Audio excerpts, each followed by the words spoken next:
Julie. Are you all ready to learn how to make a pizza the right way? Making it great. Yes, I'm ready. Are we going to cook?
Good things start with Bob's Red Mill.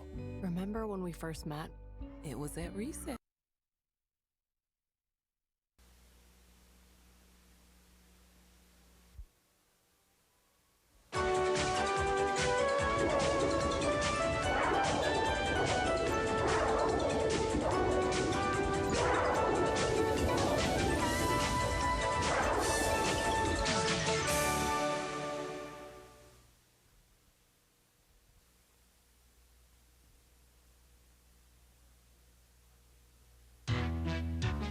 Okay, Julie, are you all ready to learn how to make a pizza the right way? Making it great. Yes, I'm ready. Are we gonna cook pizzas now? Well, there's a lot more to it than just cooking. In fact, that's probably the easiest part.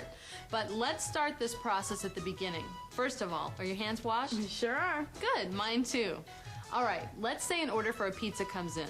You'll read it and you'll get started on the pizza making process right away. You have to act fast. Just think, the sooner you get that pizza in the oven, the sooner our customers will be biting into it and tasting how delicious it is. And they'll have me to thank. That's right. Because we're not just making pizza, we're creating an experience for our customers. Think of it as making pizza that makes customers happy. I like that. Our customers expect the same high-quality product and service every time they come to a Pizza Hut. And that's true whether it's a busy Friday evening or a quiet Tuesday afternoon. Our job is to make sure they're never disappointed. I won't let them down. Okay, let's say the first order we get is for a medium pan pizza with pepperoni and green pepper. This is it's where we keep the proof dough until we're ready to use it. So we take out a medium pan, prepared by our dough master, and we check it for quality. Now this one looks good. See, if the dough weren't right, if it was stuck to the separator, or it was too flat, or it had air bubbles in it, then the finished pizza wouldn't be right, and our customers wouldn't get the best possible product. Which they deserve every time they visit Pizza Hut. Right. So, if the dough isn't exactly right, we throw it out and we get another one that is. Now, pan pizza is easy to top. First we start with the sauce, and you get the right amount from the spec chart. We go to this chart that says bottom, sauce, and cheese.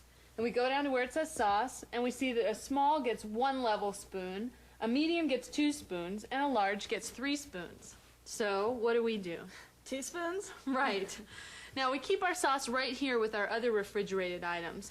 We keep this lid closed, except for when we're making a pizza.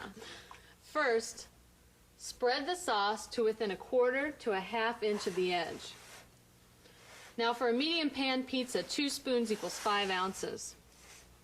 Be sure not to pour the sauce onto the center of the dough, and don't press down with the spoon because that could cause the pizza to be undercooked. It seems easy enough. It is. Just be sure to do it exactly this way every time. Any variance wouldn't be making it great. Now, on our pizzas we use 2 layers of cheese. The bottom cheese. And the top cheese, right? Right. Since we measure the cheese, we'll just calibrate the scale with this bowl on it. Just put a clean bowl on the scale, zero it out, and then you're ready to go. That way we can leave the bowl on the scale and only measure what's in it. That makes sense. Now, we'll put some cheese in the bowl and we'll measure it out to the proper weight according to the spec chart. Let's see. Bottom cheese, medium pizza. Good. Now we'll measure out the exact amount and then place the cheese on top of the sauce. Again, starting at the outside and working toward the center. That doesn't look too hard. It's not. Just remember to spread the cheese evenly and try not to go beyond the sauce, because that would burn and look bad. We wouldn't want that. Now, this order is for a medium pan pizza with pepperoni and green pepper. So what do we put on first? I don't know. Oh, I look on the spec chart, right? Right. Let's see. Medium pizza, pepperoni. 2 columns, single and multiple. Which do I look under? Well, the single column is for single topping pizzas, like a medium pepperoni pizza. And the multiple column is for pizzas with multiple ingredients, like the one we're making. Okay, let's see. Here it is. I'll let you do this part. What does that mean? Here, I'll show you.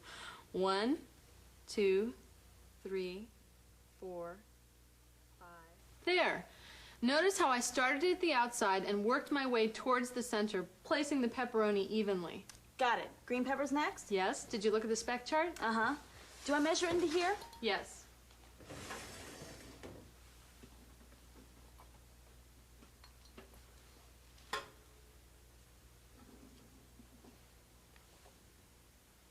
Now what? Good. Now, place the green pepper on the pizza, starting at the outside and working your way towards the center. Just like I did with the sauce and the cheese and the pepperoni. That's good. Place them as evenly as you can.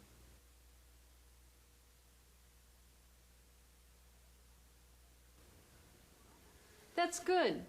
We're always careful to avoid center loading the topping because it could cause the pizza to be undercooked in the middle. I wouldn't want that if it was my pizza. What's next? Well, there are 2 more ingredients. Trying to spice things up, but tired of swiping through mediocre men who claim their love language is playing devil's advocate? When you need soup season in a snap. Soup it with Maruchan.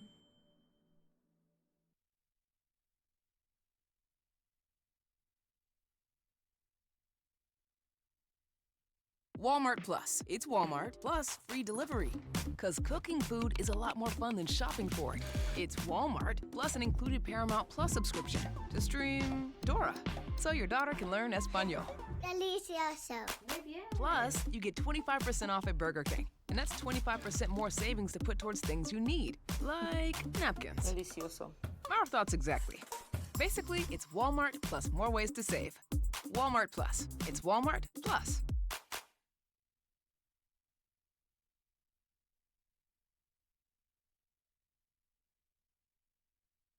The top cheese, and the world-famous fairy dust. Whoa, fairy dust. That's right, Pizza Hut fairy dust.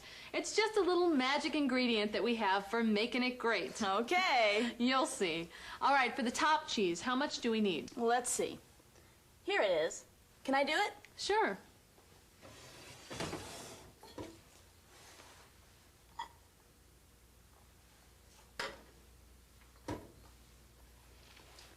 Okay. I spread the cheese over the top of everything else, but not on the edge of the pizza. Right. How's that? That's good. Now we'll just make sure it's perfect. And now it's time for the fairy dust. This amazing substance is fairy dust. And it magically transforms our ingredients into the perfect Pizza Hut pizza. Come on. Okay. Actually, it's a careful blend of cheese and spice. But it really does give our pizzas that extra delicious touch. And we're very careful about the number of shakes we use. You can check the spec chart for the right amount. You really do call it fairy dust. That's right. And now, you see what a delicious and perfect Pizza Hut pan pizza looks like before it goes into the oven. Now, we just put it here on the conveyor. Notice how the pizza starts completely outside of the oven. It'll be done in just a few minutes. These ovens are calibrated to perfectly cook a pizza as it travels through the oven. Now, while we're waiting for that to cook, why don't we talk about some of the other products you'll be making? Great. First of all, there's thin and crispy pizza. Thin and crispy pizza is the original Pizza Hut pizza. Of course, it's been fine-tuned over the years, all part of making it great. Now, as far as making the pizza goes, the main difference between thin and crispy pizza and pan pizza is the dough preparation. Pan pizza dough is portioned in pans and kept under refrigeration, but thin and crispy pizza crusts are made to order. Now, pan pizza proofs individually in the pans, but thin and crispy pizza dough rises in this container. Whenever you get an order for thin and crispy pizza, you have to prepare the crust. The only exception is during rush times, we might prep a few thin and crispy pizza shells in advance so that we can get them in the oven quickly. Because our customers count on us to make it fast. Right, and I'll show you how. Now, do you remember the safety procedures you learned about the dough roller? I sure do. Good, because we're going to be putting them into practice right now. First of all, you have to check the calibration of the dough roller to make sure that it delivers the proper dough weight. So you estimate about 3 ounces more than the finished dough. It's right here on the dough weight chart. So you pull out a chunk that you estimate is 3 ounces more than the weight on the spec chart. You'll get used to making these estimates, but for now we'll weigh the dough out. You form the dough into a flat circular patty by turning the dough around in your hands and folding the outside edge under. Then you flatten the patty to about 1 inch high by pressing down on top of it. Then you drop it into the top chute on the dough roller. Keep your fingers away from the chute and catch it as it comes out. Then you turn it sideways and put it into the lower roller. Make sure that it goes into there evenly. Got it. All right, as it comes out, you catch it on the back of your hands, being careful not to pull it or stretch it. That would cause thin spots or tearing, and we'd have to start all over. Then you place the dough evenly in the pan and press it into place, making sure that there are no air bubbles. Next, you trim off the excess dough with the dough trimmer. We keep the scraps separate from the rest of the dough so it can rejuvenate. We can use the excess dough to make more pizzas after it's been in the separate bucket for 2 hours. Now we'd weigh the first shell to make sure the dough roller was set right. You see, if it was set too thick or too thin, the weight would be off.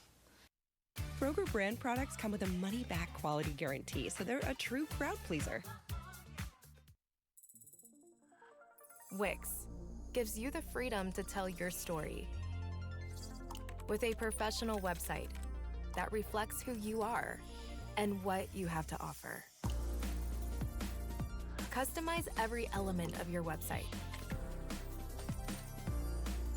to meet your needs and achieve your goals.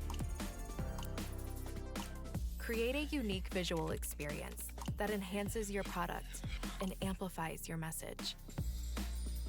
Expand your website with content that pushes your business forward.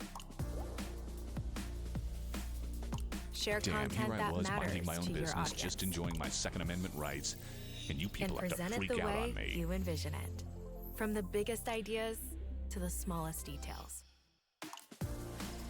Your website, your voice, your platform. And that's why we make a test shell. We can adjust the dough roller so that the next one is right on target. Okay. Pre-pan thin and crispy pizza dough should look just like this.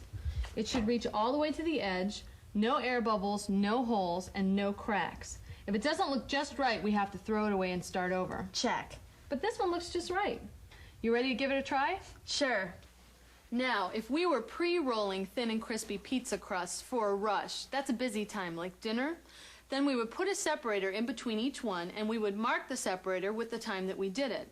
Pre-rolled thin and crispy pizza crusts are only good for 30 minutes, because after that, they start to dry out. So we throw away any pre-panned dough that we don't use right away. We'd really throw it away? You bet, if it's over 30 minutes old. Also, we use the first ones we made before the last ones. We call this our first in, first out procedure. That way the customers never get anything less than the best. But say we were going to use this dough right away, then we would perforate it. Perforate it? Right, with this perforator. We only perforate the bottom of the dough, not the sides. So you make one firm pass over the surface of the dough, and then one right up the middle. That prevents bubbles, and then you're done. And how do we do toppings for thin and crispy pizza? Exactly the same way you did for a pan pizza. There's no difference in toppings for a pan pizza and a thin and crispy pizza, except that you go right to the edge with your sauce and cheese and toppings. We don't leave a half-inch border. Like we did when we topped the pan pizza. Right. Which, by the way, is out of the oven. Come on, I'll show you how to take it out and serve it. We always use a pan gripper, and we always wait till the pizza is completely out of the oven before we remove it. You see, we wouldn't want the pizza to be undercooked. Anyway, when any pizza is completely out of the oven to the last inch, we check it for quality. It has to look great or it doesn't go to the customers. This one looks great to me. It does. It's completely cooked. All pan pizzas should be golden brown and the cheese should be thoroughly melted. See? Just like on the cooking chart. If it doesn't look great, we start over. All our pizzas stage or set for 30 seconds before cutting. We'll use this cutting board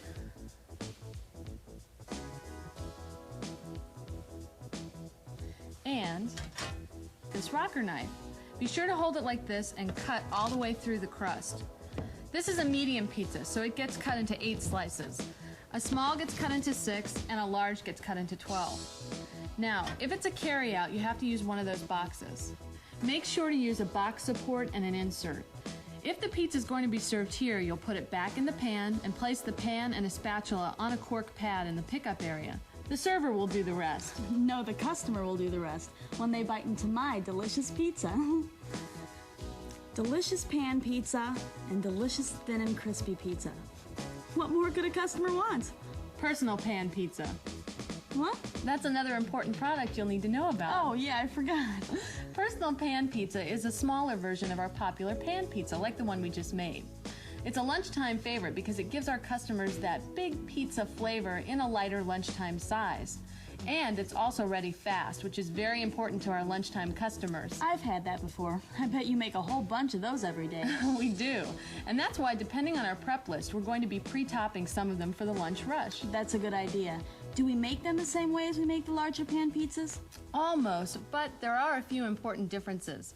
First of all, we stamp personal pan pizza doughs after they've been proofed to give them the right shape and get them ready for topping. Also, because the topping amounts are much smaller, we use scoops to measure them. Otherwise, it's pretty much the same. But we'll be going over personal pan pizzas in more detail later. Sounds good. There sure is a lot to know about making it great. I'll show you what you need to know to be a professional. For now, just keep in mind that it's your job to make sure our customers get the best quality pizza we can give them every time they're here, with no shortcuts and no compromises.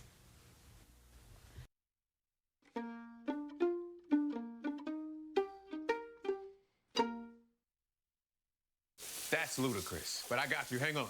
Like a good neighbor, State Farm is there. And everything you need to know will be waiting right here to guide you. Just remember to follow the instructions exactly and you'll be just fine. And so will the pizzas, right? Right. Now, are you ready to try your hand at topping a thin and crispy pizza? Hey, I'm not just making pizza, I'm making it great. Now, let's go over the special topping procedures for hand-tossed traditional pizza. It has several unique ingredients, so there are some special ways that we make it great.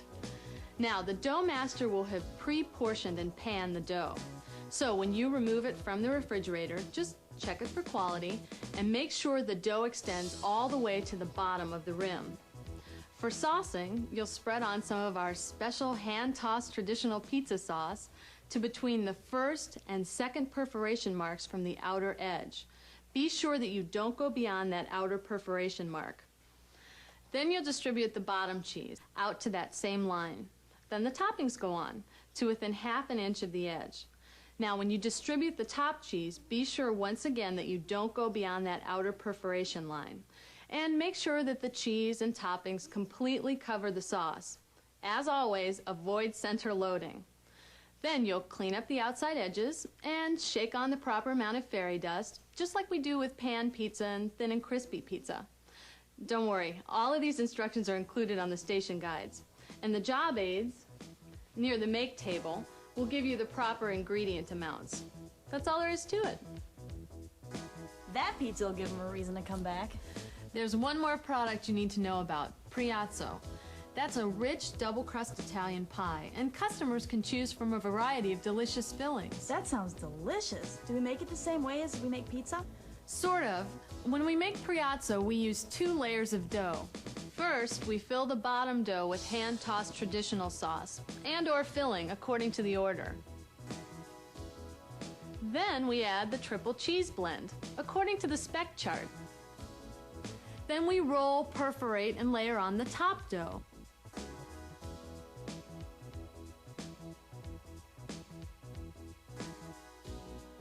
And we top that dough with the proper sauce using a personal pan pizza spoon. We add more cheese blend and top that with fairy dust. Do we cook it the same way as we cook pizza? Well, we use one of these heat pins to make sure all the ingredients are completely cooked.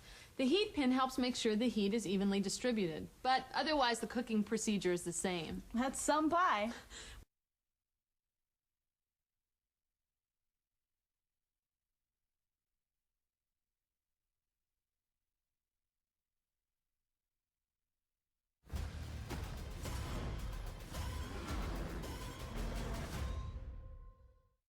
Shop Famous Footwear today and save up to 50% off boots at your local store or famous.com.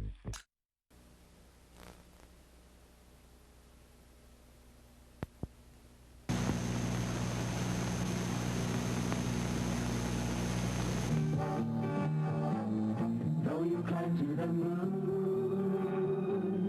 take a walk on a star. Happiness can be found standing right where you are. Make yourself a new song. Slight delay. Kiddo got a bonk as soon as we were getting ready to start everything. Her mom was cooking herself something to eat. Typical, you can't outguess this shit thing. looks like we went from a Pizza Hut training thing to whatever this is. McDonald's? Yeah. I don't know, I just picked training videos today. It just seemed fun. It's a weird way to glimpse into the past, but it's a way to glimpse into the past. And thank you for the raid. Do appreciate it. I know you guys said you were lurking, and Mrs. told me 27 hours? Yeah, 27. Good lord, man.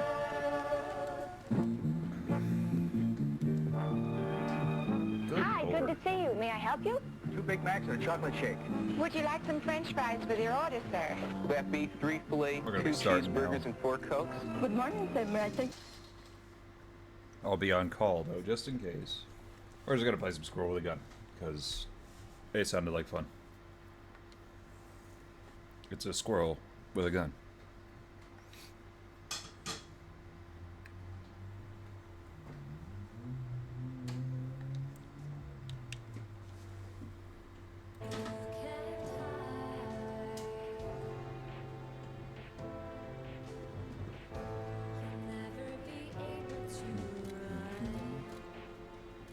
We will be just doing a new file, everything. Delete. I haven't really, I was saving this for stream, so I haven't really played it much.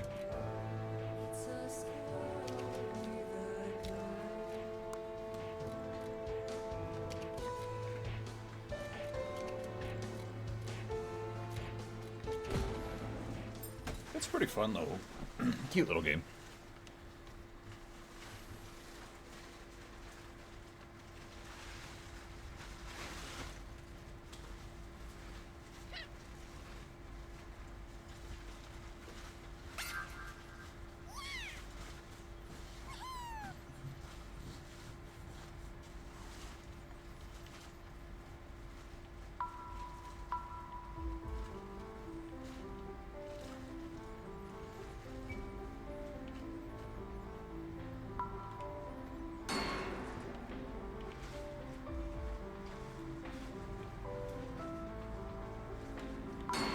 Pretty simple to pick up and play. Nothing, no brain scratching involved, no head scratching involved. I mean, I'm scratching my brain. I mean, that's just because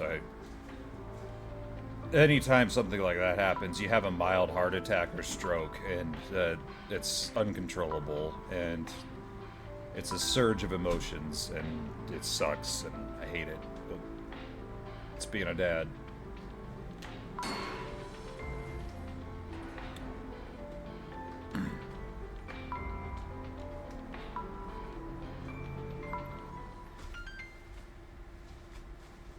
And that's just parenthood. And everything that comes with it. Boy. It really does it. Like, every emotion in your body just fucking goes haywire. Because we were sitting there, I was getting my stream ready, she was making herself dinner, and we hear a thump. Like, something hitting the floor. We're like, what the fuck? Go running in there, and turns out she hit her head on the post standing up in her crib. That's what it was. Still owie, still bonk, so... Ugh.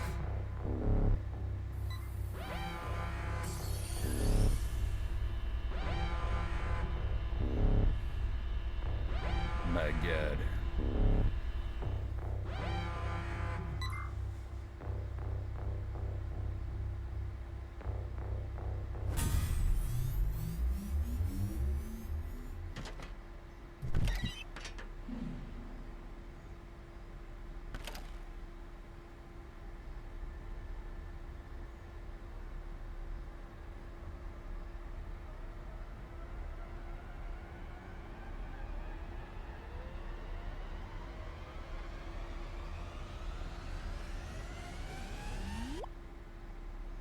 That day changed everything.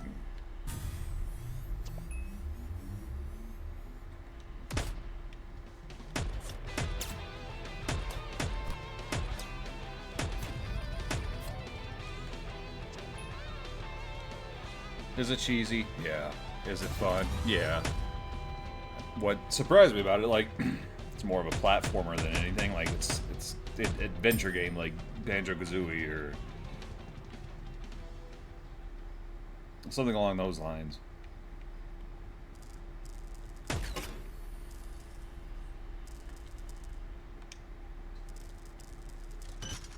Oopsies.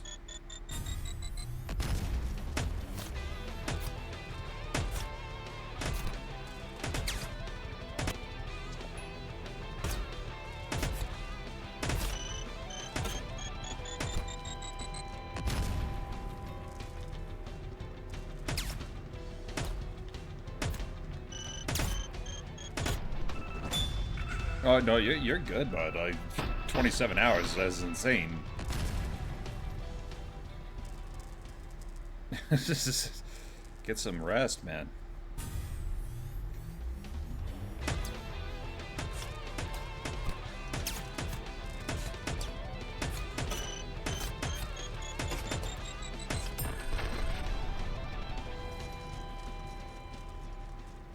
I was planning on doing 24-hour myself. I don't think after that little event, I don't think I'll ever be able to pull it off.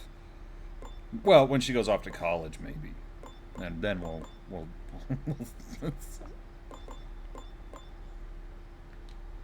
So if it ain't bonks, it's gonna be boys, which is making me all sorts of nervous. Oy.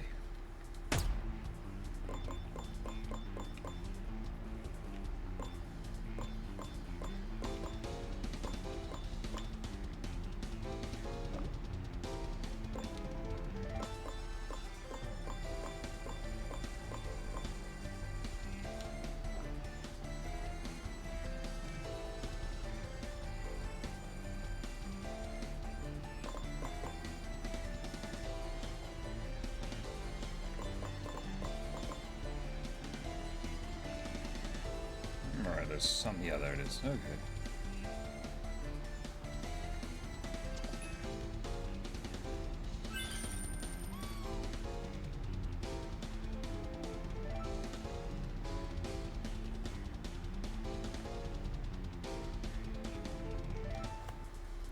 I don't even think I passed the first level in this game, so let's call it semi-blind, maybe.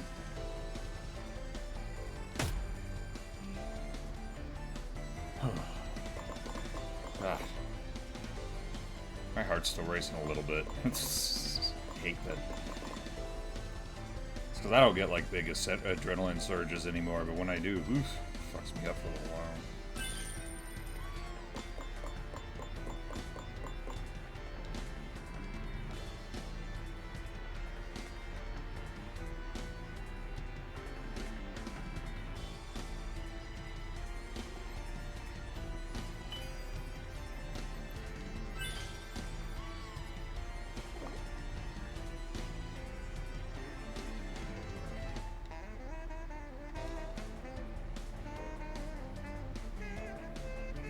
Gotta love that nice jazzy ensemble we got going here. Always wanted to play the saxophone, but the way our school was set up, we had 8 million saxophone players, 8 million trumpet players, so had to fill the gaps with, so if you lost the lottery, basically, you didn't get to play the instrument you wanted. I ended up with a trombone. Oh, hell's bells. Gotta watch that recoil, man.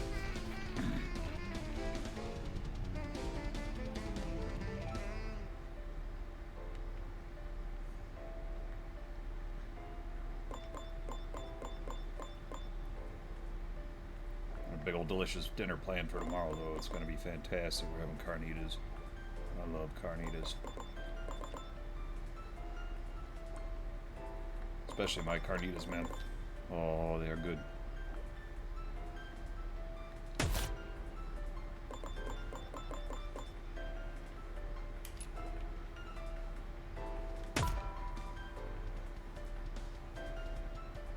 Oh, it's good. Something though, you know. I didn't do anything with the trombone. I know how to play one, but that's about as far as it went. I don't know. I didn't even want to be in band anyway. It was mandatory. Ah, see, the chef thing I can relate to.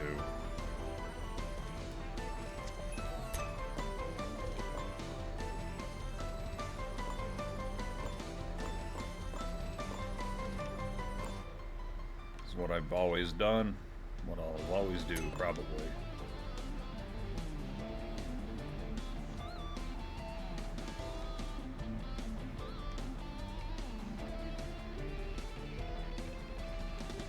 camera's a little finicky.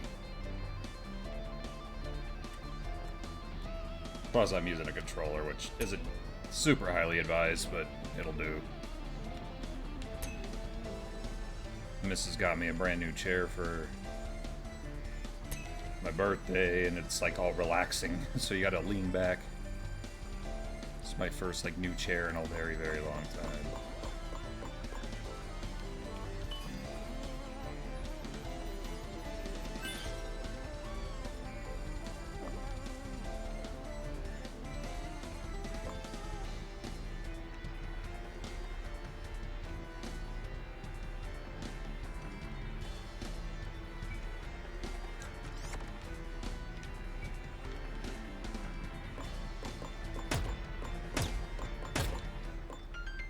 That was a clever use of that mechanic, is that you gotta use your gun to double jump.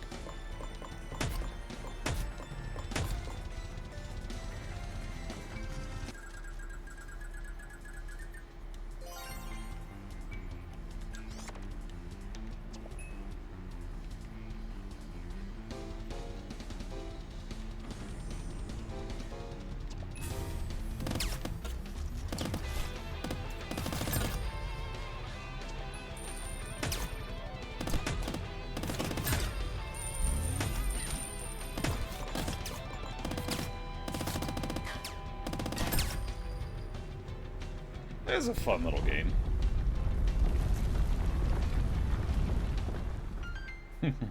Act like a nut.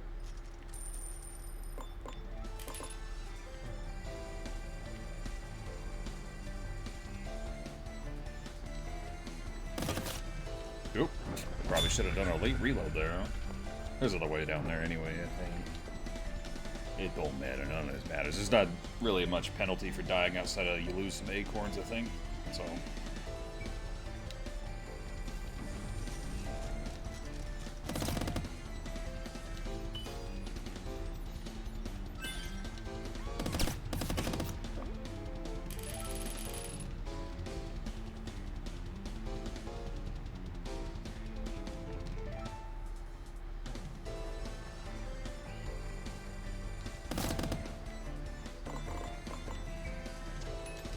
And there's collectibles and all sorts of, you know, it's very, you know, much a platformer by heart.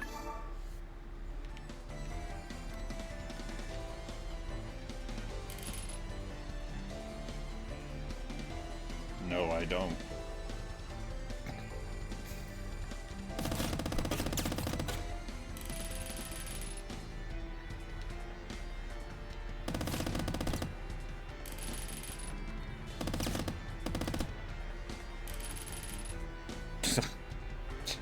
I walked right into that one. But I don't have a snare.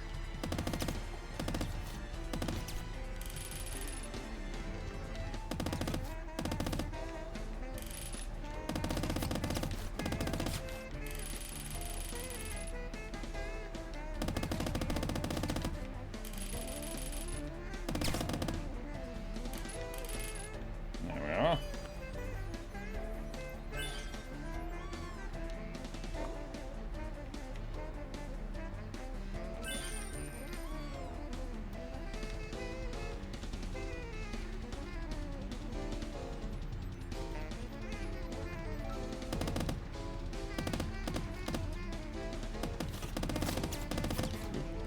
Almost went too far. There we go.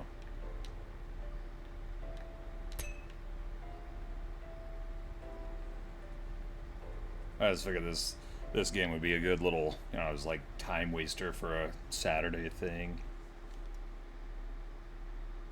I haven't played it since I got it. I got it when it was new. But in good old bald fashion, I'm playing it when it's no longer the flavor of the month, so there you go.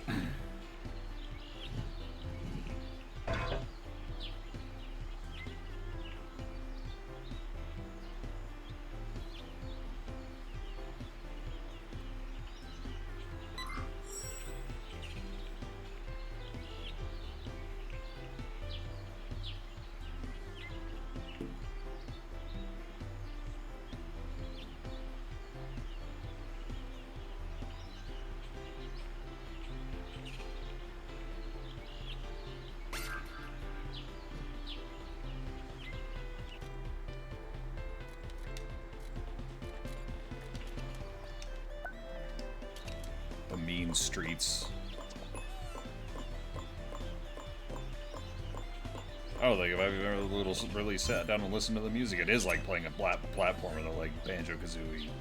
That's what I loved about it. Like, that's what I was surprised by. I thought it was just gonna be like a gimmick shooter or something, but no.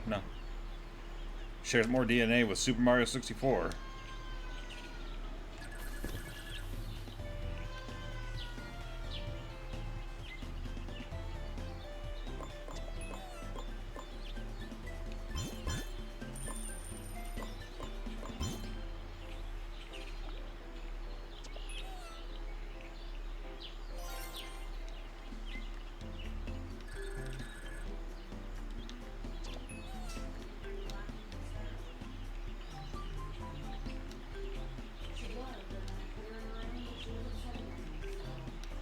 One second.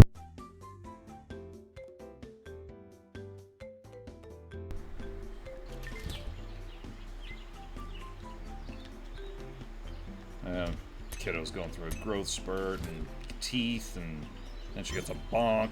Oy.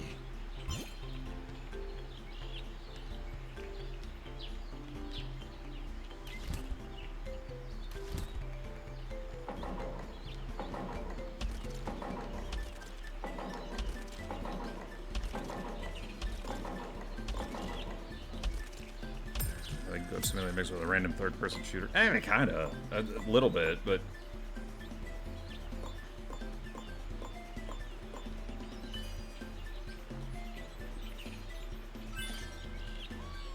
It's kind of a melange of ideas, really.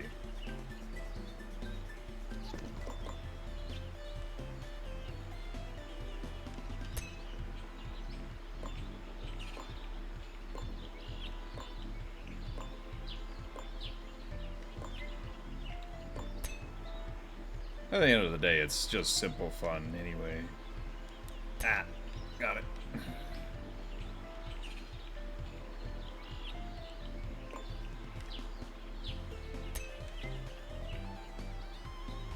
Little floaty, little janky, little bit unrefined, but still a little bit of fun too. Nothing wrong with that.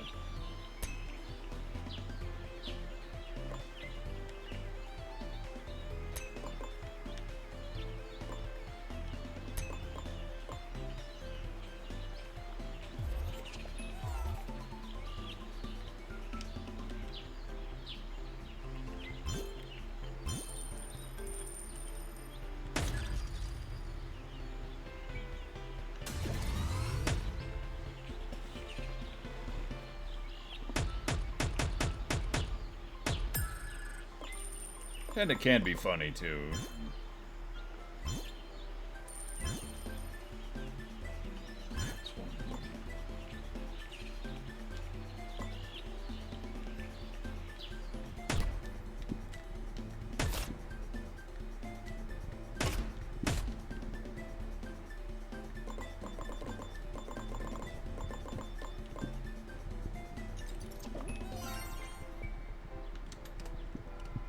The spicy house.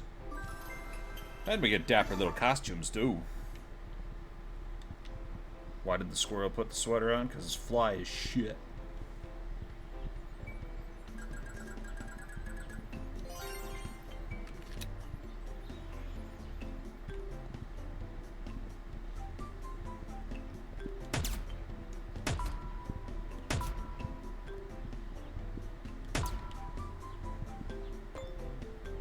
I don't know, I gotta think of something to do for Halloween, though. I haven't really pondered that yet.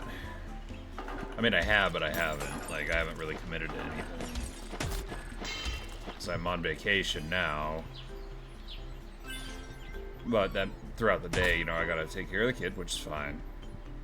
Ugh, that recoil, man.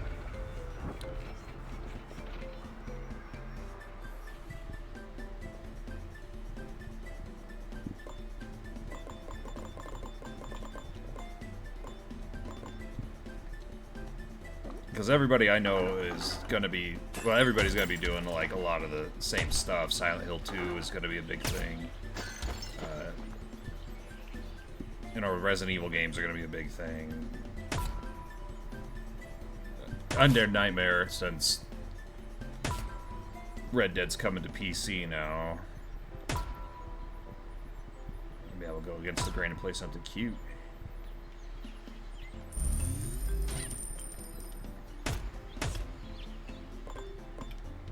Play something adorable. Barbie's Big Adventure. Putt Putt Goes to the Moon. There you go. I should play point-and-click adventure games from my day. Putt Putt. Those Putt Putt games. Man, those were lame. But when you're in computer class and that's all you got access to, you're not gonna complain.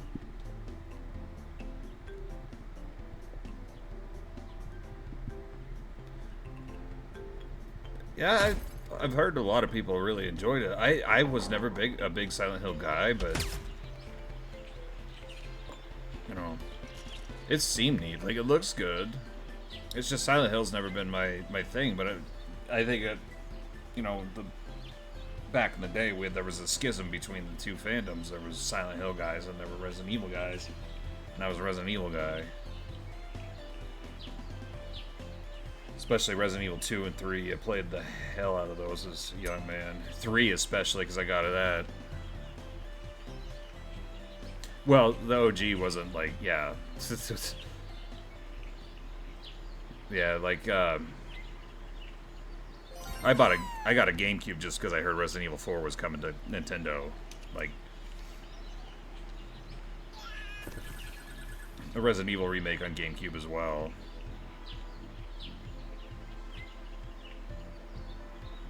All around good time, though. But Resident Evil 3 had a special place in my heart. It's not even the best one, but it was special to me because it was one of the first PC games I owned was Resident Evil 3.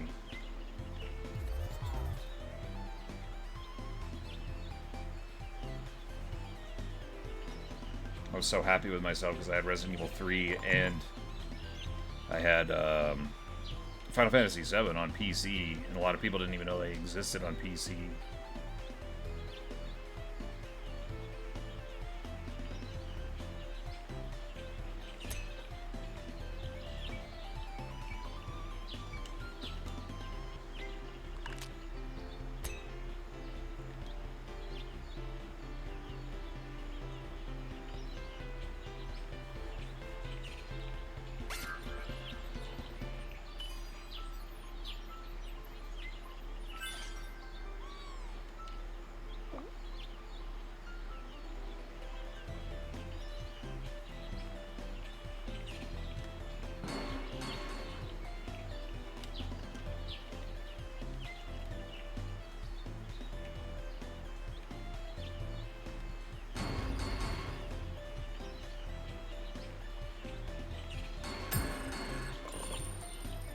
Oh, fair prince. Who says I'm fair? Oh, Arnie, I love you. That's what I've been doing all day, basically, is watching my favorite horror movies, though, and I was watching The Thing and just having a great time. Love that film.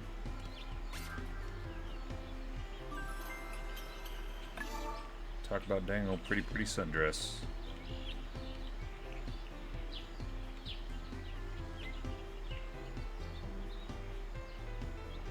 He even starts running daintily. Easy, it doesn't matter. It's a squirrel.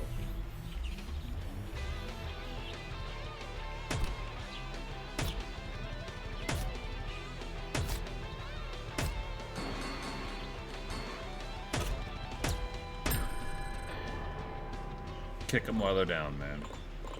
Oh, yeah.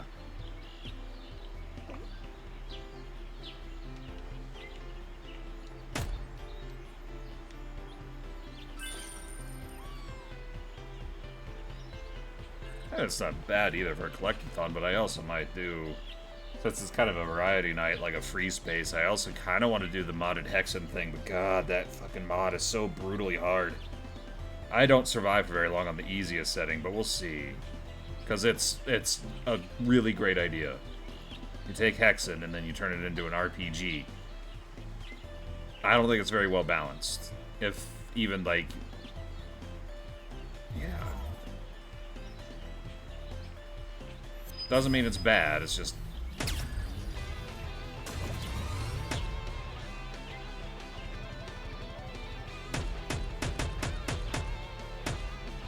Yeah, the Hexen mod itself is a really cool idea, is that you take a first-person shooter like Hexen or Heretic, and then you turn it into an RPG.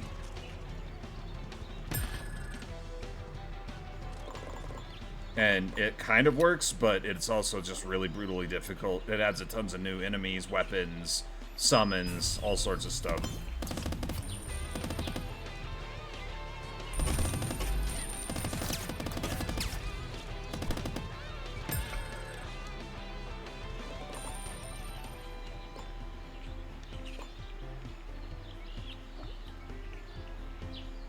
Really, really cool. And I suppose we will be checking it out regardless, because the idea itself is really good.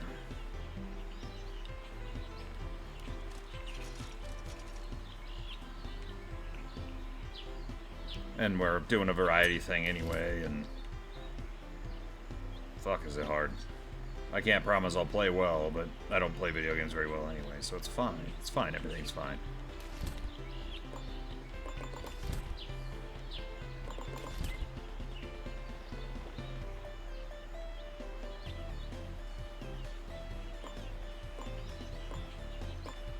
The modded Hex, like, I was playing with it though, and there's a ton of really, really cool ideas. There's crafting now, there's different weapons for different characters, things like that. And they also brutalized it too, because it's, you know, Doom engine stuff. You gotta brutalize it now, I guess.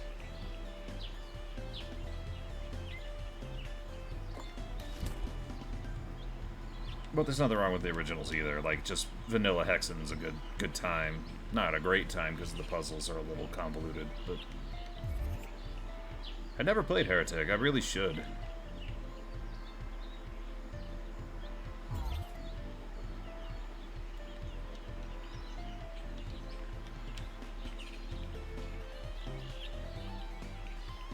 I do like those older games though, like those older shooters.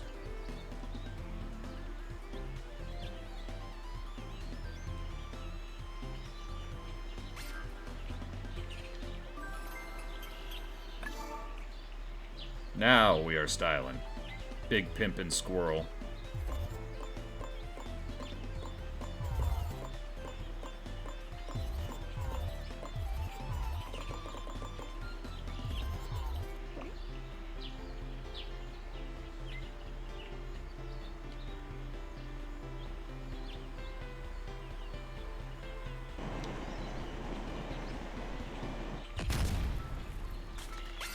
Burgers are cooked.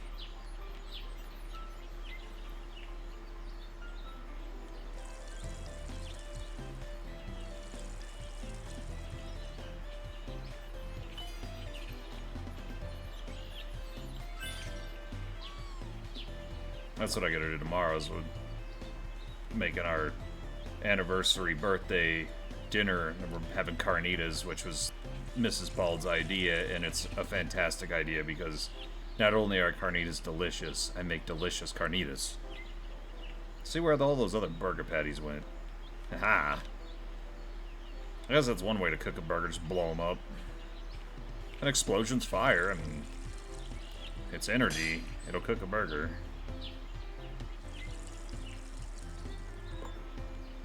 Just need one more patty. Where'd it go?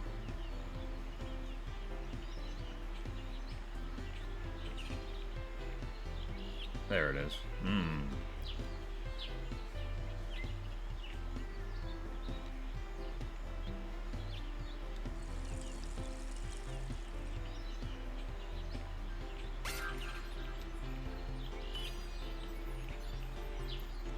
Gotta love some good old grass patties.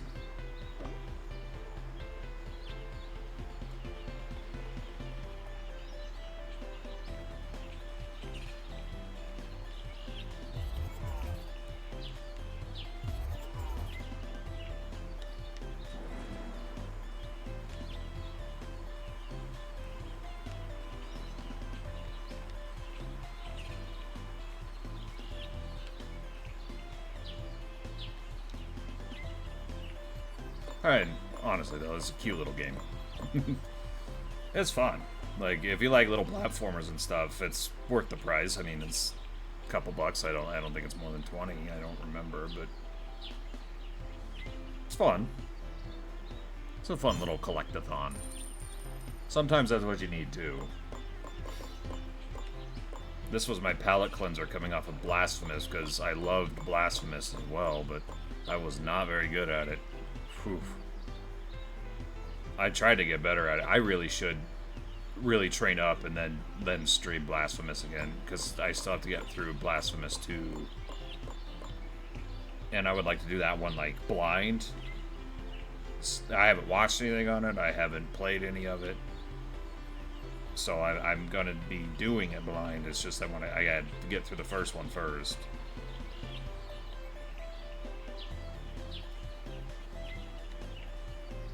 This way.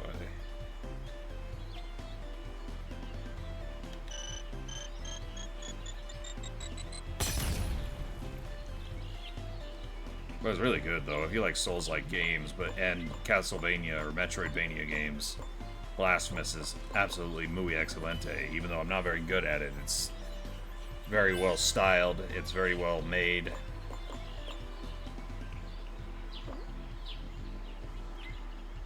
Oh, we can go unlock the car now, too, I think. Let's see.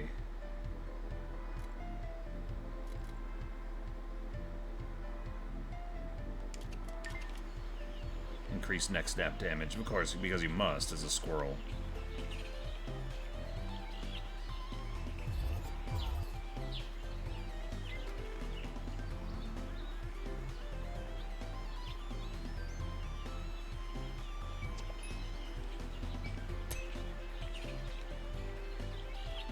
No, I need to hang on to that save point there, Mr. Squirrel.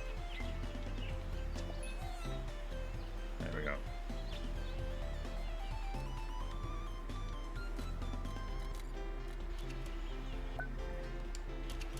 I gotta figure out what I want to do on Halloween itself. Obviously, we're gonna be doing stuff because it's our kid's second Halloween, so we're gonna be doing that. That's gonna be a thing. I didn't have quite enough acorns yet, but that'll come in time. But she's got a costume and everything, and while she's not quite old enough for candy, she gets to experience it and do all the fun Halloween stuff.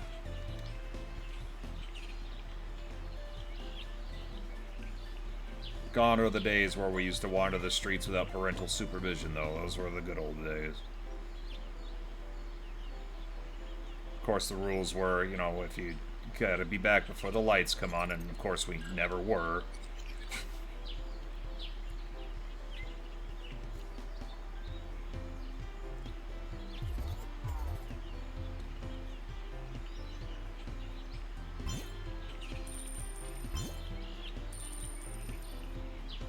We're only missing outfit on this one, I believe. Yep. We just need some more icons.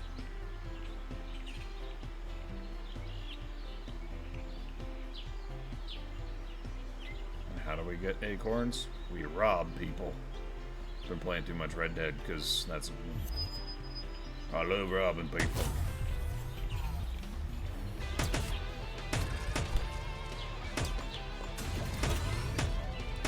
See, like, stuff like this animation's a little repetitious, but that's okay. It's just a fun little time waster. It's not anything.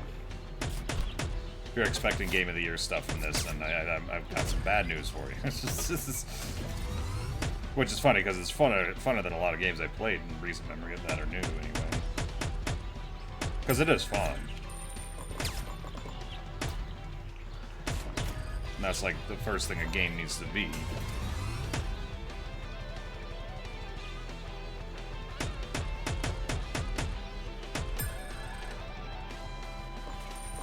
I could come get her.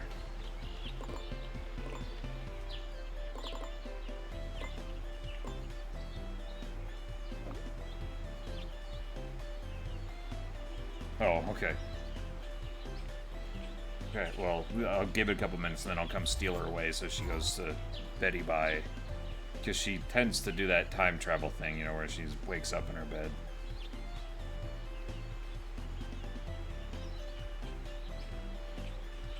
Okay.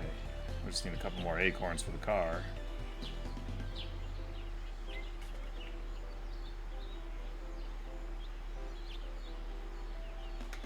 Which we can also get that one.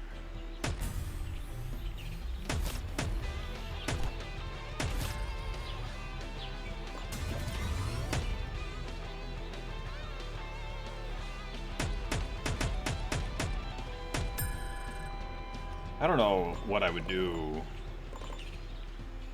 because tomorrow is my birthday, and I wanted to do something special for that, but I don't know what to do. Like, I was thinking, like, try an ogre battle again, but no.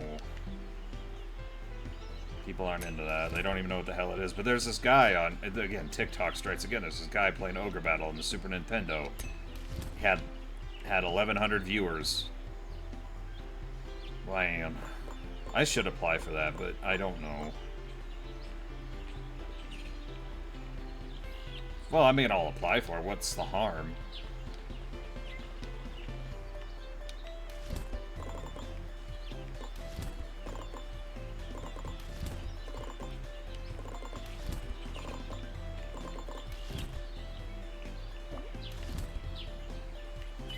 Only thing is you have to, like, set up for multi-streaming is it. That's it.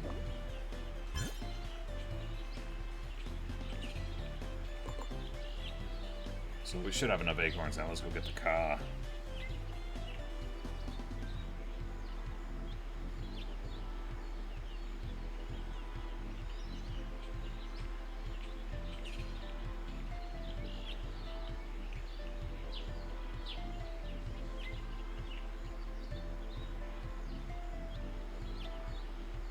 Well, I mean, if she moves and wakes up Mom, that's a superpower. But no, I know what you meant.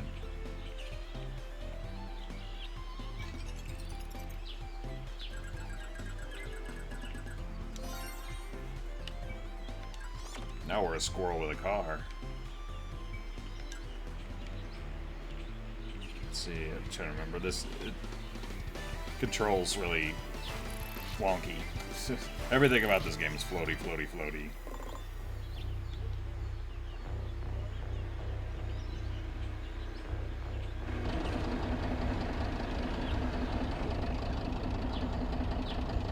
Let me go get her. Hold on. I will be right back. Enjoy some Wendy's training video.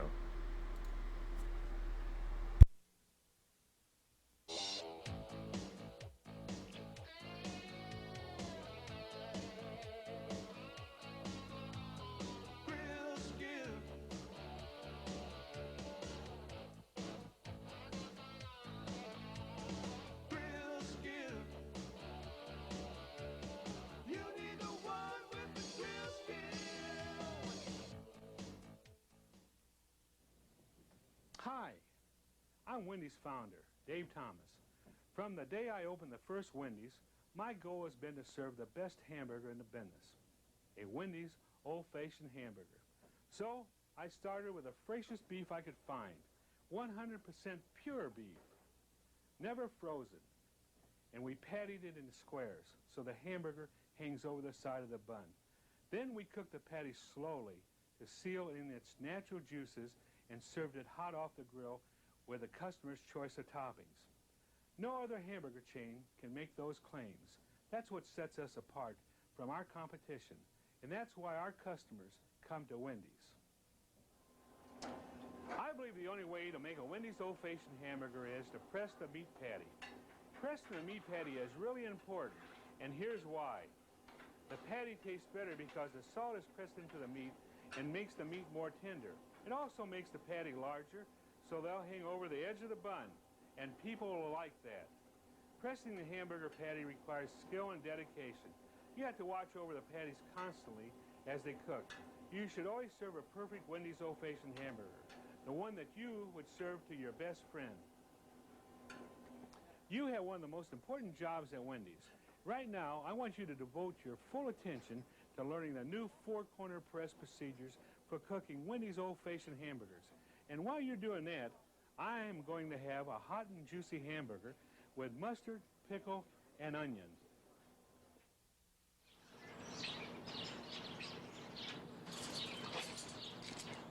Mission failed.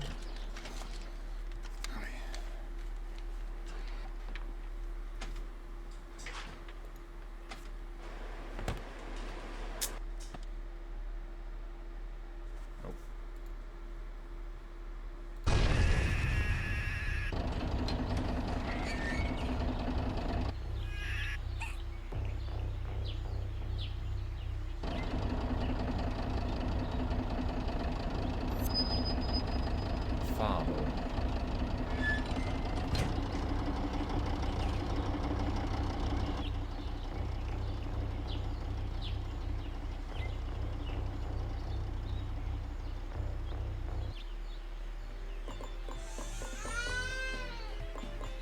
She is just on one today. It's...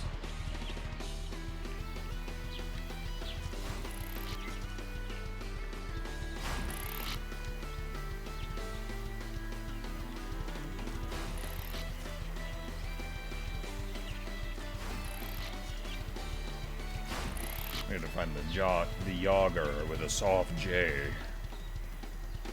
I believe it's pronounced yogging. There's the Yaga. Oh, but...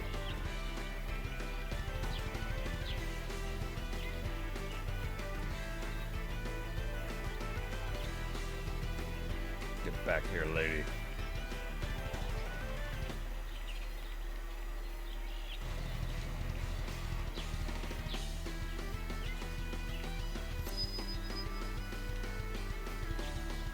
Got into the fridge.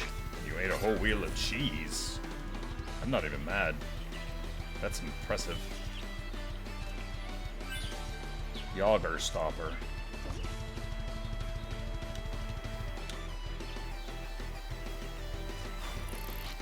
We stopped the Yaga.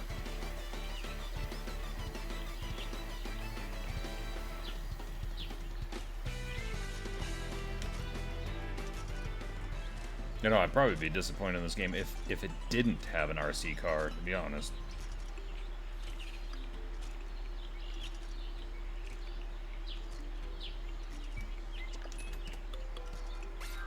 Oh yeah. Bomb Squad Squirrel.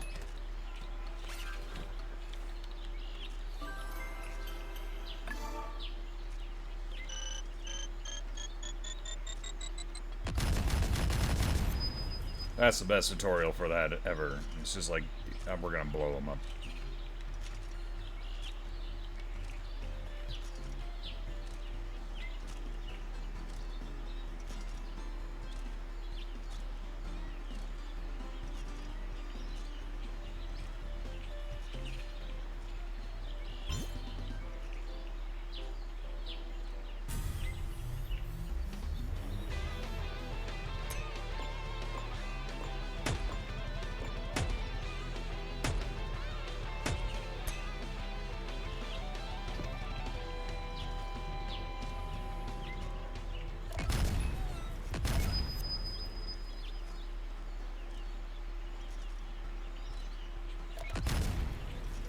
It's fine.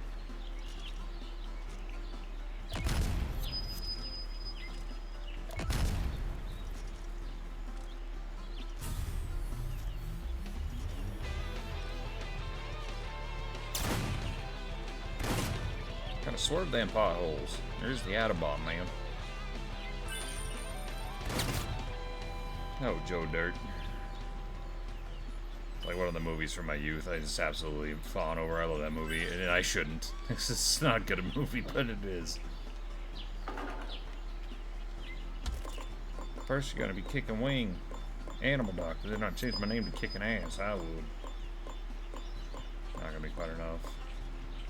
We need the shotgun.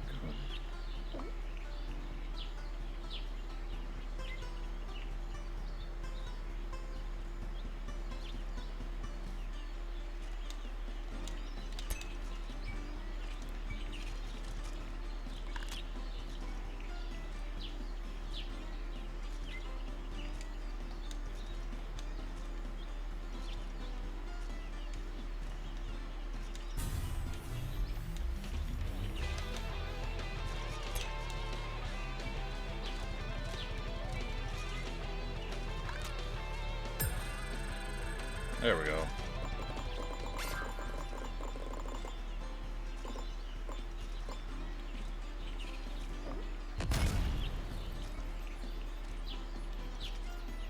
A cutesy squirrel game with neck snapping action.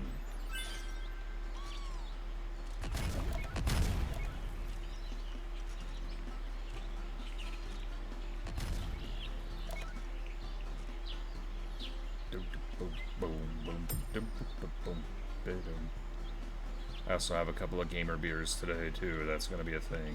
That's not going to be a thing. That's not even going to be a consistent thing. But since tomorrow is my birthday, I figured I'd have a little fun. Well, that's our philosophical question of the day. Is alcohol food or entertainment?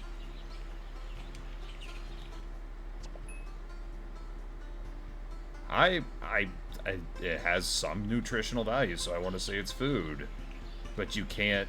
Well, actually, there was a story of this guy who lived off of beer. Like, he didn't eat food, and he drank nothing but beer, and he lived for... He was malnourished, though, of course. I mean... But he maintained his weight by drinking nothing but alcohol, but beer. Which is nuts. Like... Because you need 2,000 calories a day, roughly, give or take, depending size and all that stuff. But and an average beer has about 160-ish calories, roughly. A little bit of protein, a little bit of sugar, and some carbs, right? And that carbs come from the sugar.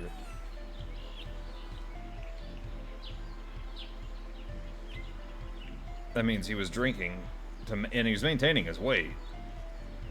Means he was drinking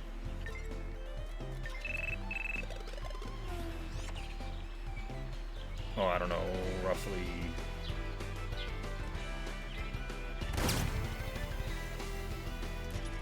12, 11 beers a day.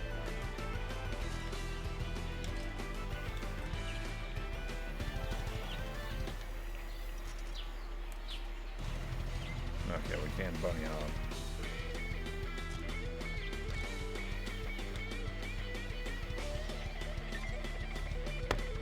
Oh, yeah, I can do that. I'll be right there. Once.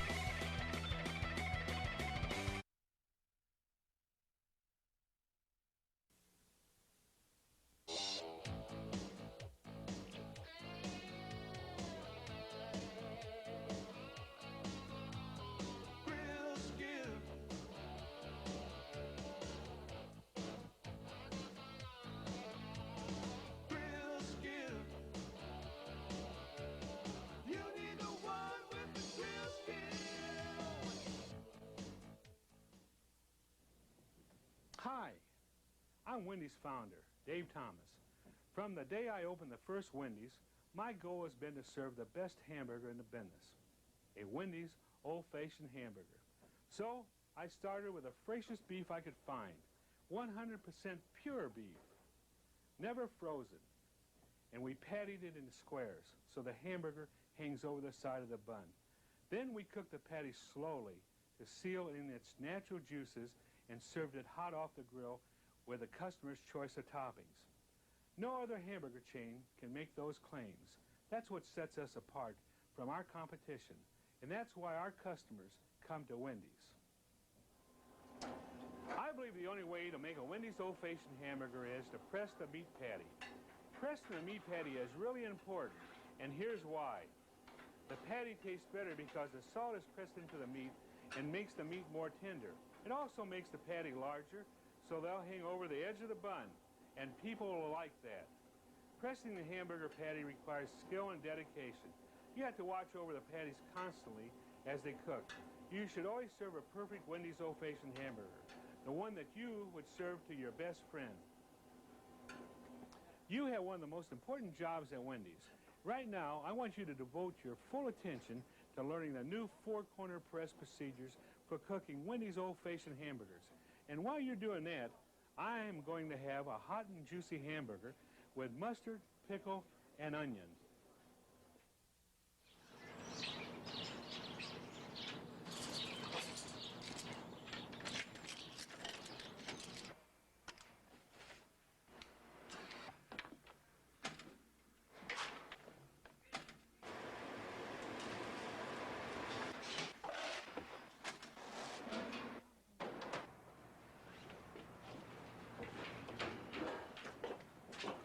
Hey, Greg, what's up? Not much. Mary's up front. She wants to see you.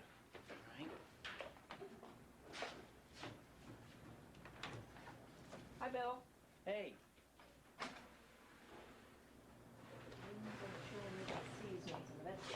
Make sure you stir it every 15 minutes. Okay. Yeah, Mary, what's up? I'm gonna pull you off fries today because I want you to learn grill. Have you clocked in? Yeah. Let's get started. You're familiar with the grill, but let me show you a few things you might not already know. The meat is here in the cold well, and the cheese is over here. Bun warmer up above keeps the buns warm and fresh. Remember, we serve 100% pure ground beef. It's patted into squares so that the meat hangs over the bun. Now, the tape I'm going to show you will show you. Here's a crew guide and the grill training tape. Why don't you have a look at the tape first, and I'll check back with you in a few minutes. All right.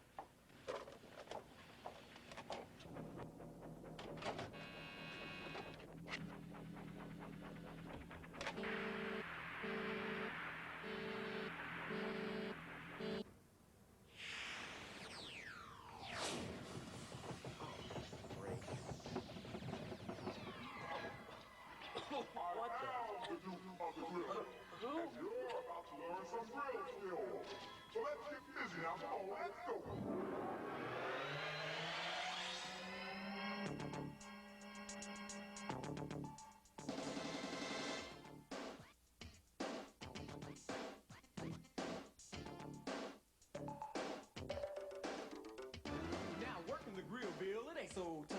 But first of all, you got to check your stuff. Like a grill that's set at 250 with the meat and cheese that's ready to go. A towel to keep your station Okay, looking cool. so I hope you'll have those grill skills now. Are you with me now? Get ready. We're gonna lay them down. Now, beats got grain to it just like wood. You got to follow the arrow to lay it down like you should. From the front to the back, you got to lay it down. Space it evenly, not scattered around. Next, you got to salt the meat from the back to the front to make the taste complete. Not too little, not too much. With a little finesse, you'll get the touch. Remember that little finesse. What's coming up next is I keep to That took some parental engineering to get that. But it's working. She's just having a stubborn night, which means she'll most likely sleep in till about 6. That's usually what that means. Whoa.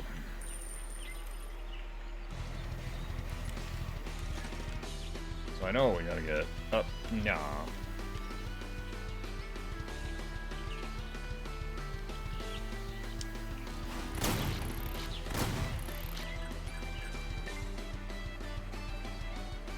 She's watching it.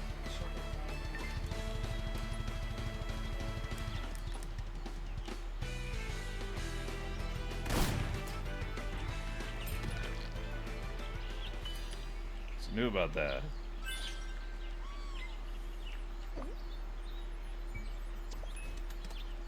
Ooh, a mohawk. Now we're just a punk-ass squirrel.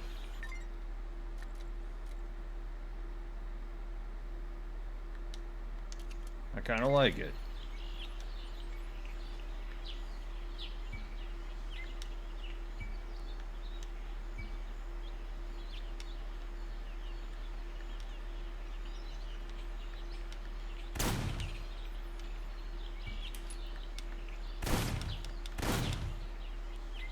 There we go. Bingo. Okay, so the skate park. Now we need 2 outfits, it looks like. That's a fun little time waster. That's all it is. It's a good time.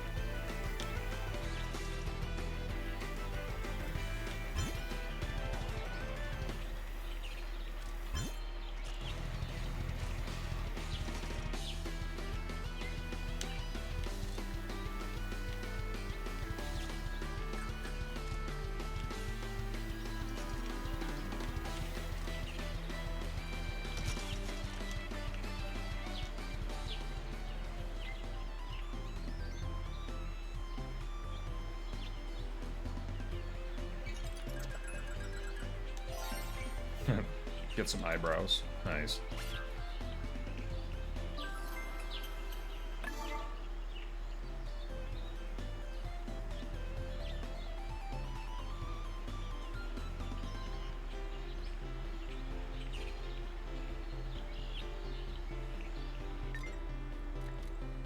I still liked our mohawk a little bit better.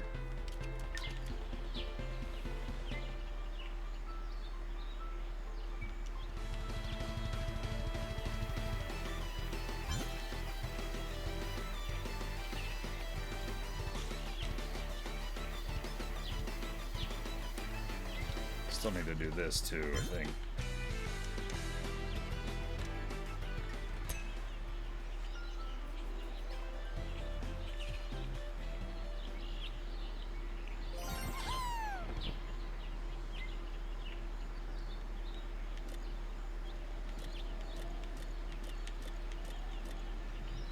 Garment. Okay, it's over there on the other side of the park.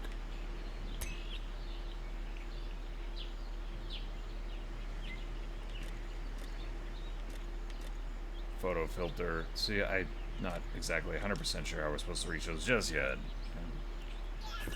Doesn't really matter. Again, we're just having fun. I mean, I'm having a blast. I don't know about y'all. Hello, you all. Are you having fun at American Stream? No, I'm just kidding.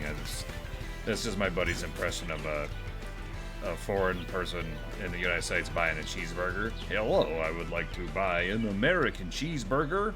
It's not meant to disparage anybody. It's just like, it was just kind of funny how he did it. Whoa, now we have bangs, dude.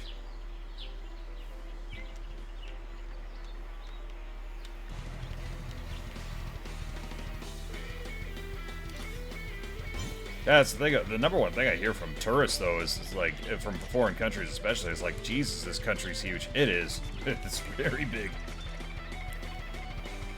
U.S. and Canada both, very big.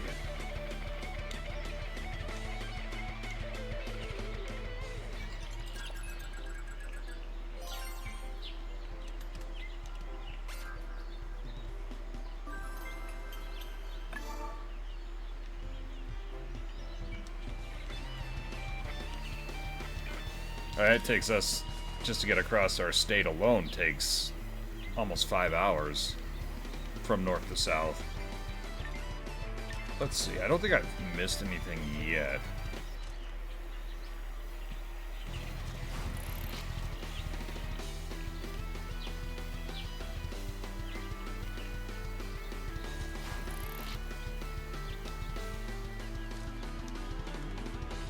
Need more acorns for that.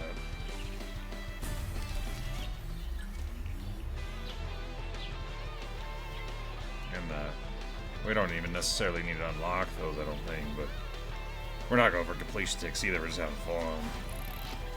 We're a squirrel on a rampage.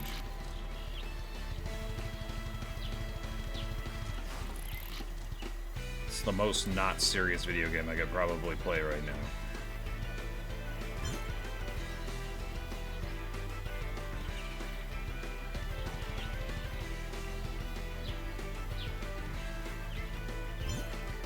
Oh, me too. You mentioned it. I was like, that's just like a joke, right? Well, it is a joke, but it's also a functioning video game. So the surprise to me was that it turns out it has a lot in common with like Banjo-Kazooie or Super Mario 64 with third-person shooter elements, which is funny. Let's see. Did we get everything in the burn house, right? I'm pretty sure we did. Let's save anyway. Yeah, Spicy House, we need the costume.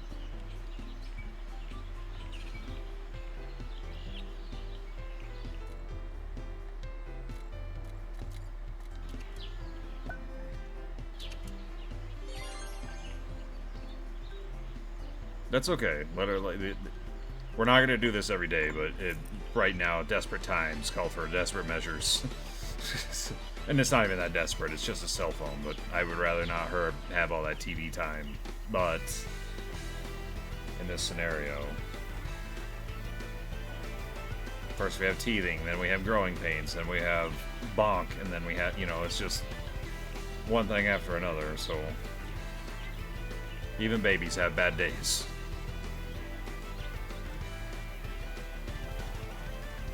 So we got all the ones for that one.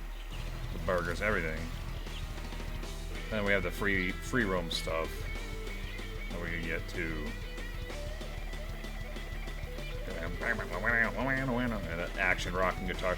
The music reminds me of like Sonic the Hedgehog, 3D Sonic the Hedgehog games. If you know, you know. Live and learn, hanging on to the edge of tomorrow. So cheesy, yet I love it. I'm not a big Sonic guy, like I never was. But there's those guys that take it way far too. But hey, if it's your thing, it's your thing.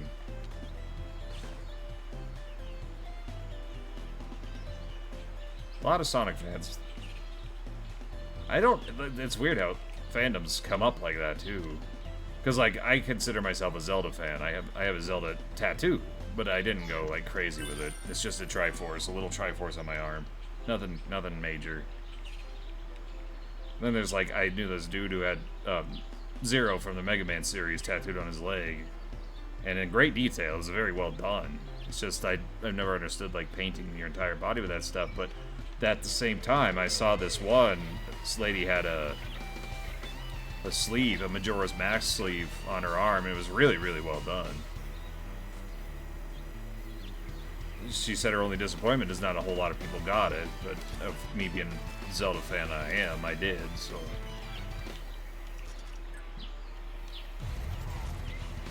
The burned house, that's where I'm going. See, I always get sidetracked with talk.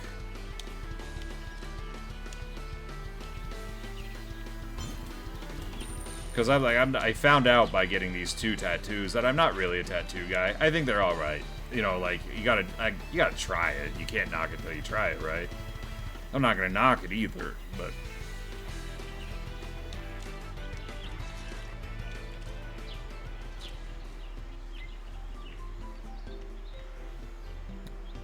the funny part was I didn't do it as a teenage rebellion thing. I was 28. That's the funny part. See, where's his outfit? Where did we miss this? We gotta get our Squirrel some pimpin' ass outfits. Got the garment brown. Oh, it's on the roof. Okay. Just gonna nosedive into the pavement. It's fine. He's a hardy squirrel. He can handle it. And I have expressed that I might want more tattoos in the future, but I've never really committed to any, and I don't know. I guess it's just not. I don't get a thrill out of it like a lot of people do. I don't use it as a talking piece. I sometimes get complimented on it, sure, because, you know, it's a big old Zelda tattoo on my arm, and so the Zelda geeks like myself will chirp up and be all like, hey, that's Zelda rules, you know, and that's kind of as far as it goes. The ones I don't understand is, like, these people who get covered in head-to-toe in tattoos, which is totally fine, don't get me wrong. It's totally fine that you do that. But they get mad when it becomes a talking piece, and like, well, you're covered head to toe in tattoos. It's kind of the first thing people notice. You know, like, I don't know what you expected.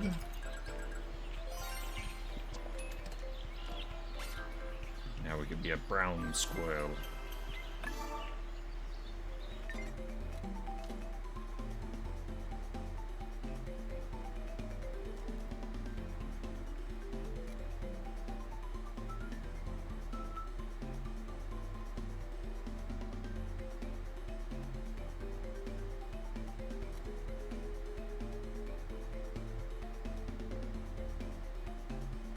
I think we're one fly-looking squirrel. Fly-looking brown squirrel. But that's the thing is like a tattoo culture is just a very strange one. It's really cool, and there could be some, like, really neat things done, but it's just not for me, I don't think. I was never a piercing guy. I don't have any piercings at all. Never had the desire to.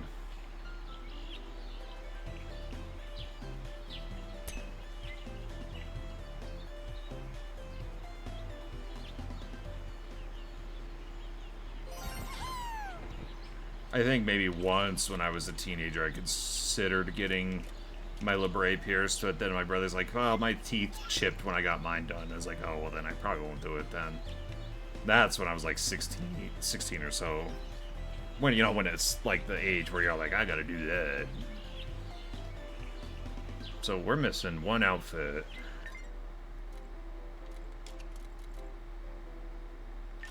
And the photo opportunity things, that's new. I don't remember that being a thing. Either way, we're a squirrel with a gun.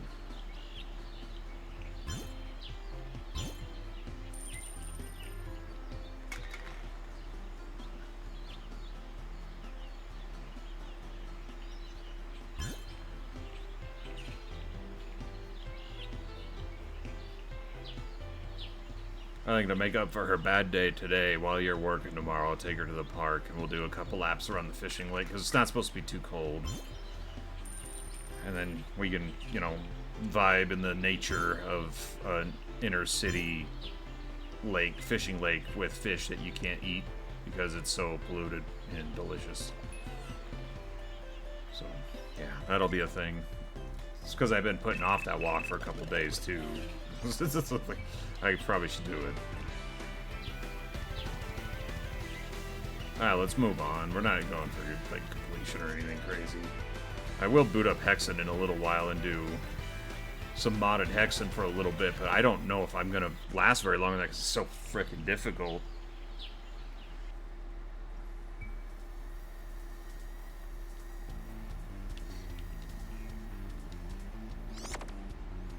So there's something you can do with the Uzi, though. You can speed up by going like that.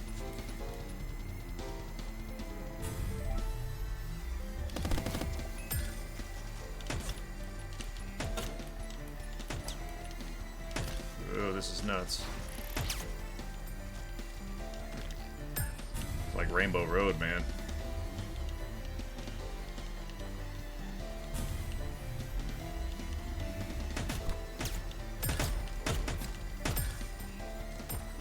I'll take the middle, I think.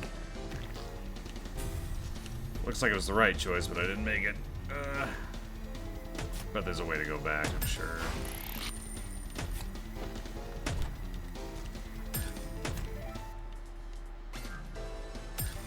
Oh, right into the lava pit. Yeah, there's your way to go back right there. Die. Okay, let her sit and kind of just let's make sure.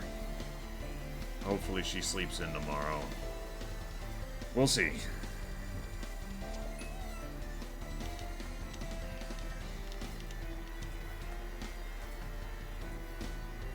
You know, I don't normally get motion sick in games, but the way the patterns are moving on this ground kind of making me a little, not queasy, but a little wobbly. I don't know. It's like motion sickness has never been an issue for me, whether it's an airplane, bus, fast car, it doesn't matter. Never been bothered by it. Video games, never had that either. I get vertigo, but that's like looking up in a really high store for some reason.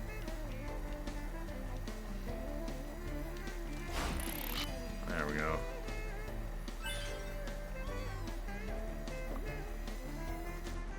Got all our nuts.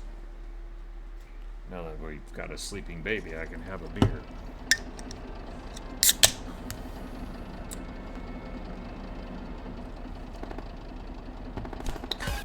Not a very good beer, but a beer nonetheless. I don't drink very often, so. But since tomorrow's my birthday, might as well celebrate today. And tomorrow we're just gonna have really good dinner. I was thinking about doing a birthday stream. I just don't know what I would do. Like, I would do Ogre Battle, but I don't expect anybody would show up for that. But then again, I don't have the connections I had before, and it is an interesting game.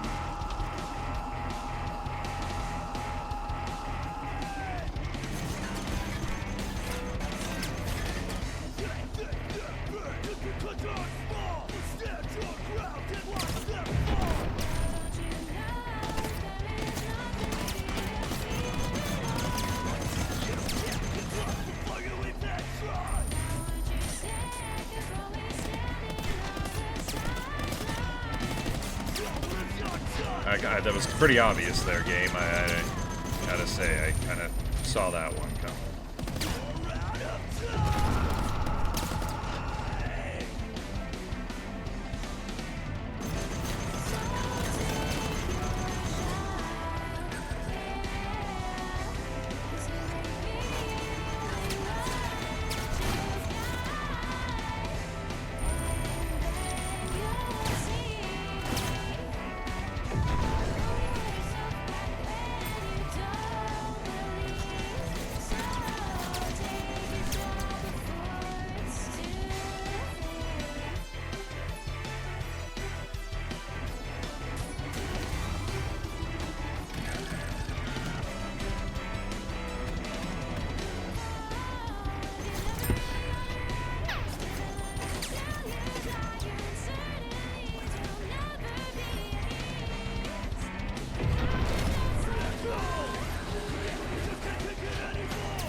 bobbing my head to the tune. Oh yeah.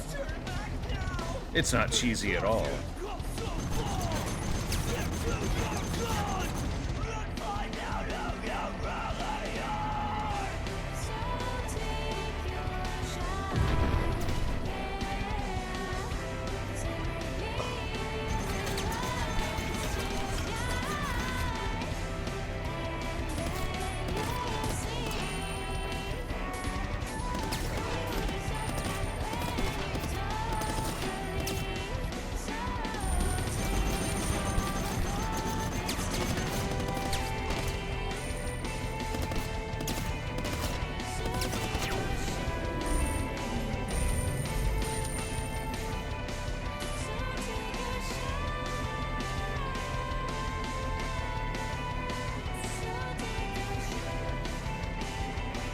Aha.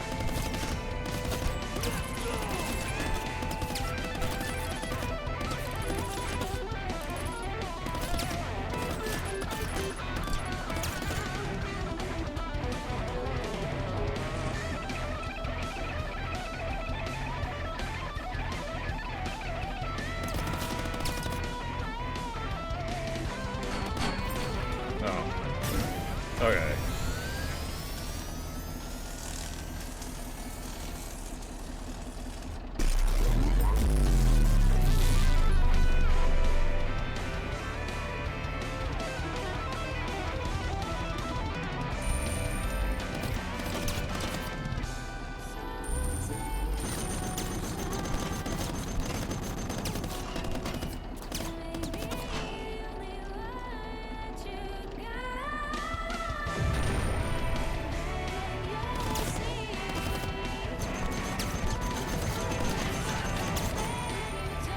But as far as stream goes, we do have Tuesday to look forward to. Is going to be Red Dead Redemption 1 to see if Rockstar mucked that up at all. But it's a straight port with some HD features, so we'll see. I don't think so. As long as there's no like AI generated fuckery like they did with Grand Theft Auto games. Which was not a wise decision on their part, but they also trusted Grove Street Games to do it, so I don't know. I'm not a businessman, I don't make those decisions. If it were me, I would have just like, oh, we updated the controls a little bit, and we made it functional on modern systems, and that's it. That's just what I would do.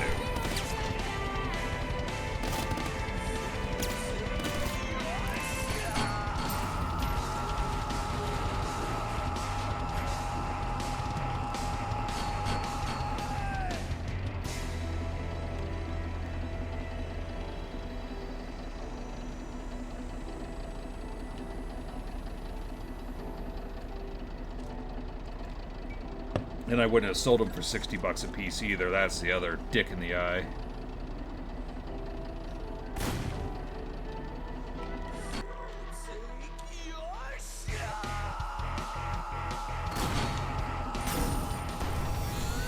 I think I got all three of them for like $20, and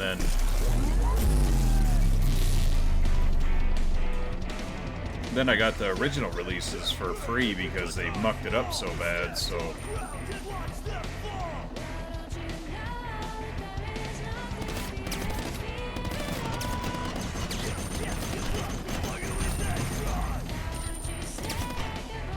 So that was kind of nice, being able to get all the original trilogy for nothing.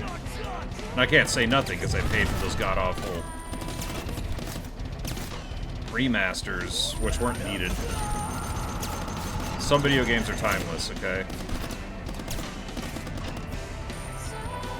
But at the same time, people like to give...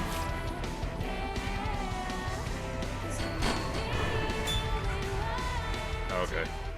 Like to give, like, modern video game companies shit over that. Nintendo was the first to do it. They did it with the Super Mario All-Stars thing, but they also included it for free with the purchase of a Super Nintendo. So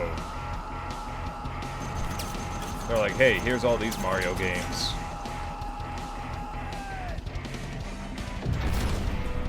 I see what to do now. There's grenades up there. Okay. Where you bopping along with the tune.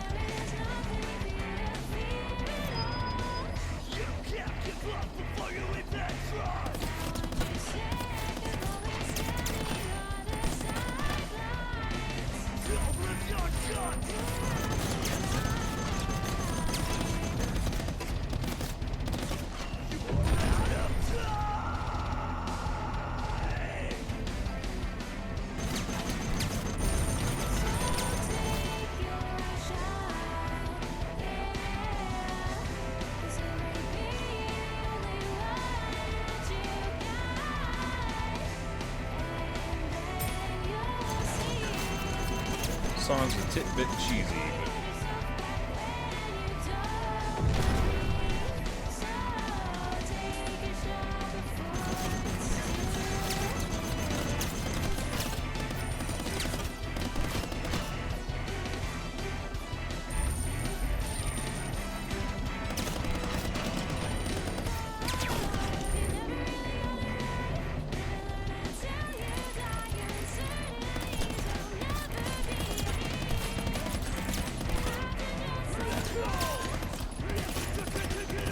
but I had to turn my headphones down because it's a little grating.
No, the barrel. That's right. Okay.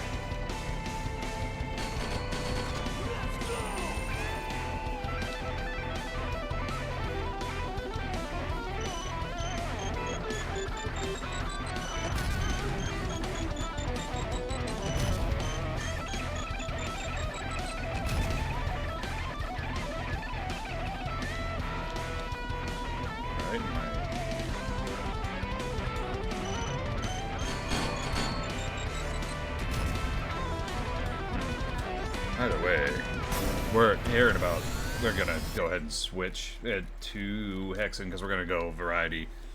I gotta condense that a little bit, but we're gonna do some Hexen real quick, and you're gonna see how fudging unfair this mod is. Oof. Gotta update real quick. Boop-a-doop-boo, ba-doop-a-doop-boo.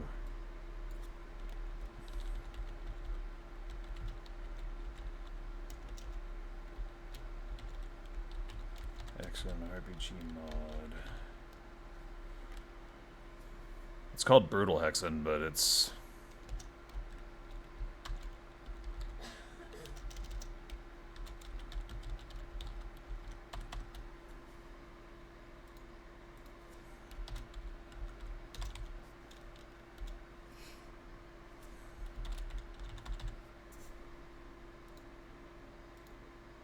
It doesn't mess around. It's really, really, really difficult. I'm gonna see if I can't make some magic happen, though.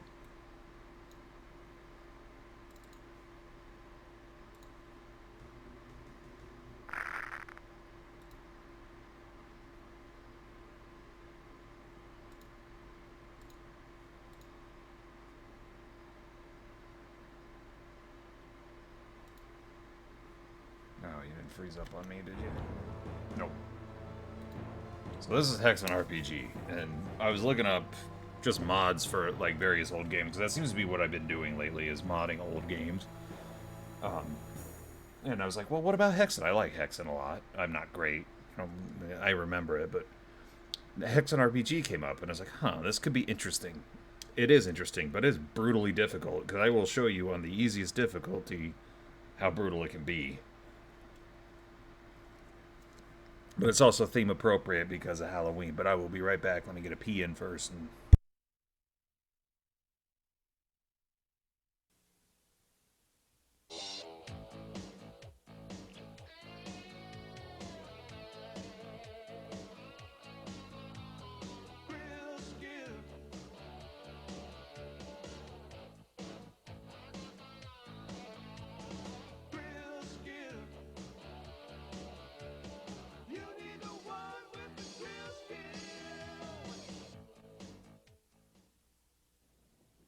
Hi, I'm Wendy's founder, Dave Thomas. From the day I opened the first Wendy's, my goal has been to serve the best hamburger in the business, a Wendy's old-fashioned hamburger. So I started with the freshest beef I could find, 100% pure beef, never frozen. And we pattied it into squares so the hamburger hangs over the side of the bun. Then we cooked the patty slowly to seal in its natural juices and served it hot off the grill with a customer's choice of toppings. No other hamburger chain can make those claims. That's what sets us apart from our competition, and that's why our customers come to Wendy's. I believe the only way to make a Wendy's old-fashioned hamburger is to press the meat patty. Pressing the meat patty is really important, and here's why. The patty tastes better because the salt is pressed into the meat and makes the meat more tender. It also makes the patty larger, so they'll hang over the edge of the bun, and people will like that. Pressing the hamburger patty requires skill and dedication. You have to watch over the patties constantly as they cook. You should always serve a perfect Wendy's old-fashioned hamburger, the one that you would serve to your best friend. You have one of the most important jobs at Wendy's.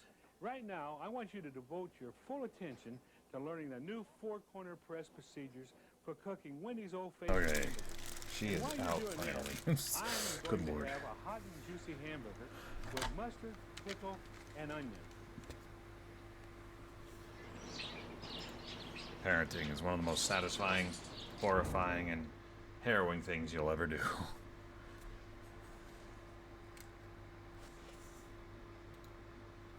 Give me just a second, she locked up a little bit.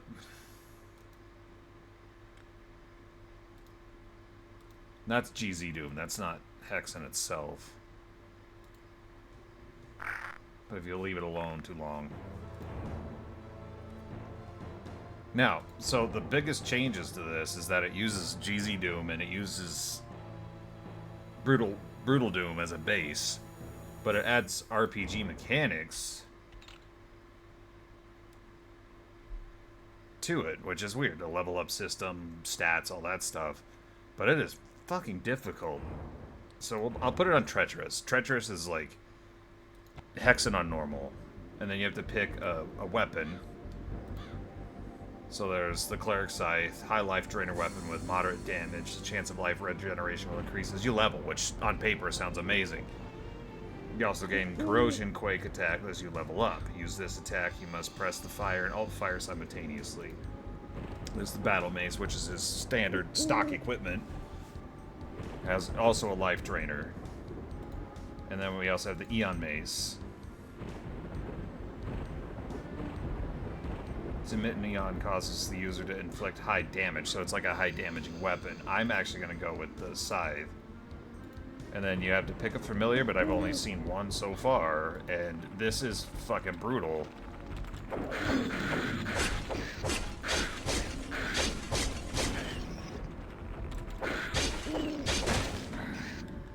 So we're already half dead.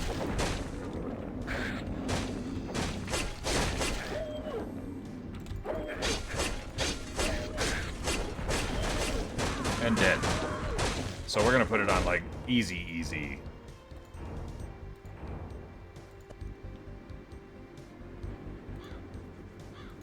Yeah, the original Hexen is not this hard.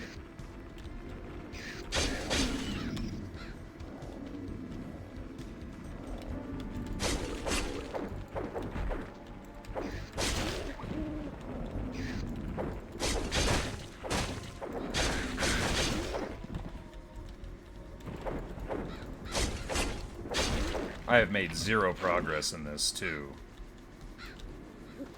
And I've been trying here and there, but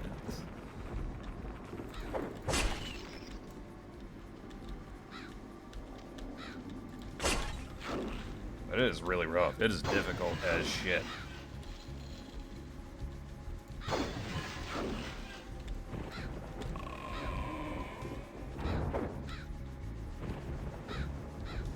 Okay.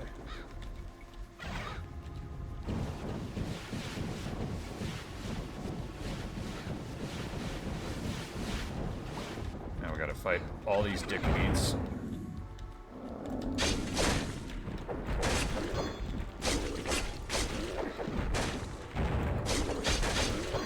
Getting backed into a corner doesn't help. Okay. Like, enemy placements and stuff like that are all basically vanilla. But now enemies have stats, and so do you. Which is different. So there's a way to check stats, too. I don't remember. I didn't play around with this a whole lot, but I thought the concept was amazing. The execution seems a little unbalanced, because we're on the easiest mode now, and we're still getting our asses kicked. That'll help. Quartz Flask still acts as a healer, but there's also crafting, which is bizarre.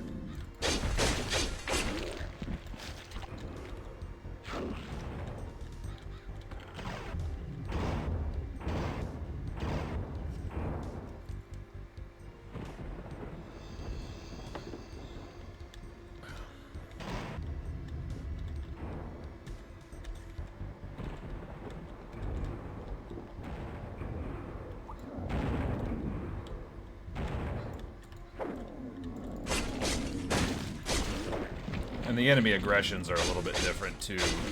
Like, they have a little leap attack. It looks like leading up to their thing, so they get a good hitting on you, no matter what. So it's a little adjusting, too. Because originally in Hexen, you just go in and just gut the fuckers and call it good. It didn't matter who you were playing as. But now we have to get a level up to make magic happen, but we're going to be saving fairly often, too. But it's really neat. I like the idea.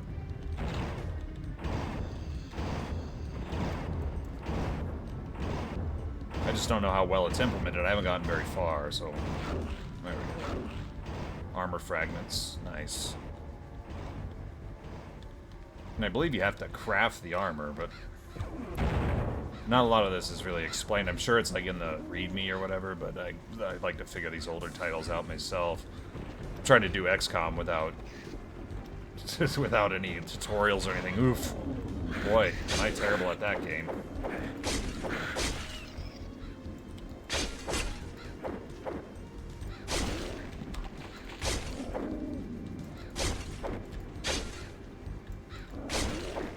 A manual does help for that kind of stuff, though, especially older titles. You're like, well, I gotta read all that? Yeah, we had to, too.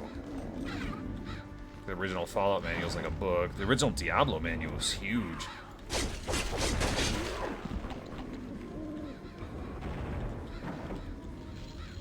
But as far as I could tell, all the traps are the same. Enemy placements are mostly the same with the added enemies. Like, here's where I'll die probably quite a bit.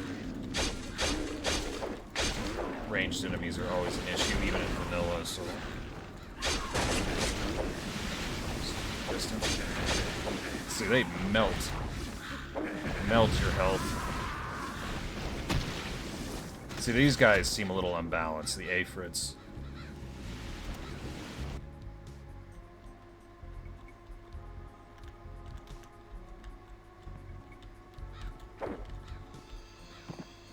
Oh, we need the key yet.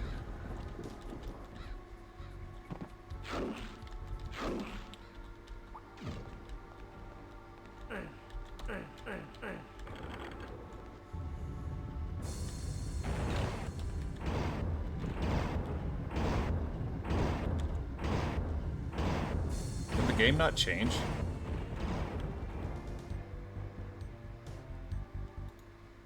Oh, I did not change the game.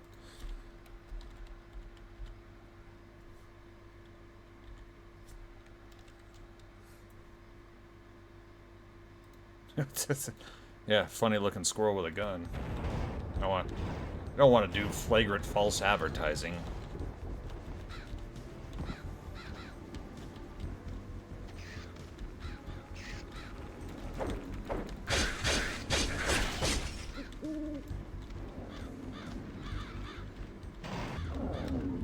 I imagine it'll get a little bit better once we get some spells, but as of right now, we are all melee, no ranged, which is typical for a cleric.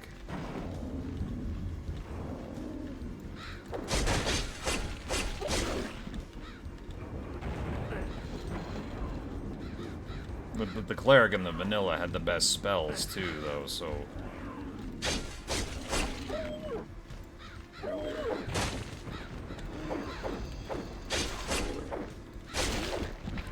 But now I'm playing defensively, not offensively, so...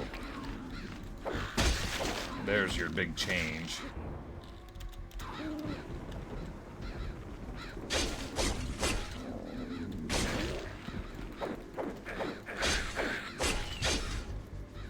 Little ankle biters like the crows and the spiders really chew up your health, too.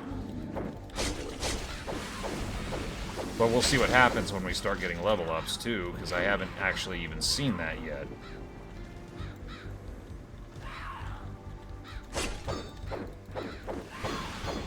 Where'd he go?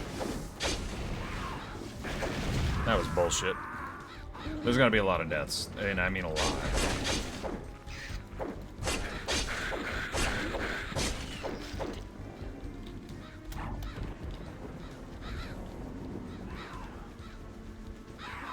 Come on. Gotta play a little more tactically.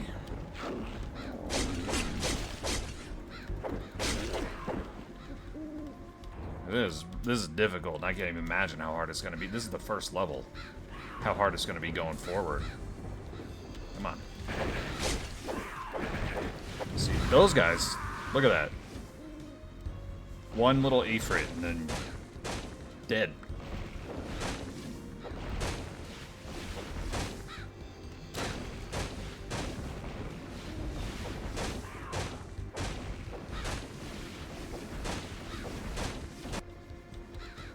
And this is, remember, keep in mind, this is on the easiest fucking skill right now.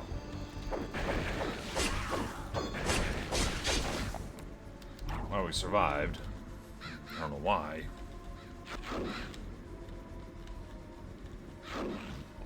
But it does what it does do in that regard, even though it's a little imbalanced in my opinion, is that it does give items more utility. I have no clue what the hell those little chittering things are supposed to be, but kill them. I don't know what they are. Kill them. If it bleeds, we can kill it.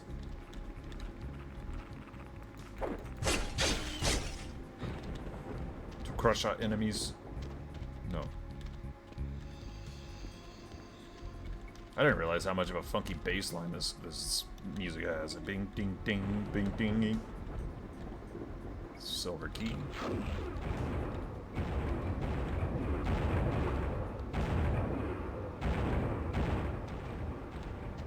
Now we can ring the bell, ring the bell.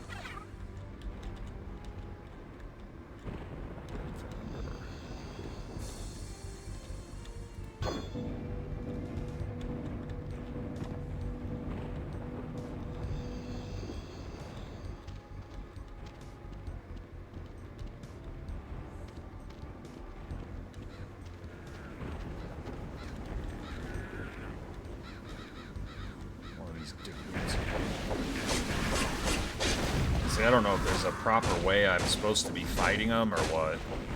Maybe I'll be devising tactics as I go. I'm just not 100% certain. Because the shield doesn't seem to block Jack Duke. Oh, I guess it does. Maybe I'm just stupid.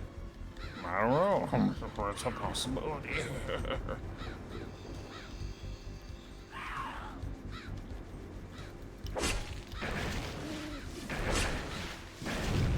much. Like, it's pretty ineffective. I don't know. We'll see. We'll figure stuff out. Level ups are gonna help. Picked up charcoal. Because right now we're doing, like, base damage, base defense, base health, base everything. As you can see, we actually have hit points, which is also a little bit different.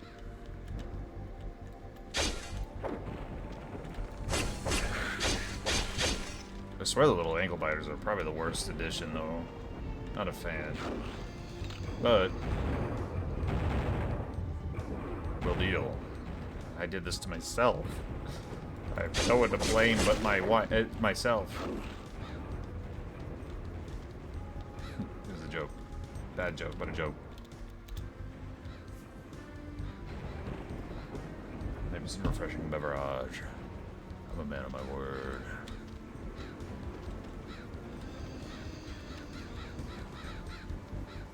Wait. Ring the bell.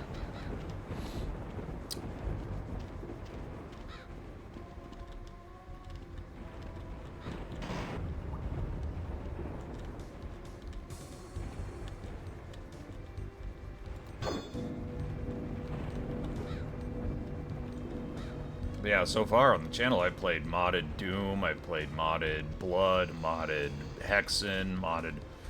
You know, I've been modding all these old games. Modded Diablo. It's been mildly popular for a channel my size, too, which is crazy. Modded Diablo. Our friendly raiders from this morning, I think they play a lot of that. Okay. Back off. Killed one. This feels weird, doing like all this backing off and... Hexen, typically you just, you know, keep a little distance, mulch them. What if I fail too much? I'll try playing as a warrior. Maybe that'll be a little easier.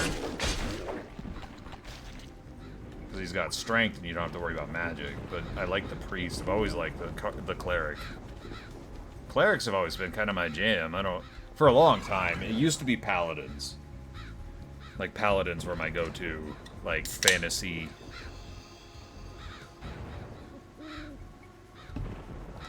class, and then it just kind of fell off to clerics because paladins are too much of a goody two-shoe, especially in the D&D context.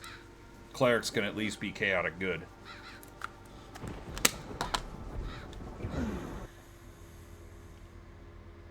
You know, break the rules to do the right thing. Are you ready to die? Okie dokie, but thank you for hanging in there, and I'm sorry the child was such a turd bucket. But appreciate you being around and everything you do.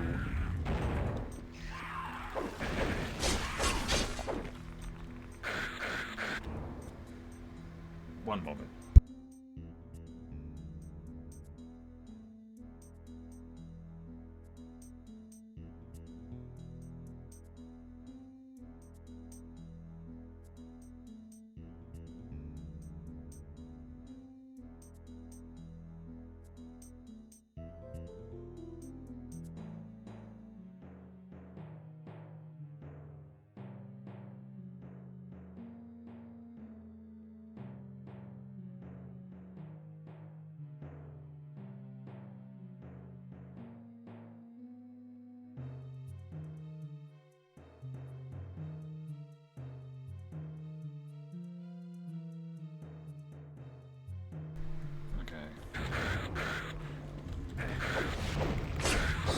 Spider.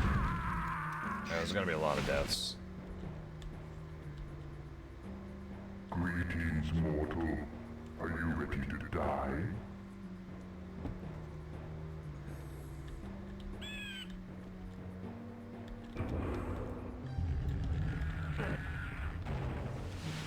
Okay, Mr. Spider.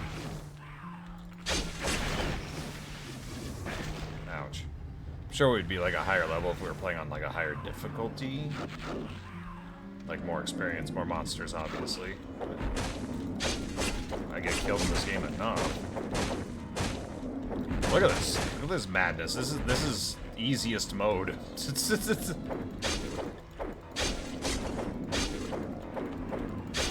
absolute madness.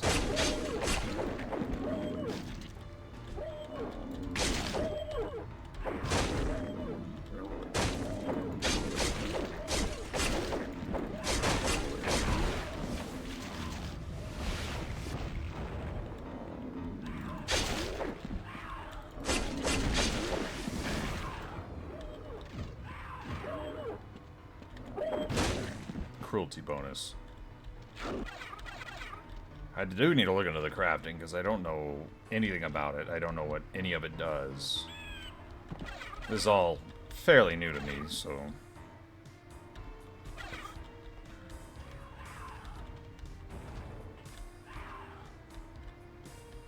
At least in terms of the mechanics of this mod. Hexen itself, no, I used to play it on the Nintendo 64. More or less a direct port of the PC version, nothing fancy, no new bells or whistles in that version anyway.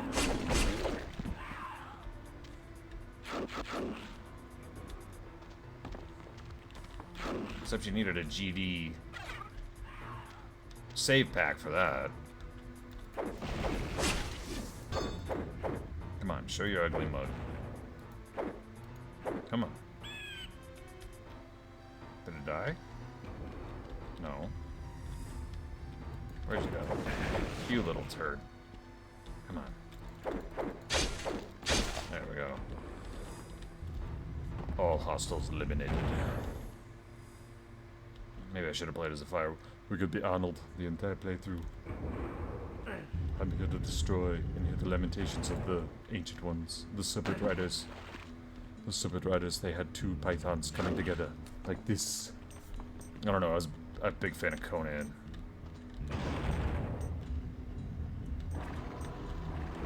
Okay, let's see what these guys can do, because I have not actually encountered them yet.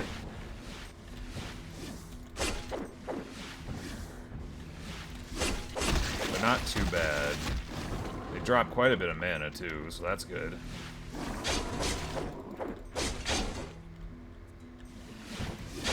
Okay, Serpent Staff is still a thing.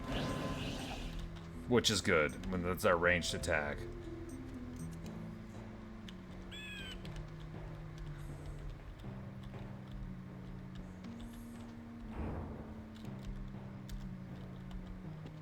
That also means we'd probably be getting the Pyro spell too. Which is also good.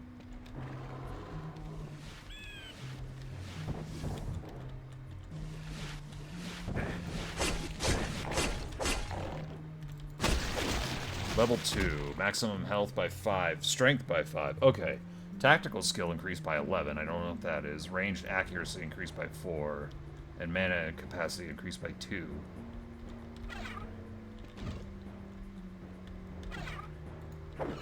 Okay. I don't know whose harebrained idea was to turn Hexen into RPG, but it's not bad. It just needs some balancing.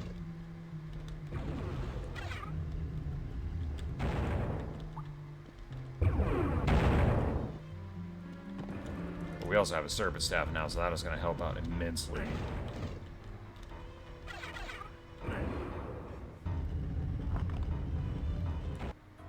Okay. Just here for a switch. Must be level 4 to use this attack. What? That is horse shit. Level 4 to use the Serpent Staff. Well, we're level 2.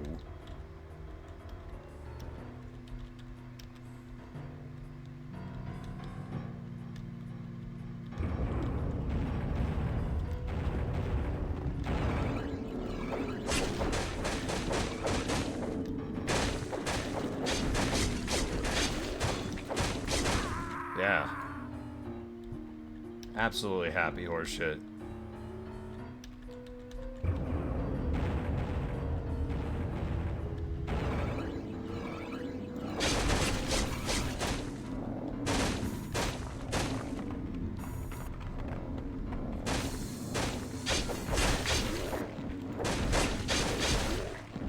Although it is 3 hits now to kill a Netin instead of 4.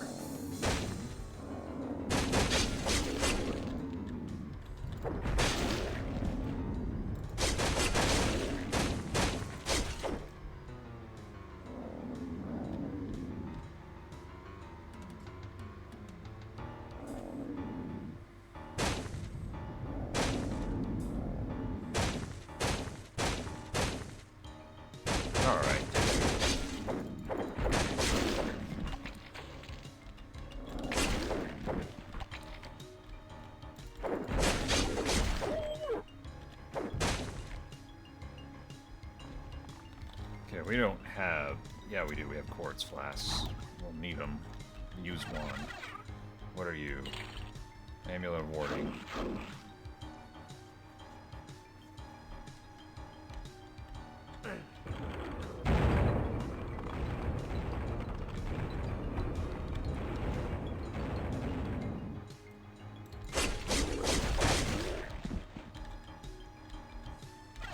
You do have to take it a hell of a lot slower.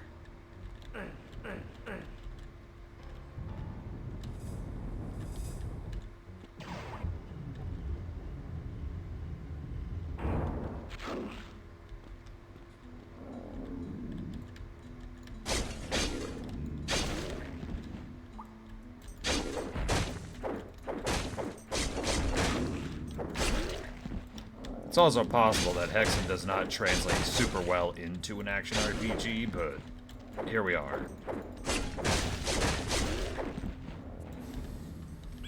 Another game I'd love to play on stream is Blade Runner, but I guess the only version that's out or available to purchase is the Caca-Doodoo one on GOG, which they did that brilliant. Here's a remaster, so let's scrub the original from the internet, which is always a bad idea.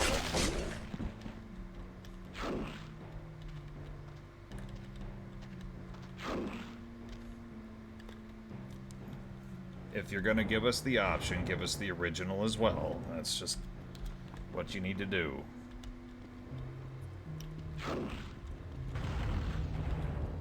Okay, serpents. So the enemy placement's the same, more or less.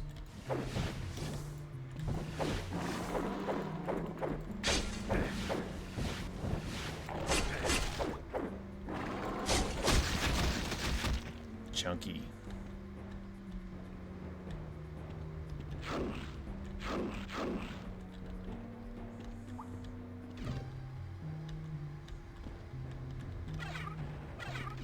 Okay. I am on my toes a little bit more, but that's not necessarily a great thing if it's on the easiest mode.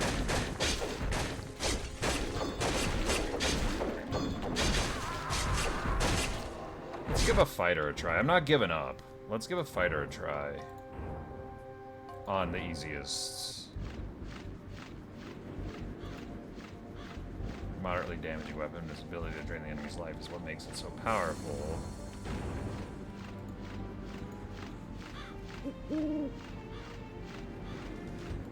Take the axe.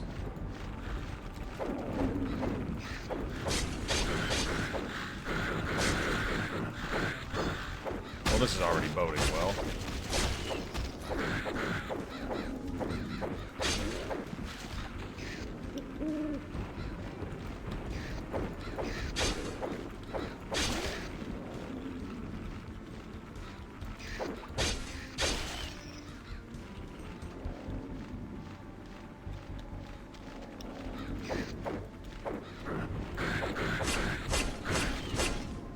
Jesus, they get in there and you just fucking chewed up.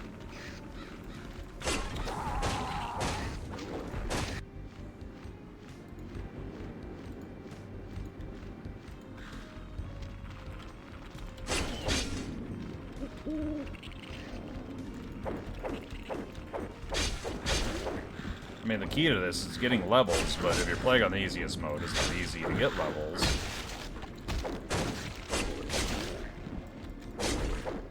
At least the fighter can do some decent damage, though. So that's something. Who would have thought the fighter would be the easiest one? Although I feel like the mage was the easiest one in the original. Maybe the cleric because of his final weapon. Staff of Souls, I think is what it was, if I remember right. Been years.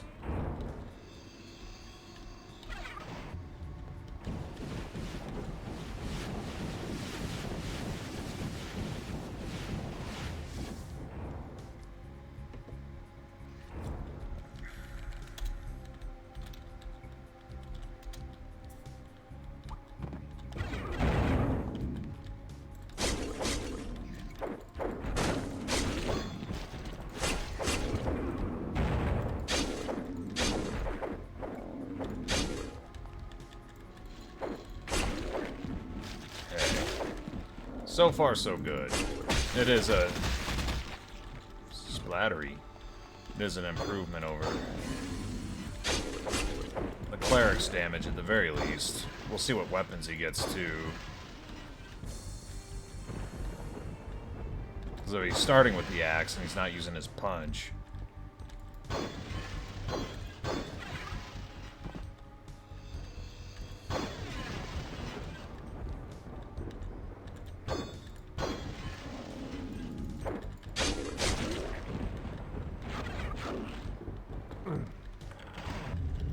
For full transparency, this is epic easy baby mode, and it's actually still pretty fucking difficult.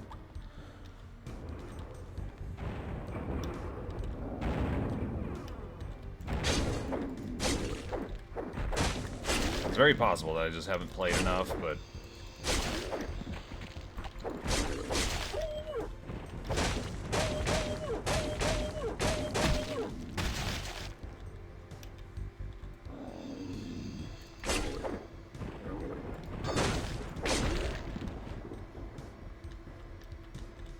it is a very interesting concept, and I do like it.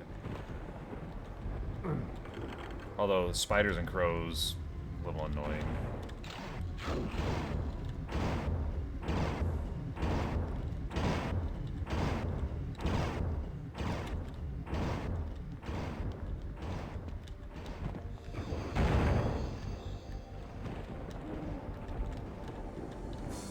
I can hear one chittering around out there. There we go.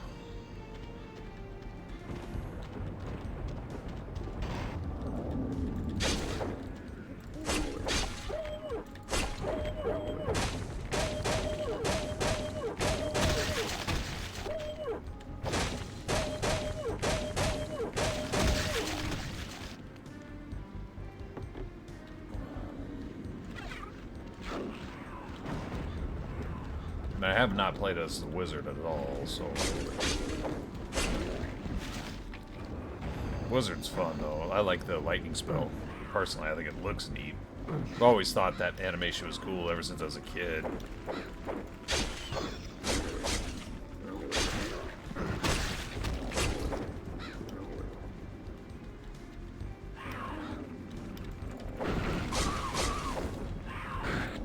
Hey.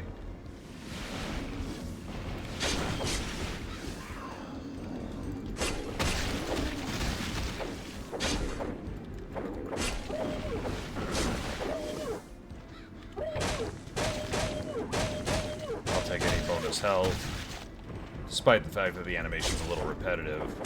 I will take the bonus health.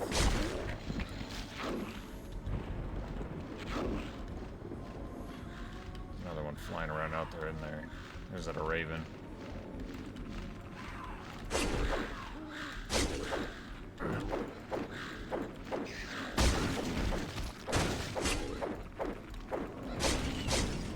Yeah, the little ankle biters tend to mess me up more than the big guys do. Ettins are no problem.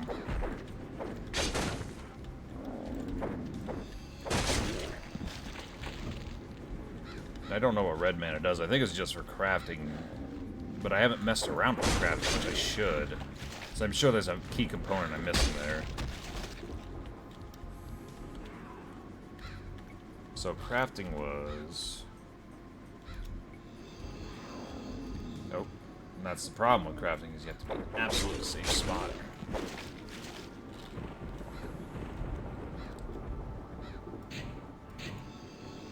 Let's see, recipes, armor fragments, tattered cloth, and red mana to make mesh armor, which we don't have. Falcon shield. Okay, so these are like permanent upgrades. That's what they are. So we need to collect as much of this stuff as we can. Bolster our stats with level ups and equipment, is what it looks like.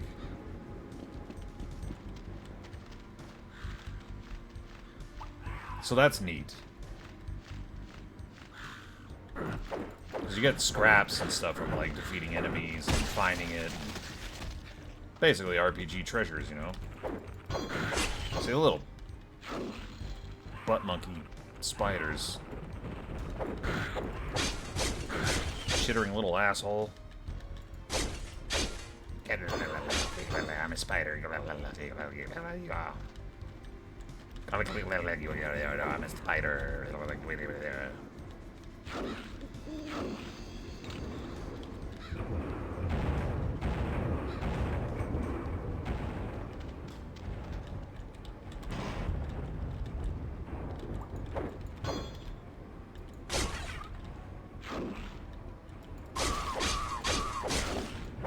Yeah, I'm not falling for that dickweed.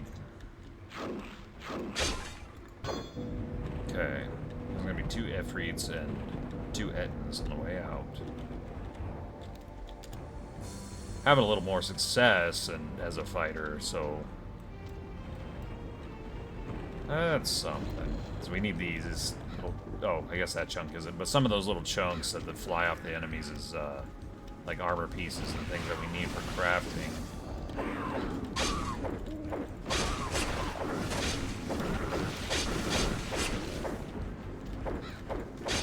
Okay. Fighter survivability is a lot higher. So, well, at least we can make some progress.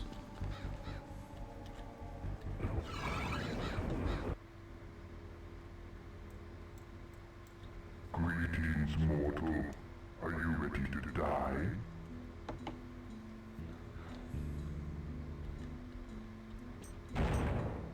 No. I'm not ready for eternity yet.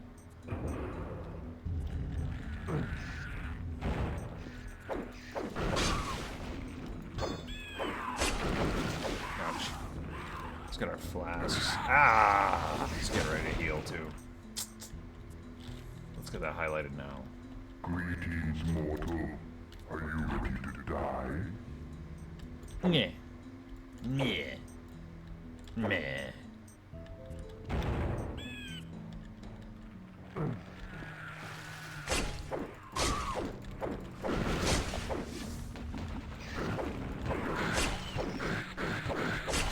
Telling you, the little spider dudes are the worst.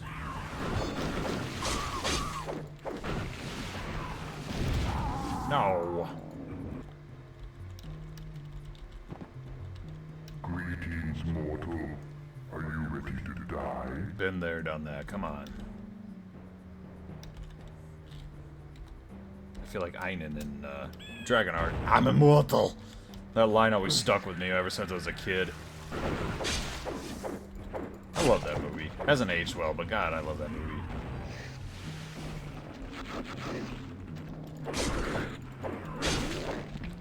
I will build it, and it will be great.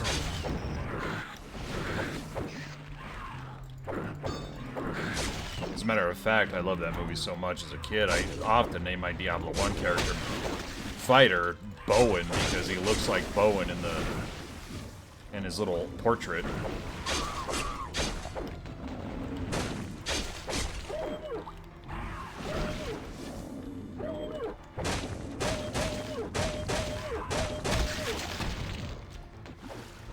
Okay. Just be tactical about this.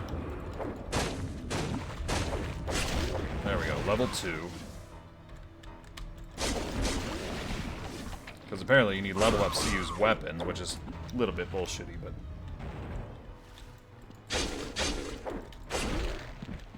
by doing that, you take away the cleric's greatest strength as his range.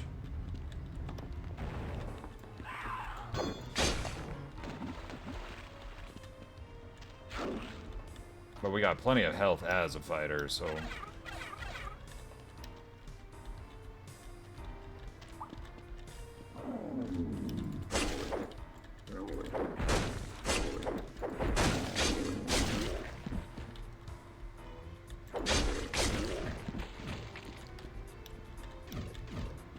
see what mana even does for us as a fighter.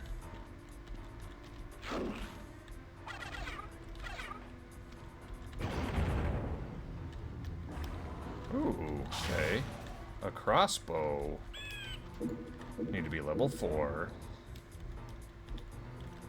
One of the aspects of this mod I'm not a fan of, but... But I suppose level 4 will happen eventually, or at least it's got to, you know. But still. One of the fun parts of shooters is picking up a new weapon and using it. See what it's capable of.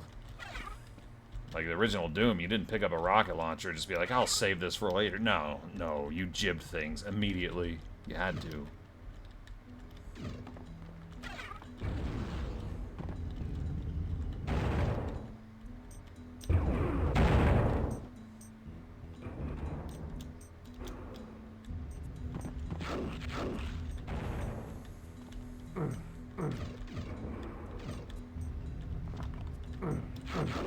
But I notice I'm kind of falling into my niche of, like, modded older titles. I don't know if that's going to be directly my thing, but retro has always been the aim, the goal, so who knows. That being said, it's not like I'm not going to be playing modern stuff.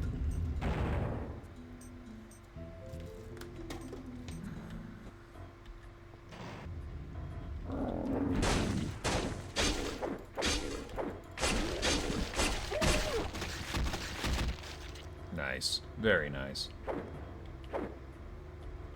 So that's what they did with this punch animation. They just turned it into that, which is cool. I could dig that. That's clever. Come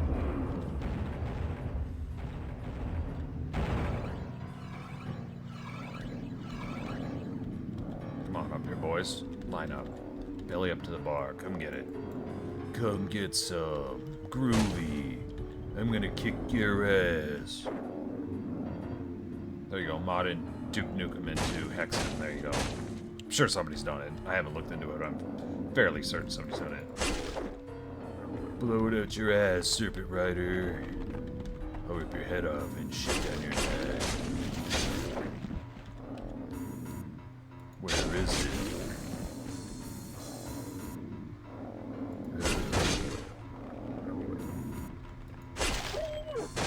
Steals our chips and lives.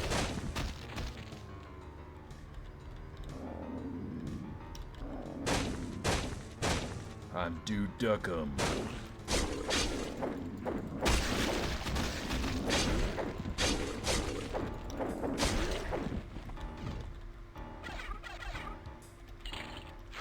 There we go. See, we're in way better shape than we were as a cleric.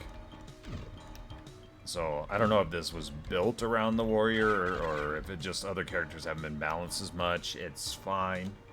Not a big deal. It's just a mod. A very well made mod. Where is it?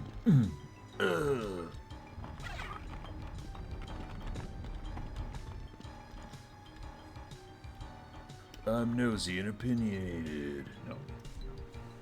Going there.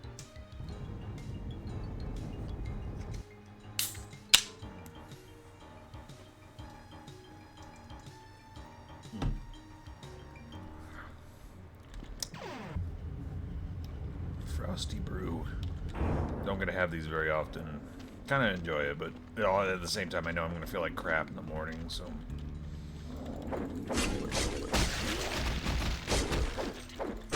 It is what it is. You gotta make sacrifices.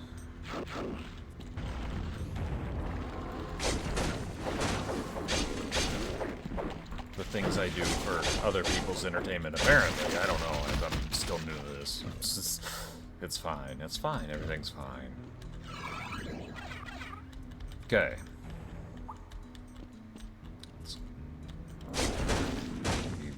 Butt wipe. Dick munch.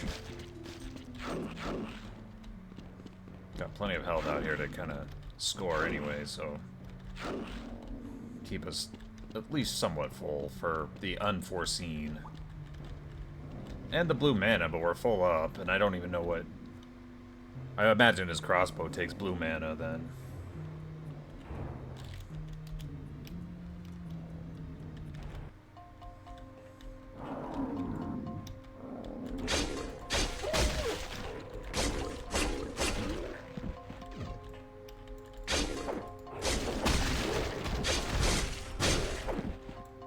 So those butt wipes aren't any stronger. seem to get more attacks, though. Like, they've been rebalanced to attack more frequently, it looks like, anyways. Okay. Remember there's a gimmick to this level, too, because we streamed the vanilla not too long ago. They're actually weaker in this version, just because they don't block nearly as much. Or at least they can't. I don't know if they don't. Whatever.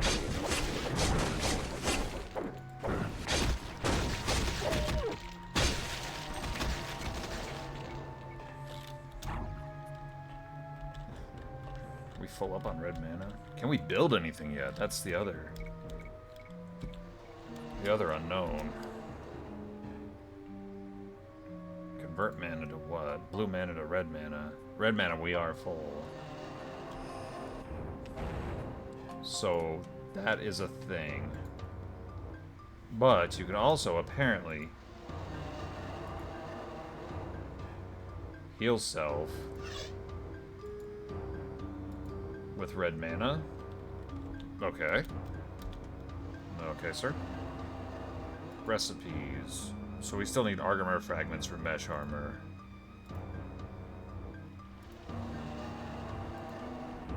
Which I imagine a lot of this stuff does come in time, just based off of killing enemies, you know, they just drop stuff.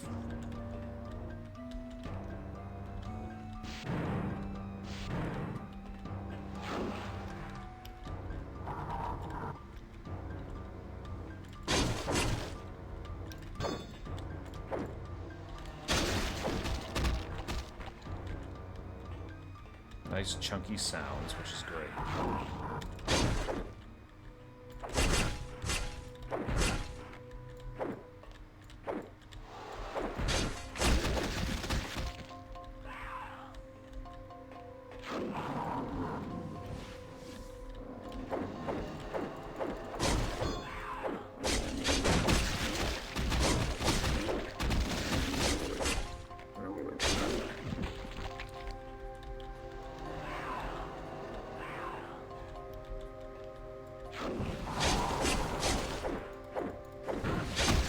Ouch, serpents hurt a lot. And now that I know you can heal yourself with red mana too, though, that's kind of nice. It didn't seem like a ton, but... Or you have to spend a ton to get a little bit of healing, but that makes sense. Otherwise you'd be healing every 12 steps. 12 steps. Healing, no. These shift the walls down here, I believe. You can access other parts of it.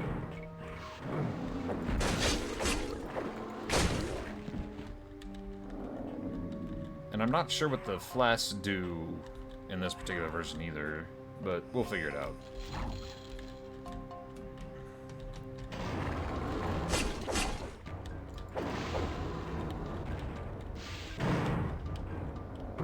Oops. Oops, I don't know.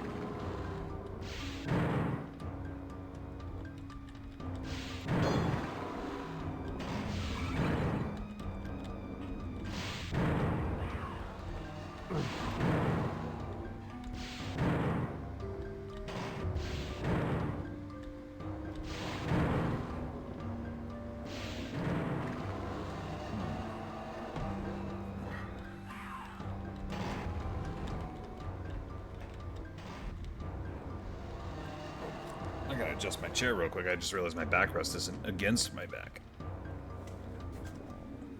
There we go. This new chair is freaking sweet.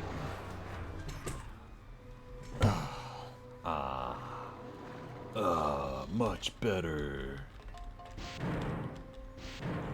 Gonna rip him a new one.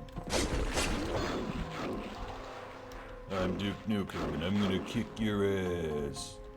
Where is it? Yeah, you'll have to bear with me, I don't remember.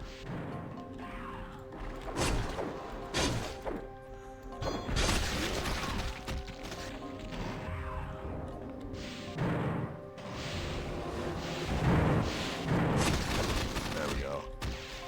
So that side's closed off, and so if we go upstairs and hit the switch, it'll flip to the other. Which is needed for this.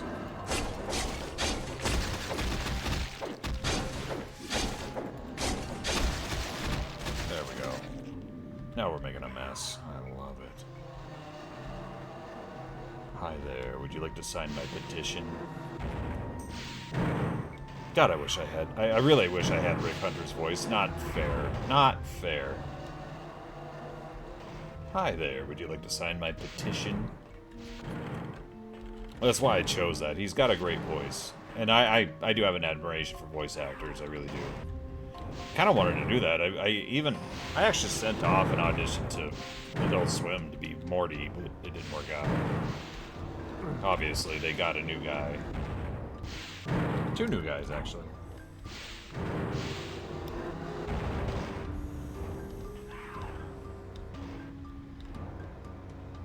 That's okay. Can't win them all. Could have swore that's the one that pulls it to the other side, but maybe I'm mistaken and it's the other one that does the other thing.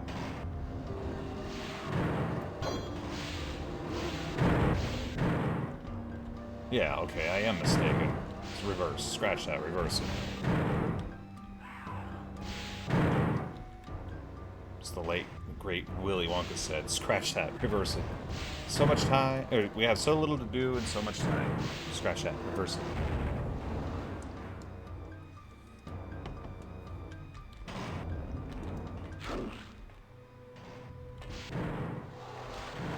There we go.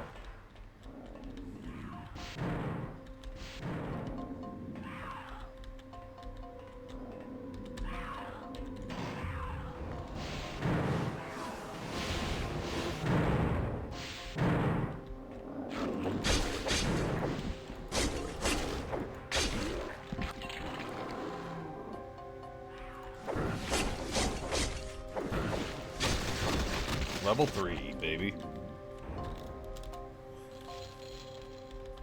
I'll be interested to see these characters level, because I've never played the RPG version of this. And I do like me a good RPG. I'm not saying this is a good RPG, I don't know.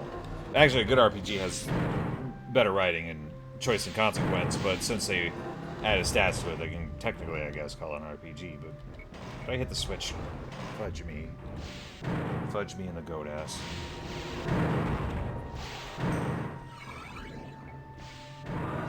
There we go. So that's 2/3 of the puzzle solved.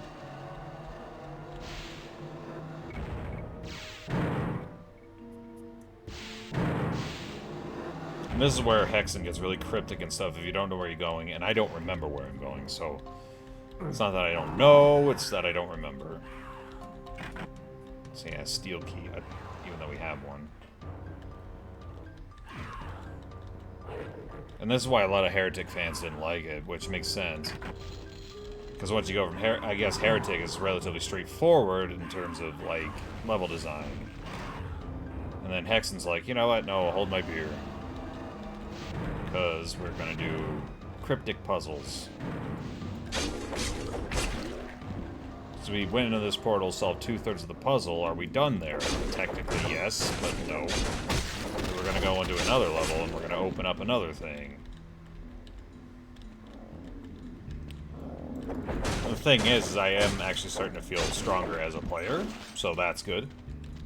I'm actually putting the beat down on enemies.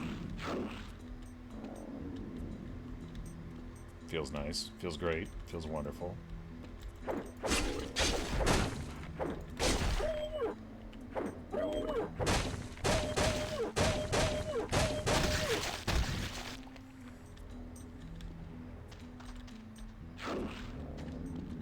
Yeah, they didn't add execution animations for the clerics, so...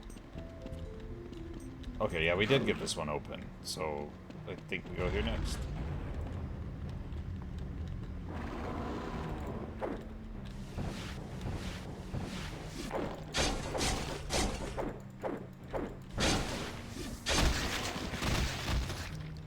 Chunky. I don't know the Chunky who left these Chunkies. Newman. No. Oh, it is that time of year. I haven't watched Seinfeld. I usually watch that like every year just because it makes me feel better. But I've had a very good year in terms of feelings, if that makes sense. Like, I haven't been a fucked up mess for the first time, well, ever. So, that's nice. It's really nice. It's a good thing. Since I am having beer, I gotta have a pee break. I'll be right back. Enjoy this Wendy's training video. It's fantastic.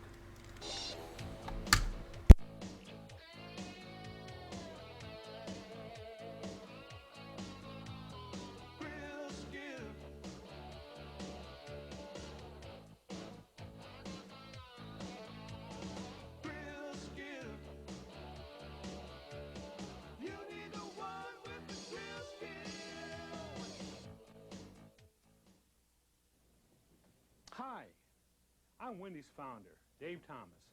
From the day I opened the first Wendy's, my goal has been to serve the best hamburger in the business, a Wendy's old-fashioned hamburger. So I started with the freshest beef I could find, 100% pure beef, never frozen. And we pattied it in squares so the hamburger hangs over the side of the bun. Then we cooked the patty slowly to seal in its natural juices and served it hot off the grill with the customer's choice of toppings. No other hamburger chain can make those claims. That's what sets us apart from our competition, and that's why our customers come to Wendy's. I believe the only way to make a Wendy's old-fashioned hamburger is to press the meat patty. Pressing the meat patty is really important, and here's why. The patty tastes better because the salt is pressed into the meat and makes the meat more tender. It also makes the patty larger, so they'll hang over the edge of the bun, and people will like that. Pressing the hamburger patty requires skill and dedication. You have to watch over the patties constantly as they cook. You should always serve a perfect Wendy's old-fashioned hamburger, the one that you would serve to your best friend. You have one of the most important jobs at Wendy's. Right now, I want you to devote your full attention to learning the new four-corner press procedures for cooking Wendy's old-fashioned hamburgers. And while you're doing that, I am going to have a hot and juicy hamburger with mustard, pickle, and onion.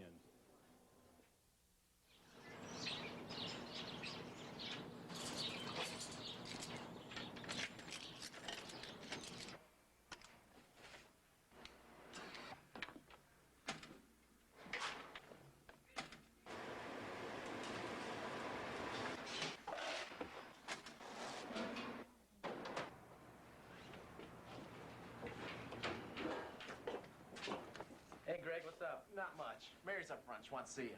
All right. Hi, Bill. Hey.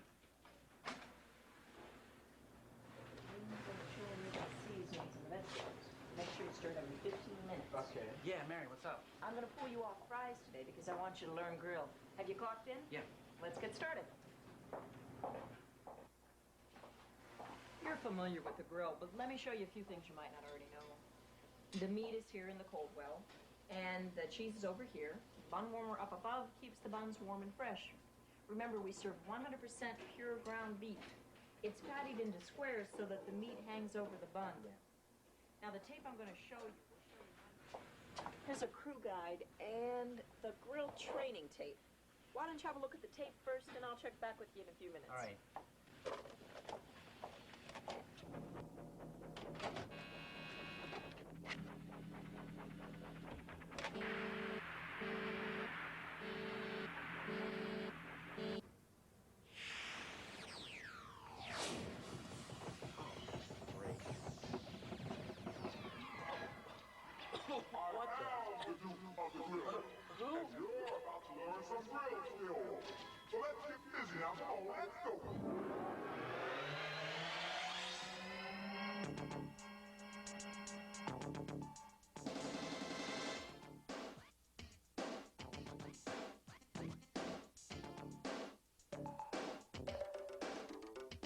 Now, working the grill, Bill, it ain't so tough.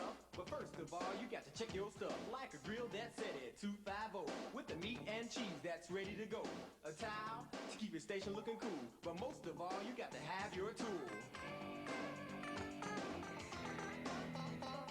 Are you with me now? Get ready. We're gonna lay them down. Now, beats got grain to to it just like wood. You got to follow the arrow to lay it down like you should. From the front to the back, you got to lay it down. Space it evenly, not scattered around. Next, you got to salt the meat from the back to the front to make the taste complete. Not too little, not too much. With a little finesse, you'll get the touch. What's coming up next is our key to success. We'll turn the meat and do a four-corner press. Don't wait too long, I emphasize, or the meat won't reach the proper size. When things start to sizzle, you're ready to go. Gently turn the meat, but don't be slow. Just turn them over easily. We don't want a broken patty, that's a guarantee. Press out the corners, 1, 2, 3, 4. Rock it a bit, are you keeping score? Top and bottom, left and right, and you'll get a patty that's out of sight. Press out the corners nice and wide, at least half an inch on both sides. The reason you press, you gotta think, when the meat hits the grill, it starts to shrink. We start shrinking when we hit that grill, you know it will. We start shrinking when we hit that grill, you know it will. When you see red juices on the top of the meat, it's time to give the turn and press a repeat. Do it again just like you did before. Do the four-corner press just one time more. Now once you press it the second time, don't press them again because the meat's just fine. But when you see red juices rise, turn the patty over to the other side. Don't scrape the grill, we want it wet, you see. And keep the meat moist so it's hot and juicy. When the meat's red juices no longer rise, you can serve that patty, it'll win a prize. Okay. It takes about 4 minutes to cook, but just to make sure you can have a look. Use your tool. It turned into a poo. I know, TMI, but I don't give a shit. Well, I just gave 2. It's my birthday in a couple hours, okay? I'm allowed to be a jackass. Oh, it crashed. That's okay. We save frequently. So we'll just have to redo that.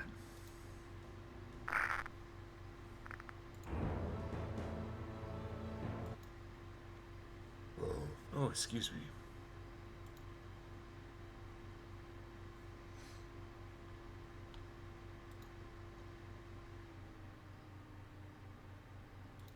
Just checking some things real quick.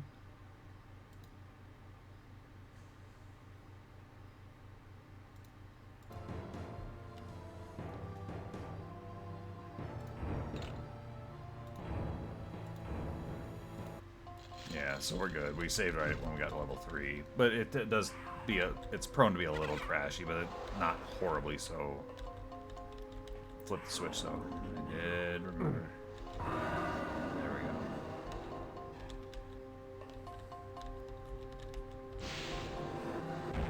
I don't know, that seems to be my experience with GZ Doom right now. I don't know what's changed in the last couple of years, but nothing. Maybe it's newer hardware, I don't know.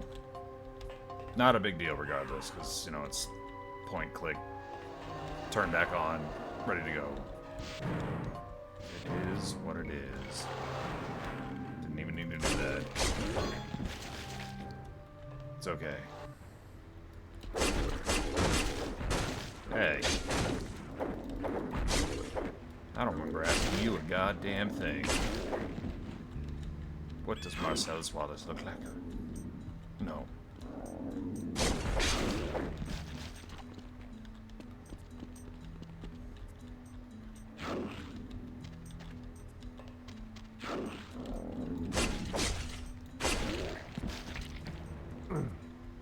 Okay, so we can go right back into this.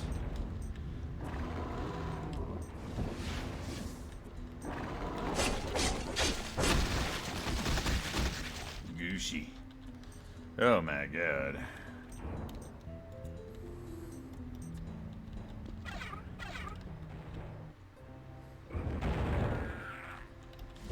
Oh, not this shit.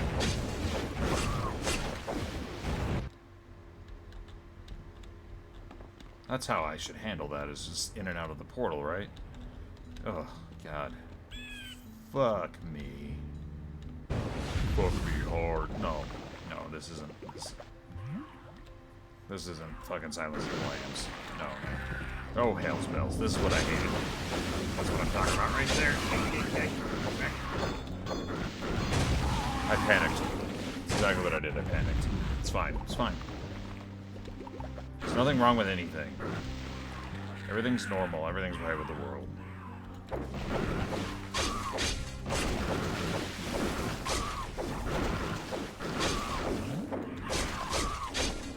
There we go. Okay, that part's done.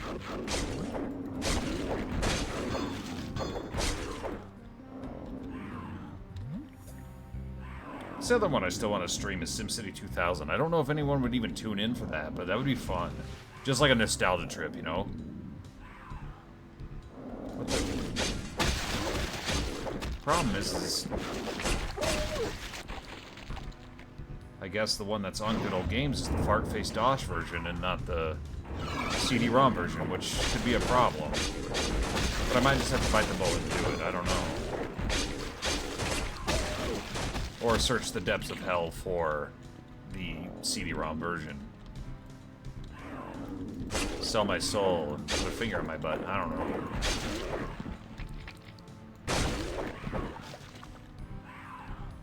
know. I don't know how to get like older games like that. Like, cause most like you can't even buy disc drives much anymore.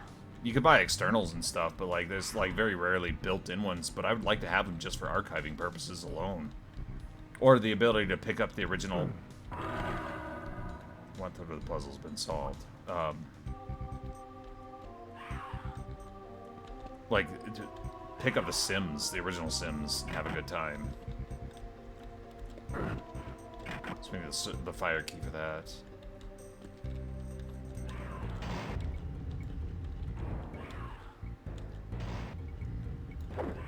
We're not level 4, so we can't use our ranged weapon.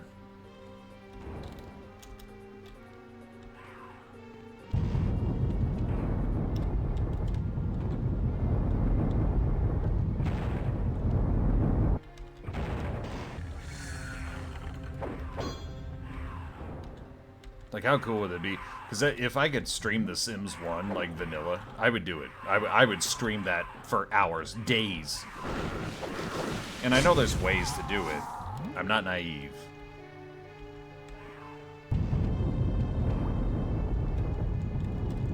But if I just had the original Sims, no expansions, or maybe live in large at most, I'd be one happy camper. As y'all would be, because you'd be watching me play Virtual Dollhouse, and then I would get all Inception on you, and I would play Virtual Dollhouse in Virtual Dollhouse, because I find it funny when the grown-ups are like, ha ha ha, hee hee, woo, woo, hee. My shunu, I studu, iba suna. Yeah, the original Sims will always have a special place in my heart. That was the first time I can recollect clearly being a brat. And I was never like a bratty child, but I remember that. I was a brat about that. Because my mom was like, we weren't exactly, you know, swimming in money growing up. But we were at Kmart, of all places, because that's where my grandma worked. And I saw The Sims on the shelf. And I was like, I was being a fucking dick about it. I remember that. My mom finally caved and got it for me, even though we couldn't afford it. But oh, end result, not worth it, but still, original Sims, really good stuff.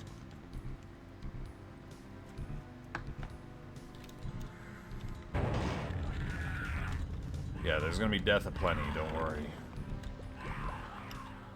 What I am learning is that Hexen RPG don't fuck around. Let's see. Oof.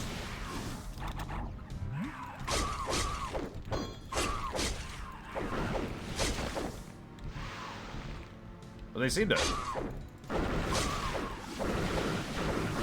The efforts seem to be really unbalanced. Well, in terms of damage output, anyway. I mean, 3 fireballs, that's fair, but like fucking 3/4 of your health? Not so much.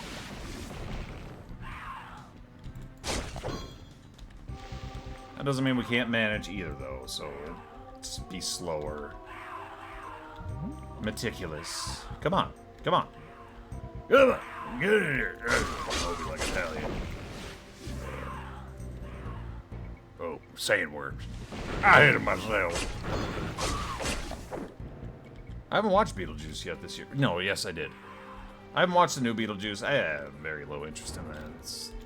It is what it is. It's another, like, you know, cash grab sequel thing. And flavor of the month, Jenna Ortega's in it, and that's fine. But as far as, like, my interest in it, it's alright. I don't need another Beetlejuice to be happy.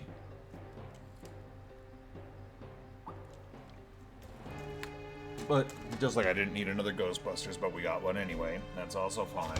Weren't my cup of tea, but some people liked it. Same with the newest Mad Max. Wasn't necessary, but some people liked it. Hold on. Gotta get my peppermint lip pillow in. Ow. Nicotine bad. That's alright. I made my decisions now. I gotta live with it. Anyways, continuing on. I'm trying to be careful, but this is also a little bit faster than vanilla, but the jump is a little bit fucked.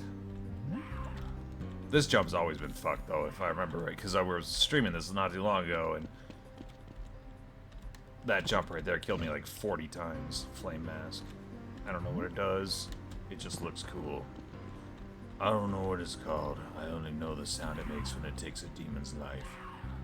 But I think that's all we can do for here for now.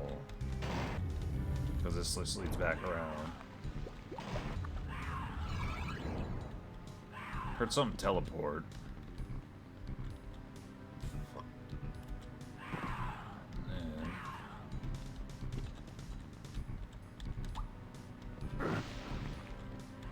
I think we actually got the next piece open because we hit the switch. So we've done that. Yeah, this is the one with the ice monsters, I think.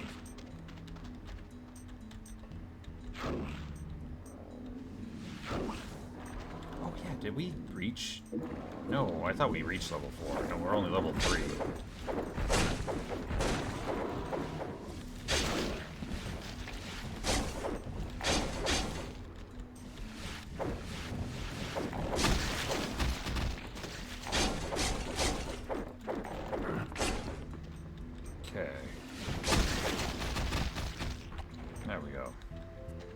Still making forward progress, though. I'll take that, even though we're on the easiest setting. Don't tell anyone. I am kind of a closer to you, but it's okay.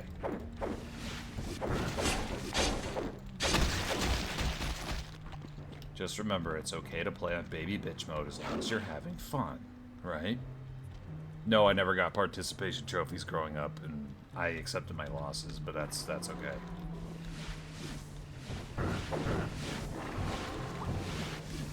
No, they didn't do that stuff. We got those weird merit ribbons that, like, for what your actual accomplishments.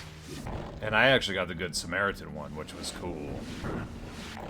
Because there was this one kid in class, her name was, I don't know, it'd be too much. Her name's Ted, we'll just say Ted, or Teddy. She couldn't run because she had a weird medical condition, and I walked with her the entire time. I don't know if I was being altruistic or lazy, probably lazy, but whatever.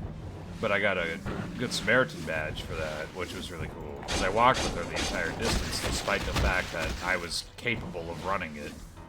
Didn't want to. Nobody does.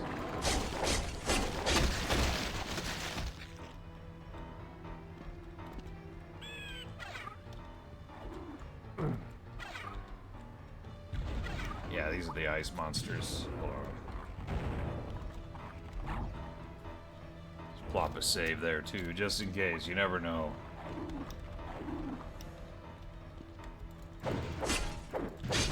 Wendigos. That's what they're called. Okay.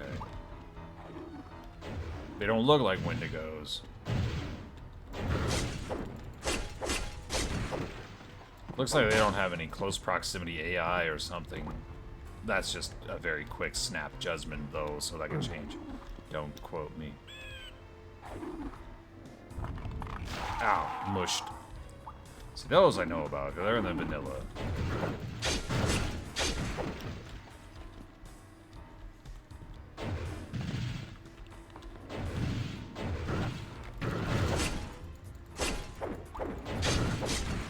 Okay, shield did not block ice. Good. Got it.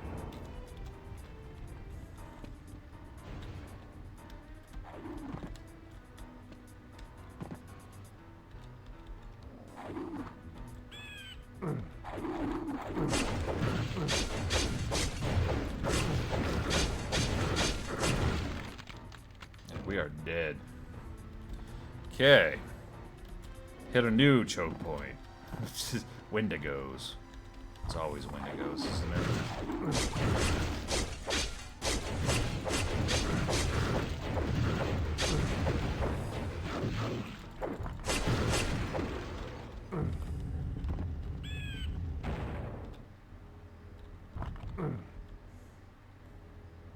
It's always Wendigos. Why has it always got to be Wendigos?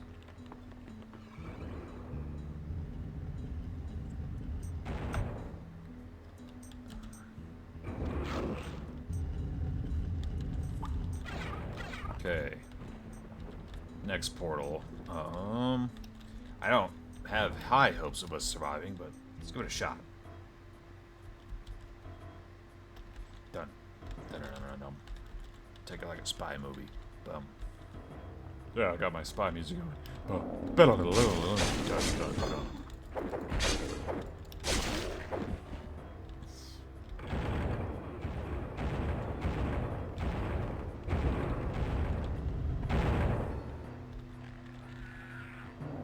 Crap.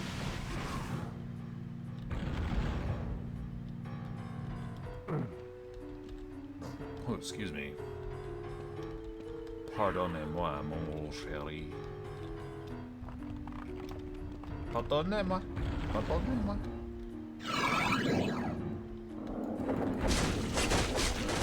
Not good. Okay. It's a bad idea. Now it's time for another episode of Good Idea, Bad Idea.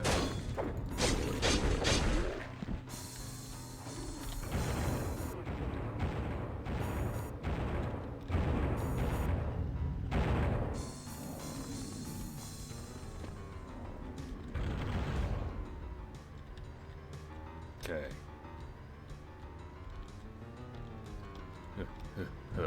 Ooh. Oof. Okay, bring it on, big boy. I will defeat you in battle. I'm a man of my word. Hey!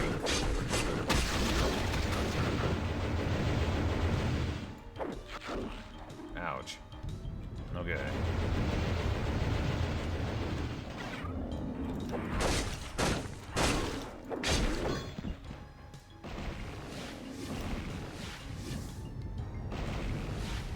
Would you like to sign my petition? Yeah, that's the other one I gotta get working for stream is Postal 2. I know it's like controversial or whatever. I don't really care. It's fun.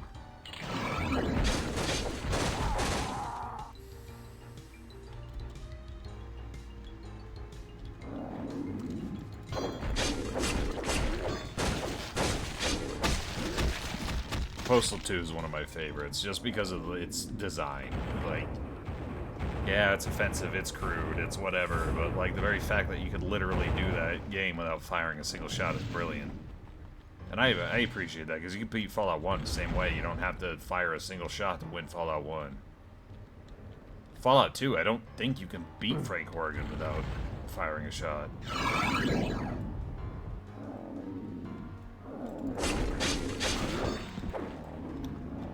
Actually, defeating these jerkweeds might be a good idea, but we don't have the health right now. Just for the simple fact that we can get a level up, and then we can use our crossbow. I think it's a crossbow. It looks like a crossbow.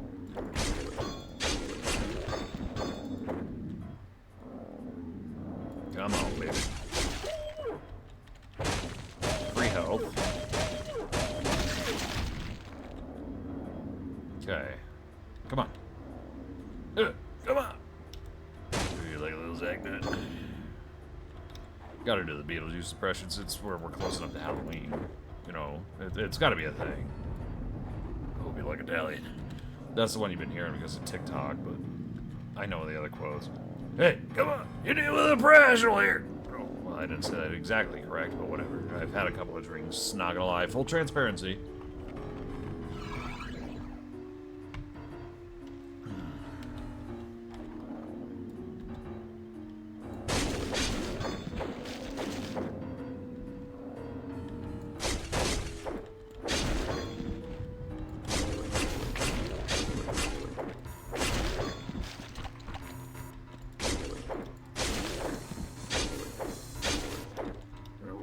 Sometimes that makes things a little more entertaining, though, now, doesn't it? What I am going to call this, though, is Hexen slow-mo mode, because this takes a lot longer to do anything, even... Because this is, believe it or not, the easiest mode.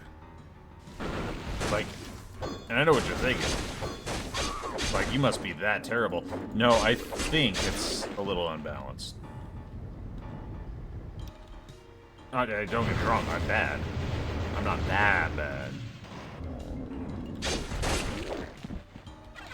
I mean, those quartz flasks. Precious blood.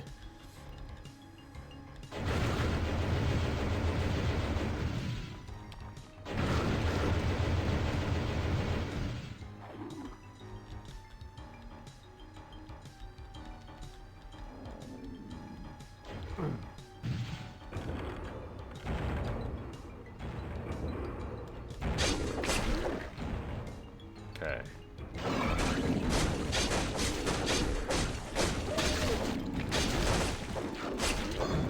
Whoa. Okay. Cruelty bonus.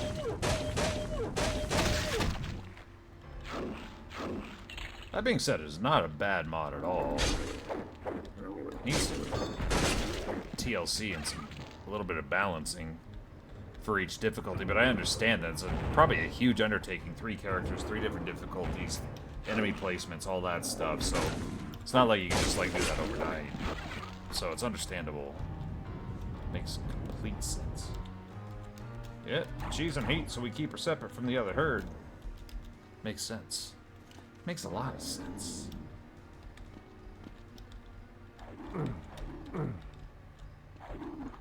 Here's the problem with Hexen, though, is I very well may have missed a single switch, and it would ruin the entire game. Gooshy.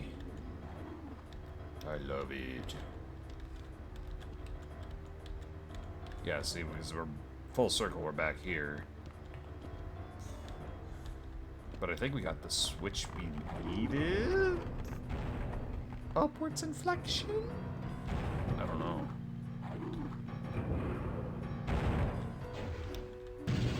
No, it actually would tell you because it goes to the puzzle's been solved, or part of the puzzle's been solved. So we got a little more digging to do. Did I forget about that? Wendigos.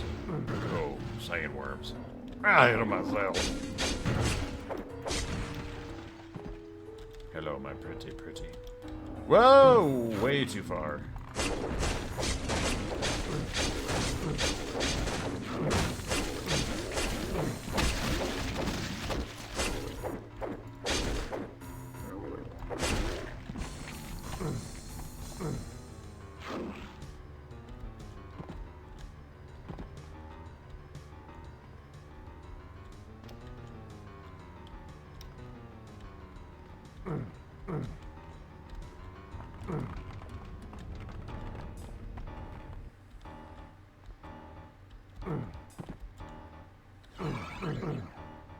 Isn't there a way up from here? I vaguely remember something.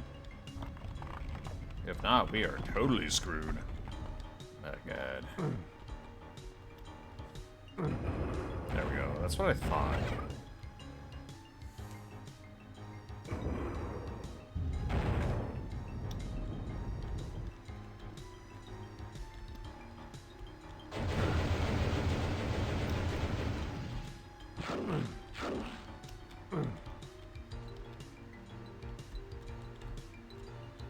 Okay, let's try this again. A little more finesse this time. There we go. Mystic Urn. Hey! Not cool. Not cool. You know what else isn't cool? Things. I don't know.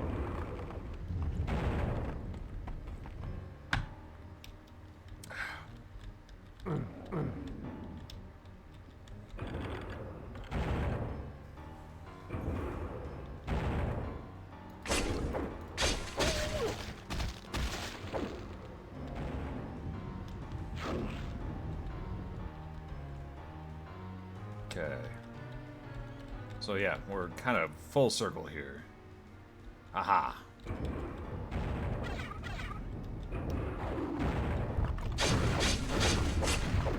I do have to get all up in their grill, though. Do the kids still say that? Up in their grill? It doesn't matter.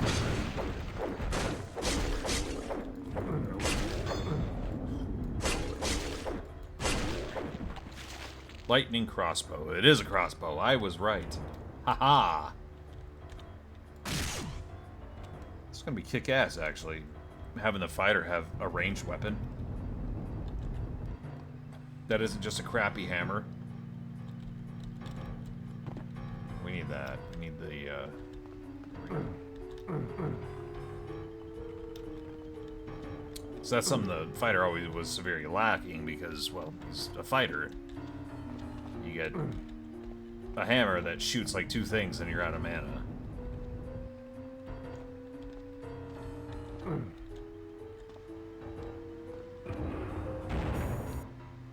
We need him there, but... Let's see what I can do. Ouch. Get your face crushed, apparently. That's its most wonderful feature, is that it will crush your face. No. That's bad play. Let's try this again. It does decent damage. And it doesn't use a shitload of mana. Again, getting my face crushed because I'm a Pop-Tart. But it's kind of nice, like I said, the fighter having...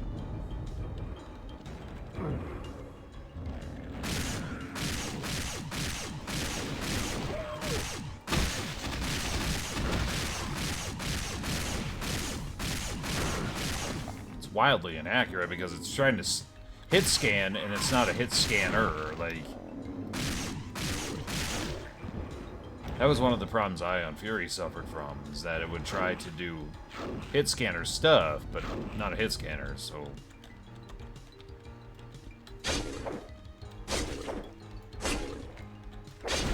But it's good to know, and it's actually a pretty decent weapon.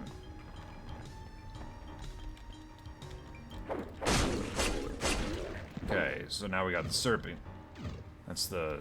yeah, the serpent key. Christ.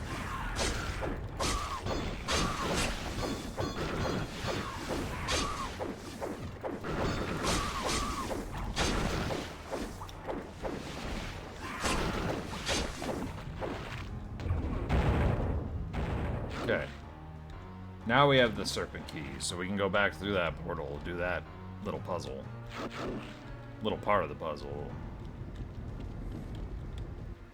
I don't remember Hexen being this straightforward, though. Maybe that's new. Or maybe I'm just, like, just slightly inebriated, so everything seems a little simpler. Who knows? Maybe I'm simpler. Simpler than thou.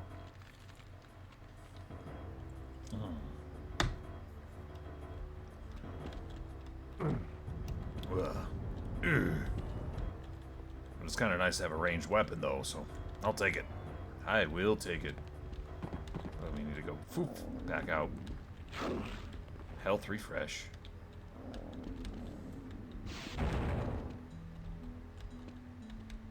Okay, so this is open now, too. Which it could have been before, and I very well may have missed it, but...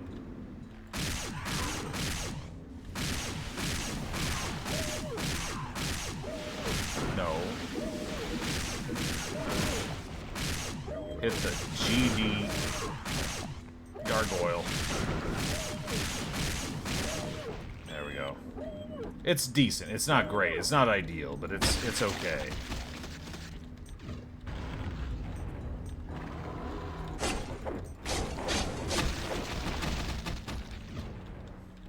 Although it's getting me curious about a mage, because a mage would be probably pretty badass, right?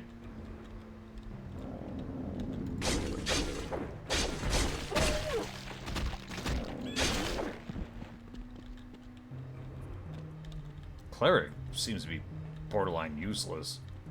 Bracers. Dragon skin bracers. Which we haven't checked the crafting menu in a hot minute.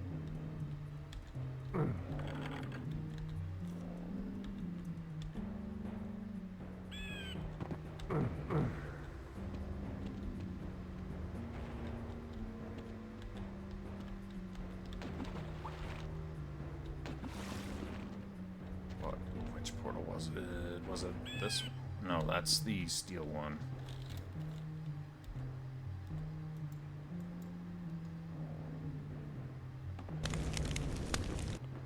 Okay, good to know we have a torch.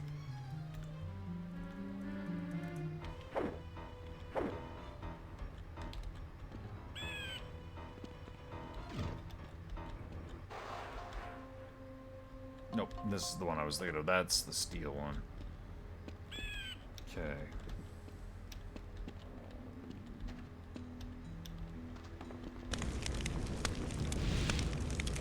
Oh, damn. Okay. I guess part of the problem is I'm not using all the tools available to me. That's something. Okay. Good to know.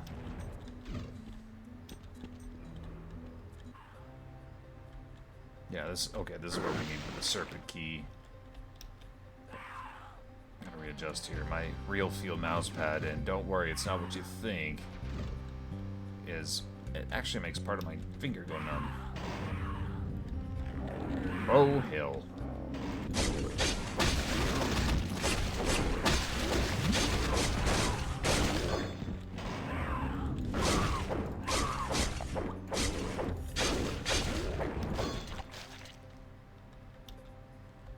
It's a, we'll just say it's a postal for promotional thing that I got.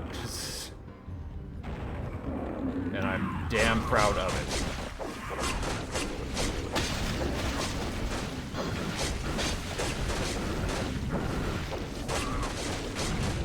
Okay, so we gotta be a little more prepared going down there. It's fine. Ouch.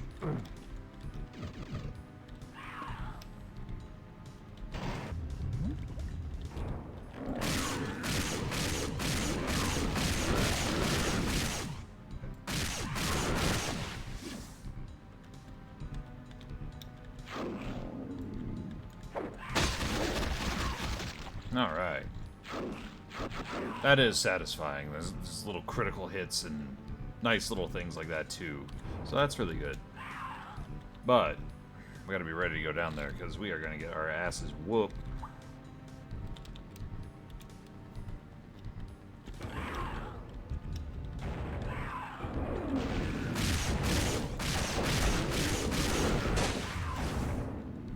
Not yet, not yet.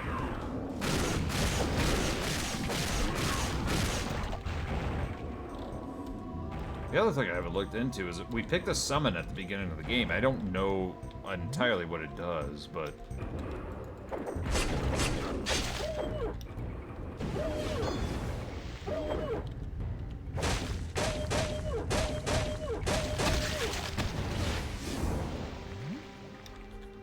yeah, because we got a golem, and I haven't used it. But we also haven't checked the recipe book in a minute, so let's see. Recipes, mesh armor, falcon shield. We need mystic sand for that. Amulet of warding, we've got a couple of those. Platinum helm.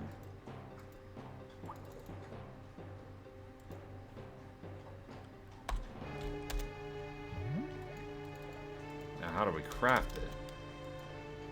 Interesting.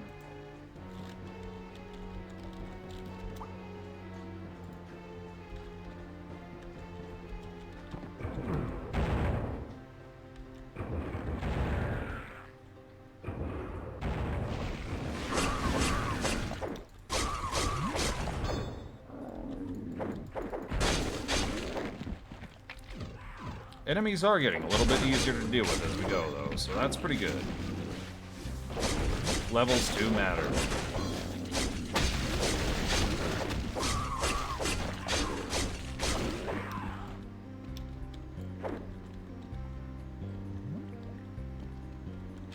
So if you wanted an RPG spin on Hexen, here you go. I don't know why you would specifically be asking for something like that, but hey, it's here. It's a thing. It's not upsetting. It's not egregiously bad. It's actually pretty good. Pretty dang good. Can I write me? No. Gotta get my bowl. Gotta have cereal. Everyone's rushing.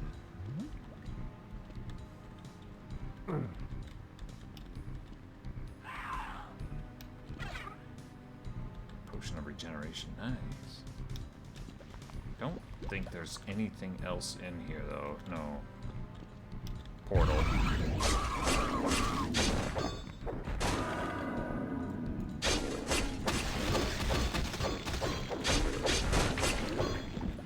Okay. So the puzzles, I guess, are more or less vanilla. They're kind of the same.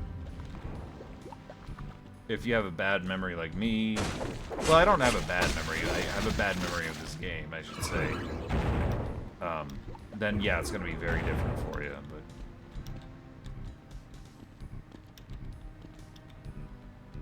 but... Okay. Our way out is up. Ow, ow, ow, ow, ow, ow, ow, ow, ow.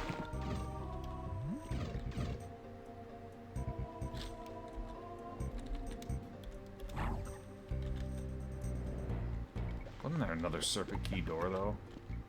Yeah.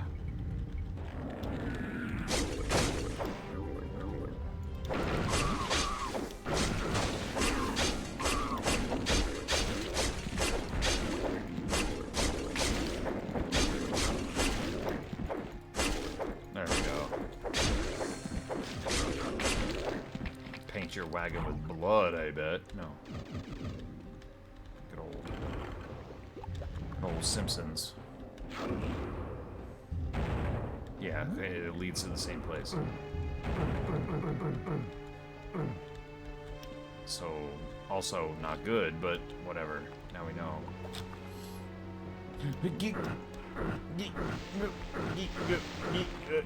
Dead. Okay, I gotta go pee. I'll be right back.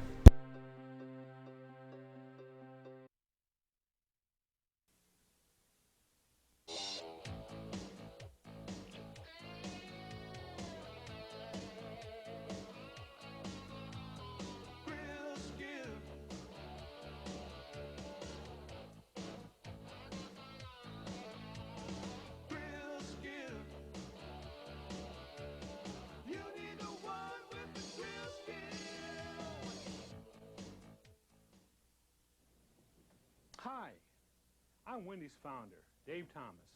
From the day I opened the first Wendy's, my goal has been to serve the best hamburger in the business, a Wendy's old-fashioned hamburger.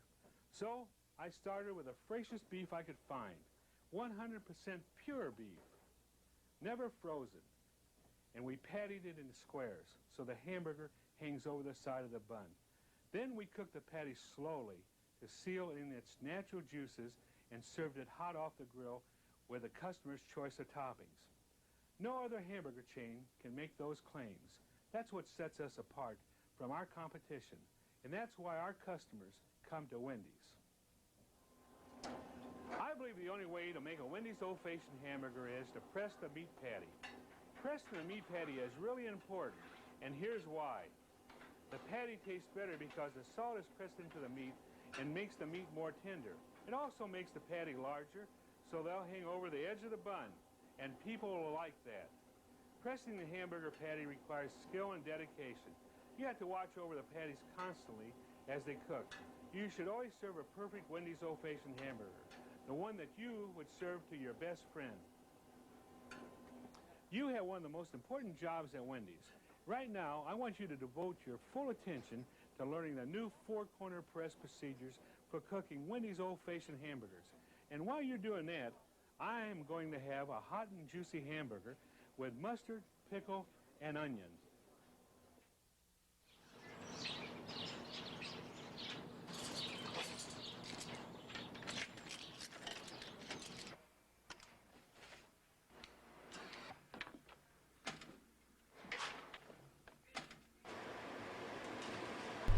Alright.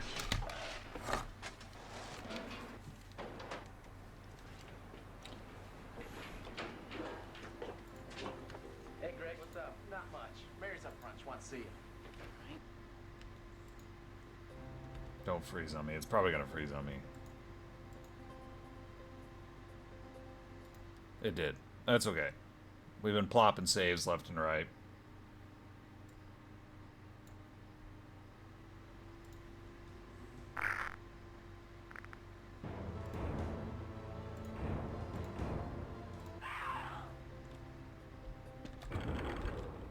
It's all good. It's all good in the neighborhood. You gotta be cautious with older games, not because of any reason other than they like to crash. But I don't remember where we plopped that one. Did we do it after this? No.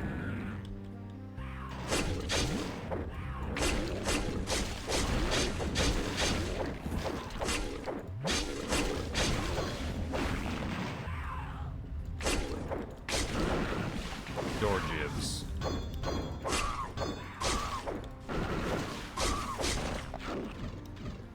Okay.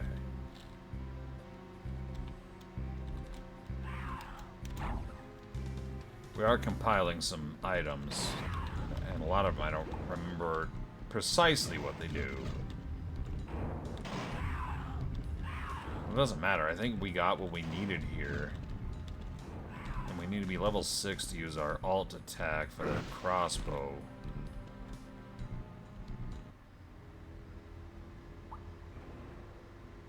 All in all, though, I think things are looking pretty good here. It's been a pretty good night so far. I've had a string of, like, really slow nights. And that's not good for anybody.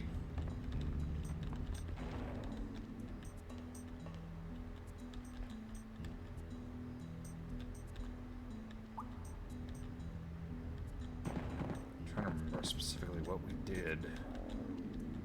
Here's where things get cryptic, because you're like, is that the... Because we got the last one, I thought.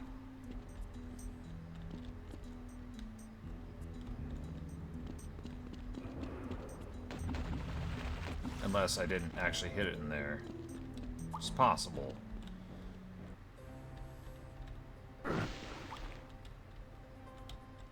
Well, that's not it.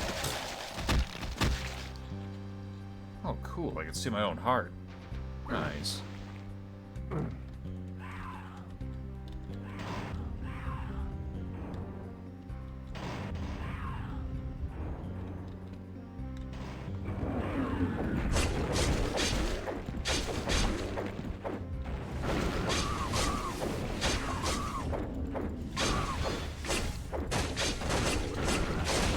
Oh, okay. Now we know. But we're gonna go in armed. I'm man of my word. I don't know why that line for the Dark Knight is the one that stuck with me, where he's like, I'm a man of my word. I saw that movie, so before I met Mrs. Bald, is one of the handful of dates I went on, was with a girl, and I went to Dark Knight. But that's one of the things me and Mrs. Bald bonded over afterwards, but I went to that with her and my cousin. Like, I went to that movie like 4 separate times. That's the only time I've ever done that. I've never returned to the theaters for a film except for that film.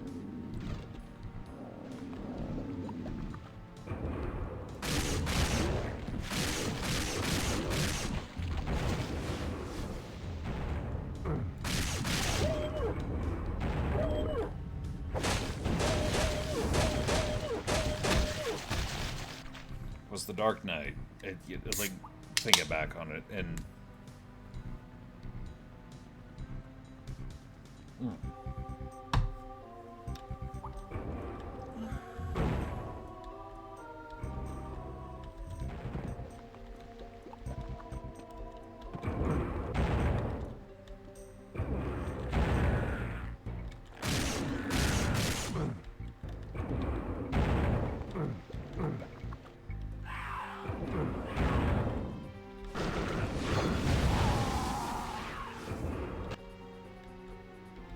okay. Yeah, we're gonna have a fair amount of deaths here. This is okay.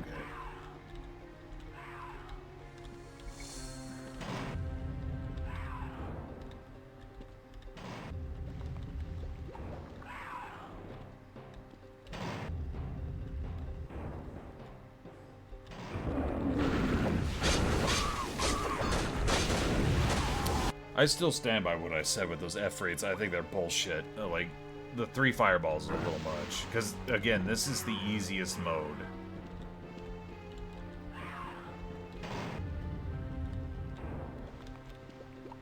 So, I don't think they're balanced very well.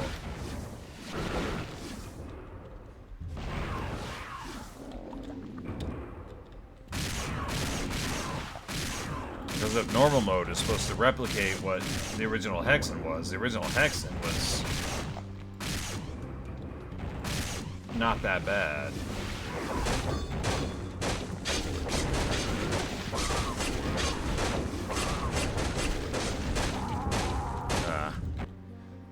I think we should try something else here in a little bit.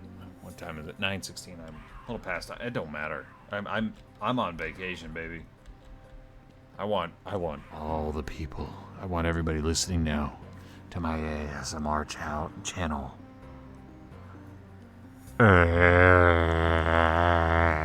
No, but seriously, like, I have no plans. I have no... And that's the best vacation ever, is not having any plans, nothing scheduled, nothing... It's do what you want to do. And that... Like, I don't understand people who plan meticulously their entire lives. It's a little bit of mystery, you know, a little bit of fun.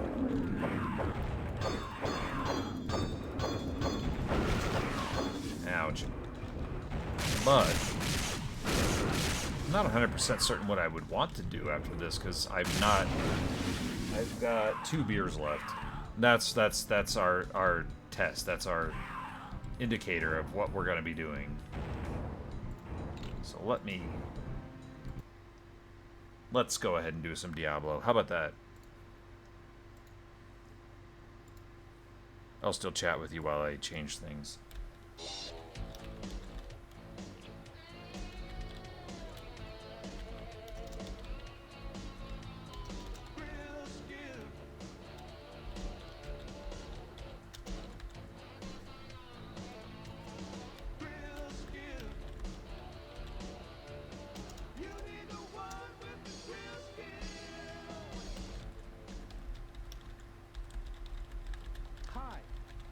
I'm Wendy's founder, Dave Thomas.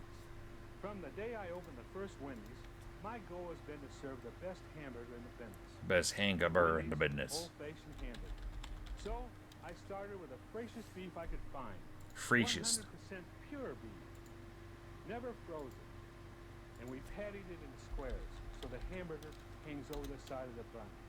Then we cooked the patty slowly to seal in its natural juices and served it hot off the grill with the customer's choice of toppings. Okay. No other hamburger chain can make those claims. That's what sets us apart. Come to Wendy's. What'd you do there, editor? I believe the only way to make a There we Wendy's go. old-fashioned hamburger is to press the Fashion. meat patty. Pressing the meat patty is really important, and here's why. The patty tastes better because the salt is pressed into the meat and makes There the we go. meat more tender. It also makes the patty larger, so they'll hang over the edge of the bun, and people will like that. Pressing the hamburger patty requires skill and dedication. You have to watch over the patties constantly as they cook. You should always serve a perfect Wendy's old-fashioned hamburger. You should be trained to be perfect in every single way. Don't be human, don't make mistakes. Yeah. Right now, I want you to devote your full attention to learning the new four-corner press procedures for cooking Wendy's old-fashioned hamburgers. And while you're doing Alright, that, so we're going to move on to the Hell 3 for a little while, depending how far a beer and a half takes me. Let's just do something fun with it. As you can tell, I've been having way too much fun with this. But we're going to do a Necromancer. Because we can.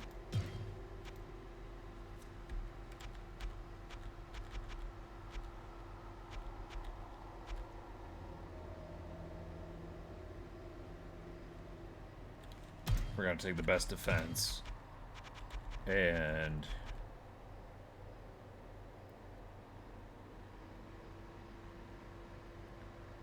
I will take necropathy because I'm a psycho. We'll take auto-saving as a game changer, but nothing else.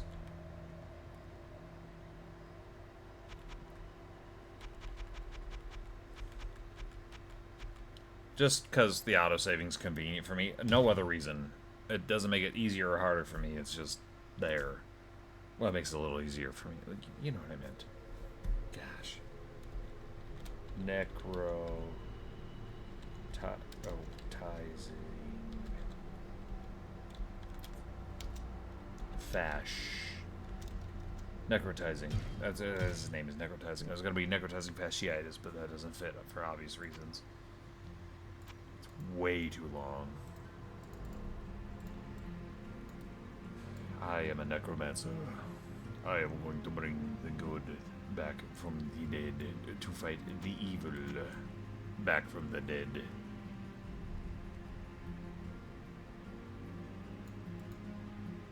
No butcher. It's fine. Here's why the necromancer is a little bit overpowered. He gets 3 ranged attackers, and the very fact that I have a damage boost minimizes the chance of things getting close. And then if we get some mana regeneration, we just...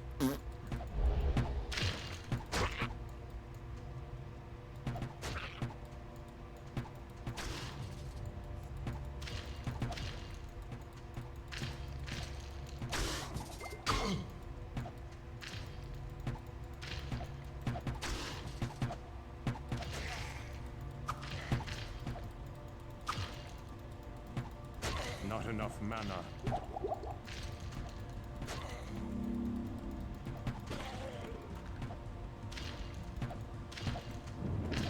The sanctity of this place has been fouled. You're part of that, bud.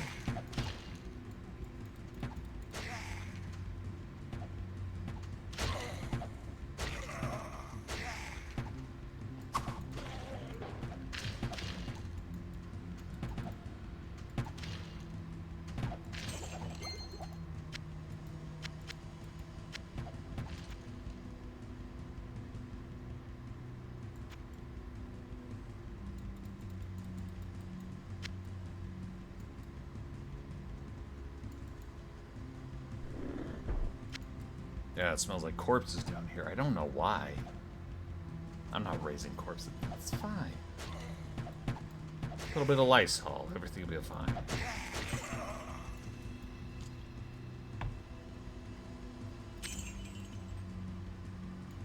Yeah, what, like, we got an M. Night Shyamalan twist. It turns out, like, evil is bacteria. Like a bacterial infection, you know, and you just spray a little Lysol and it cures it or something. It was the plants. The plants were communicating with us the entire time. And then, you know, explosions happen, and then... No.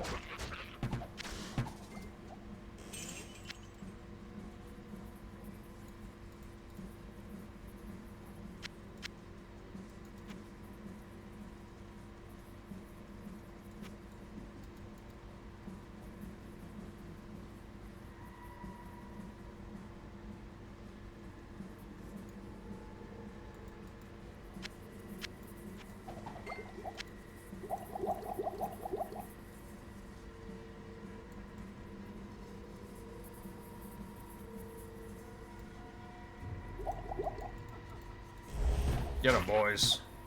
Oh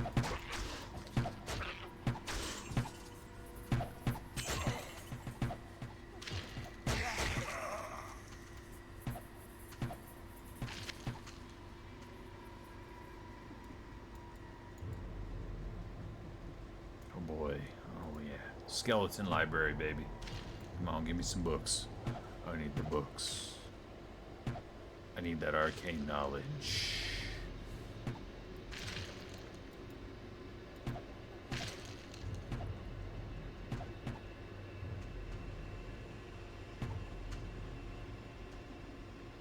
Oh, come on, you wieners. Get over there and Do your job.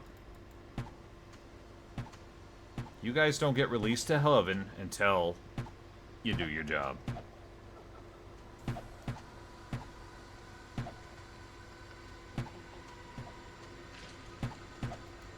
Boy, I'm gonna bring the fight to you.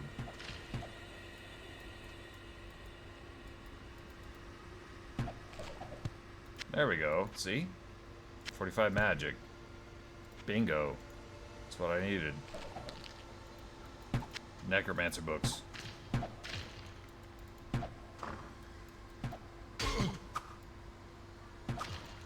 It's good to be the king.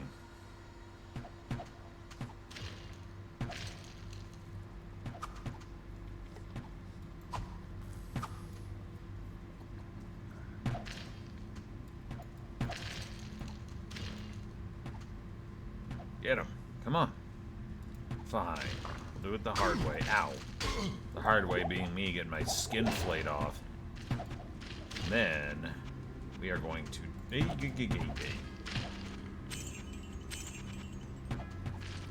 We are going to take focus, get mana regeneration right away, and we're gonna dump everything into magic for a couple levels. Foolish, yes, but fun.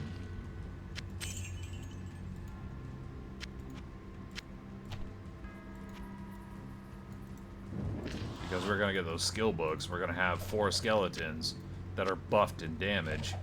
They're gonna be glass cannons too. So I have 4 glass cannons just shooting shit everywhere. It's gonna be fantastic. It's gonna be a good time.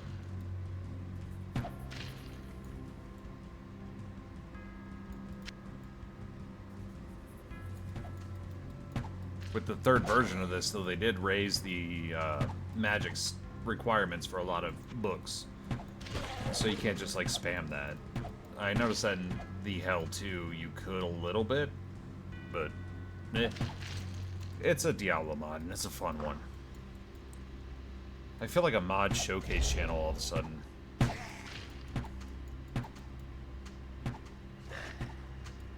This is what I've been doing. It's like a lot of older games modded. It's a good time, though. That's the thing, is like, that Hexen mod we were just playing is really good. It needs some balancing, but yeah, it's good. This is good, too.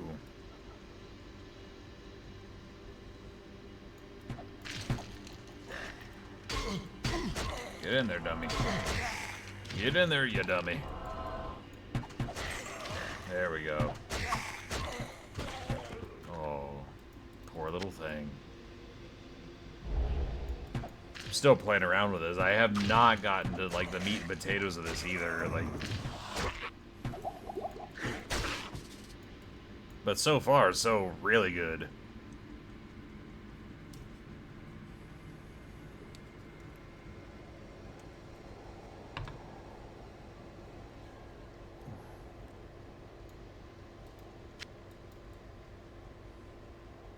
A lot of love and care and good things went into it, so...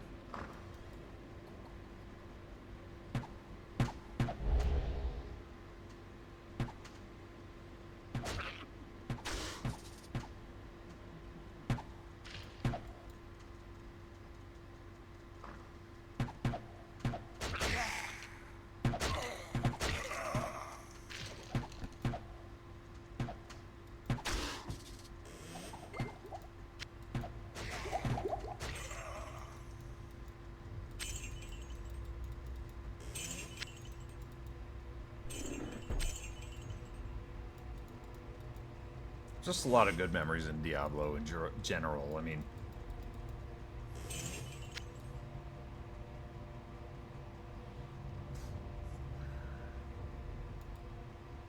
the guy who introduced me to Diablo, the anniversary of his passing is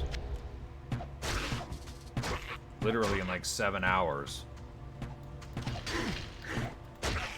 Crazy to think about. He's been gone like that long, what, 2007 and 10, we're going on 16 years.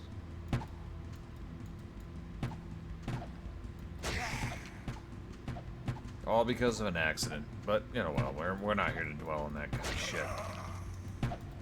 This is one of those things that's on my mind this time of year, but obviously, like, it happens to anybody, and they're gonna go through the same thing. But here we are playing, like, this Diablo mod. This would be rad, like...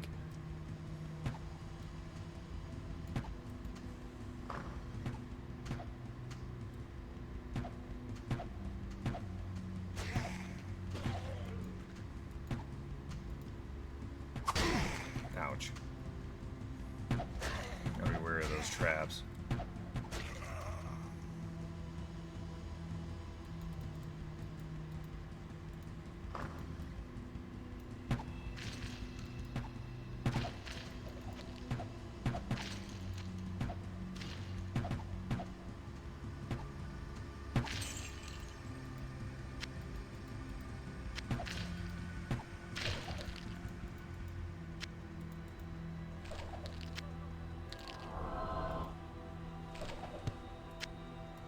I mean, we'll learn it. It's not gonna do us any good. That cooldown sucks.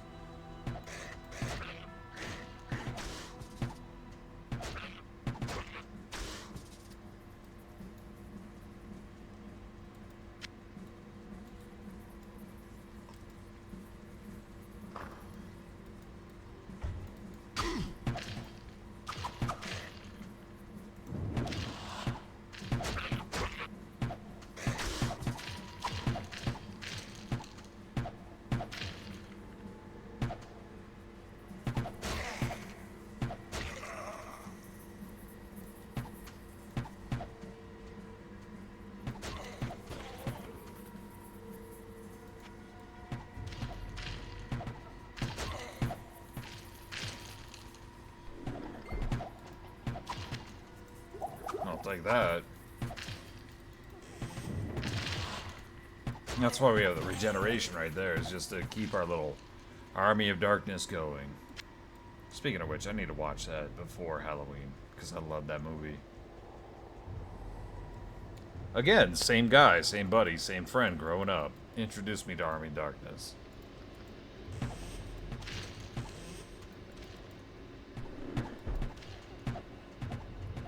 There's a reason why you get fond about that kind of stuff, and why memories affect you so strongly, and a lot of other things.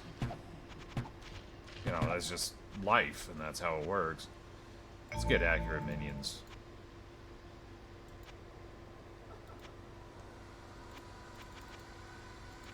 One more level, if we're lucky. I mean, we could get one of those off-level things, because we're using auto-saving. That's just part of the mod. But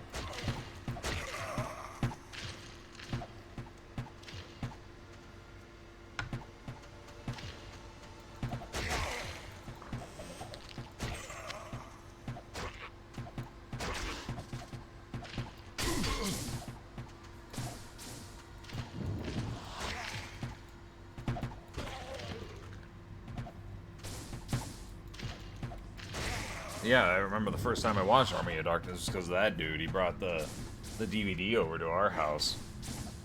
Because we just got a DVD player for the first time, which was way later than most people, but really cool stuff.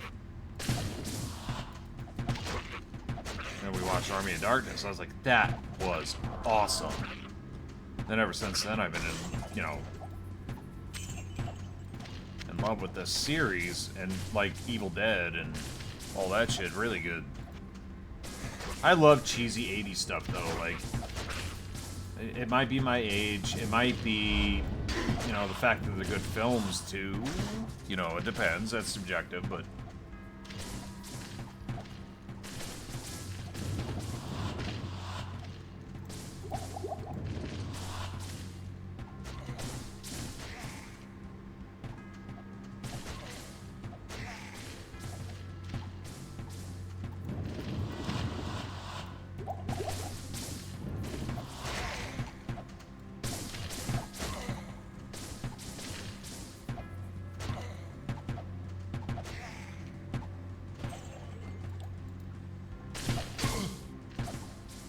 But the Army of Darkness was the first film I watched, and like by the end of it, I was going, "That was awesome." Like the first time I had that like really awesome moment.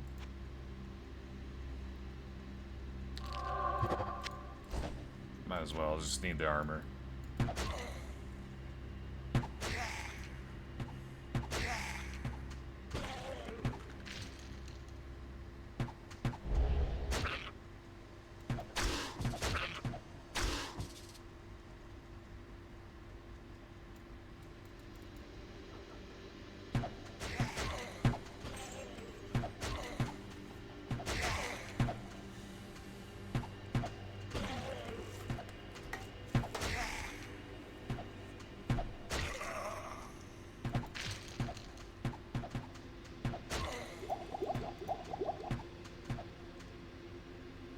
But I watched Fright Night this year. Really good. Really, really love Fright Night. I forget that the lady who played Darcy in Married with Children was in that. And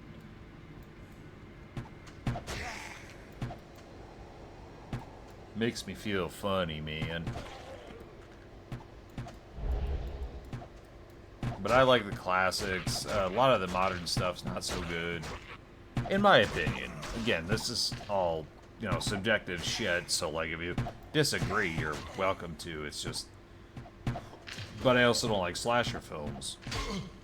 A lot of people love those.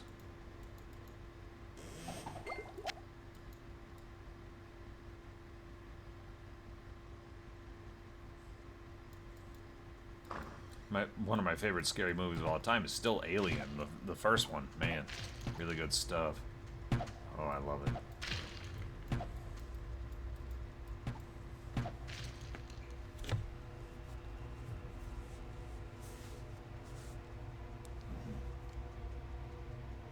Sorry, just checking a thing.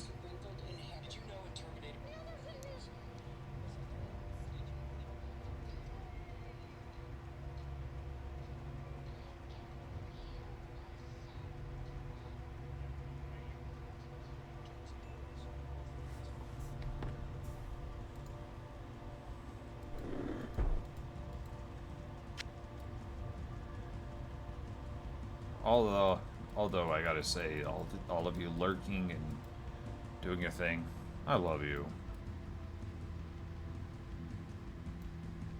For me, it's not an attention thing, but it's really nice.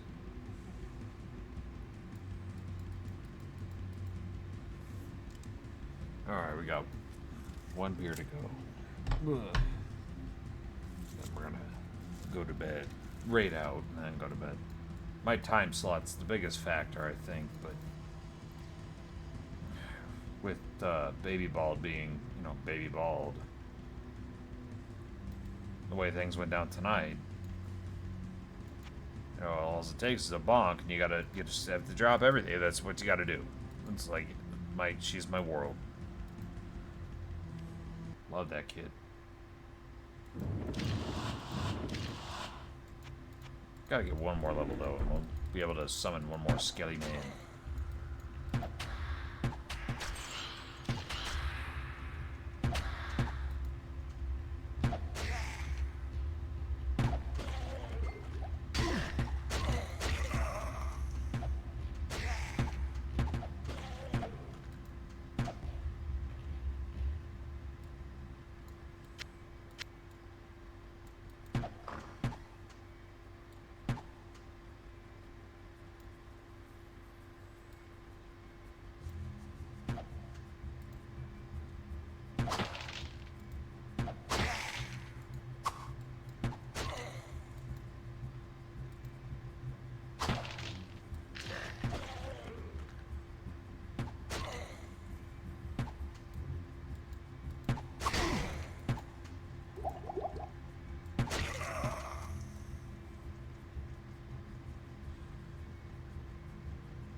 Oh, whoops. That's what happens when you stop paying attention, man.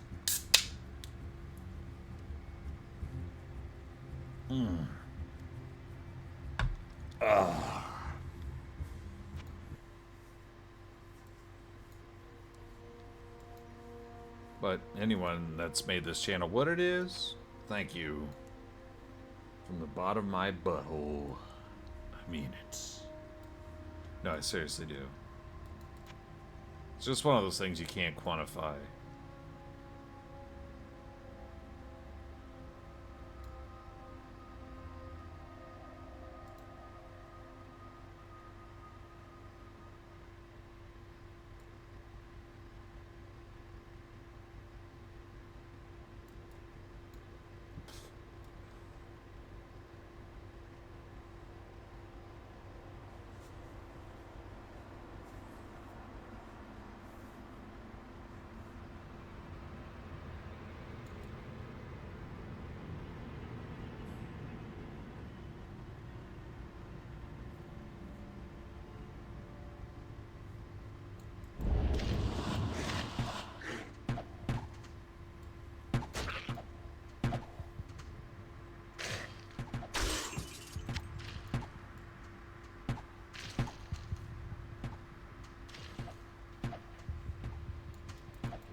Okay, now we're gonna move back down to the second floor.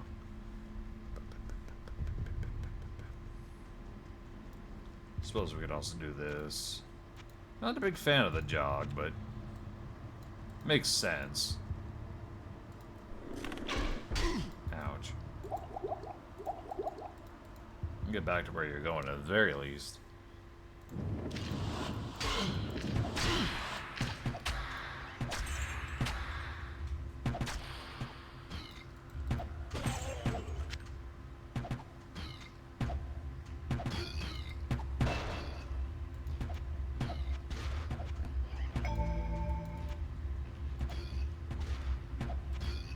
Yeah, one more. Good lord, it does that to me almost every time.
No, no, no, no, no, no, no.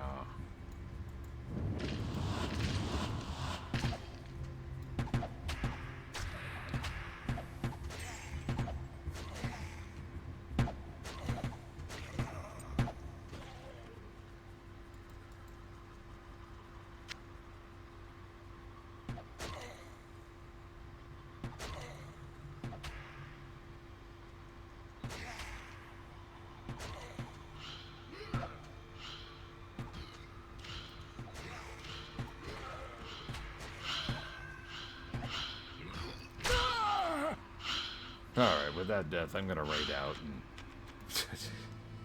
I probably should go to bed. Probably be a good idea, so let me raid a channel, see what we got here.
kind of a return in payment. So. I disagree. Fingering each other in the background. You're just jealous that you're not getting any. Well, maybe, but, you know. Oh, crap. I'm being chased. I'm gonna find this stuff here. Yo, I don't like the I got a battery. Oh, uppity bog ginger. I'm a Thank you good for the driver. I don't raid. know where this is. Welcome, guys. We're swimming, and we're gonna die. Fake news. I was a and it was dolphins. It's Mucky Diver. Fake It was dolphins, news. which we didn't realize you could crash. So, realistically, we did amazing. Hey, I'm gonna be honest. There was a Loch Ness monster we narrowly avoided, and it was literally licking our asshole. There's something chasing me. There's cops. I was going full speed the whole time. We got cops here. We got cops here. We're inside. The cops are inside. Oh shit. What are the cops doing here? Oh my god. There's cops. Hey, Pri, There's a how you cop. doing? Why are the cops here? I'm doing good. I don't know. I need a pee. I have stuff though. I'll be back. Where am I? Things are going. Excuse me. All right. Oh, I punched a pole. The cop's gone. Did that say that I posted something? I don't know what I don't know what that is. All right, in the mouth you go. Bye bye. All right. You said it's George. George of the jungle. What is Fuck you, going on? battery. All right, I'm going to put Help me. this battery into the net. Listen, they say gaming isn't a workout. When Shiny you're does playing not in a equal fearful money, environment, unfortunately.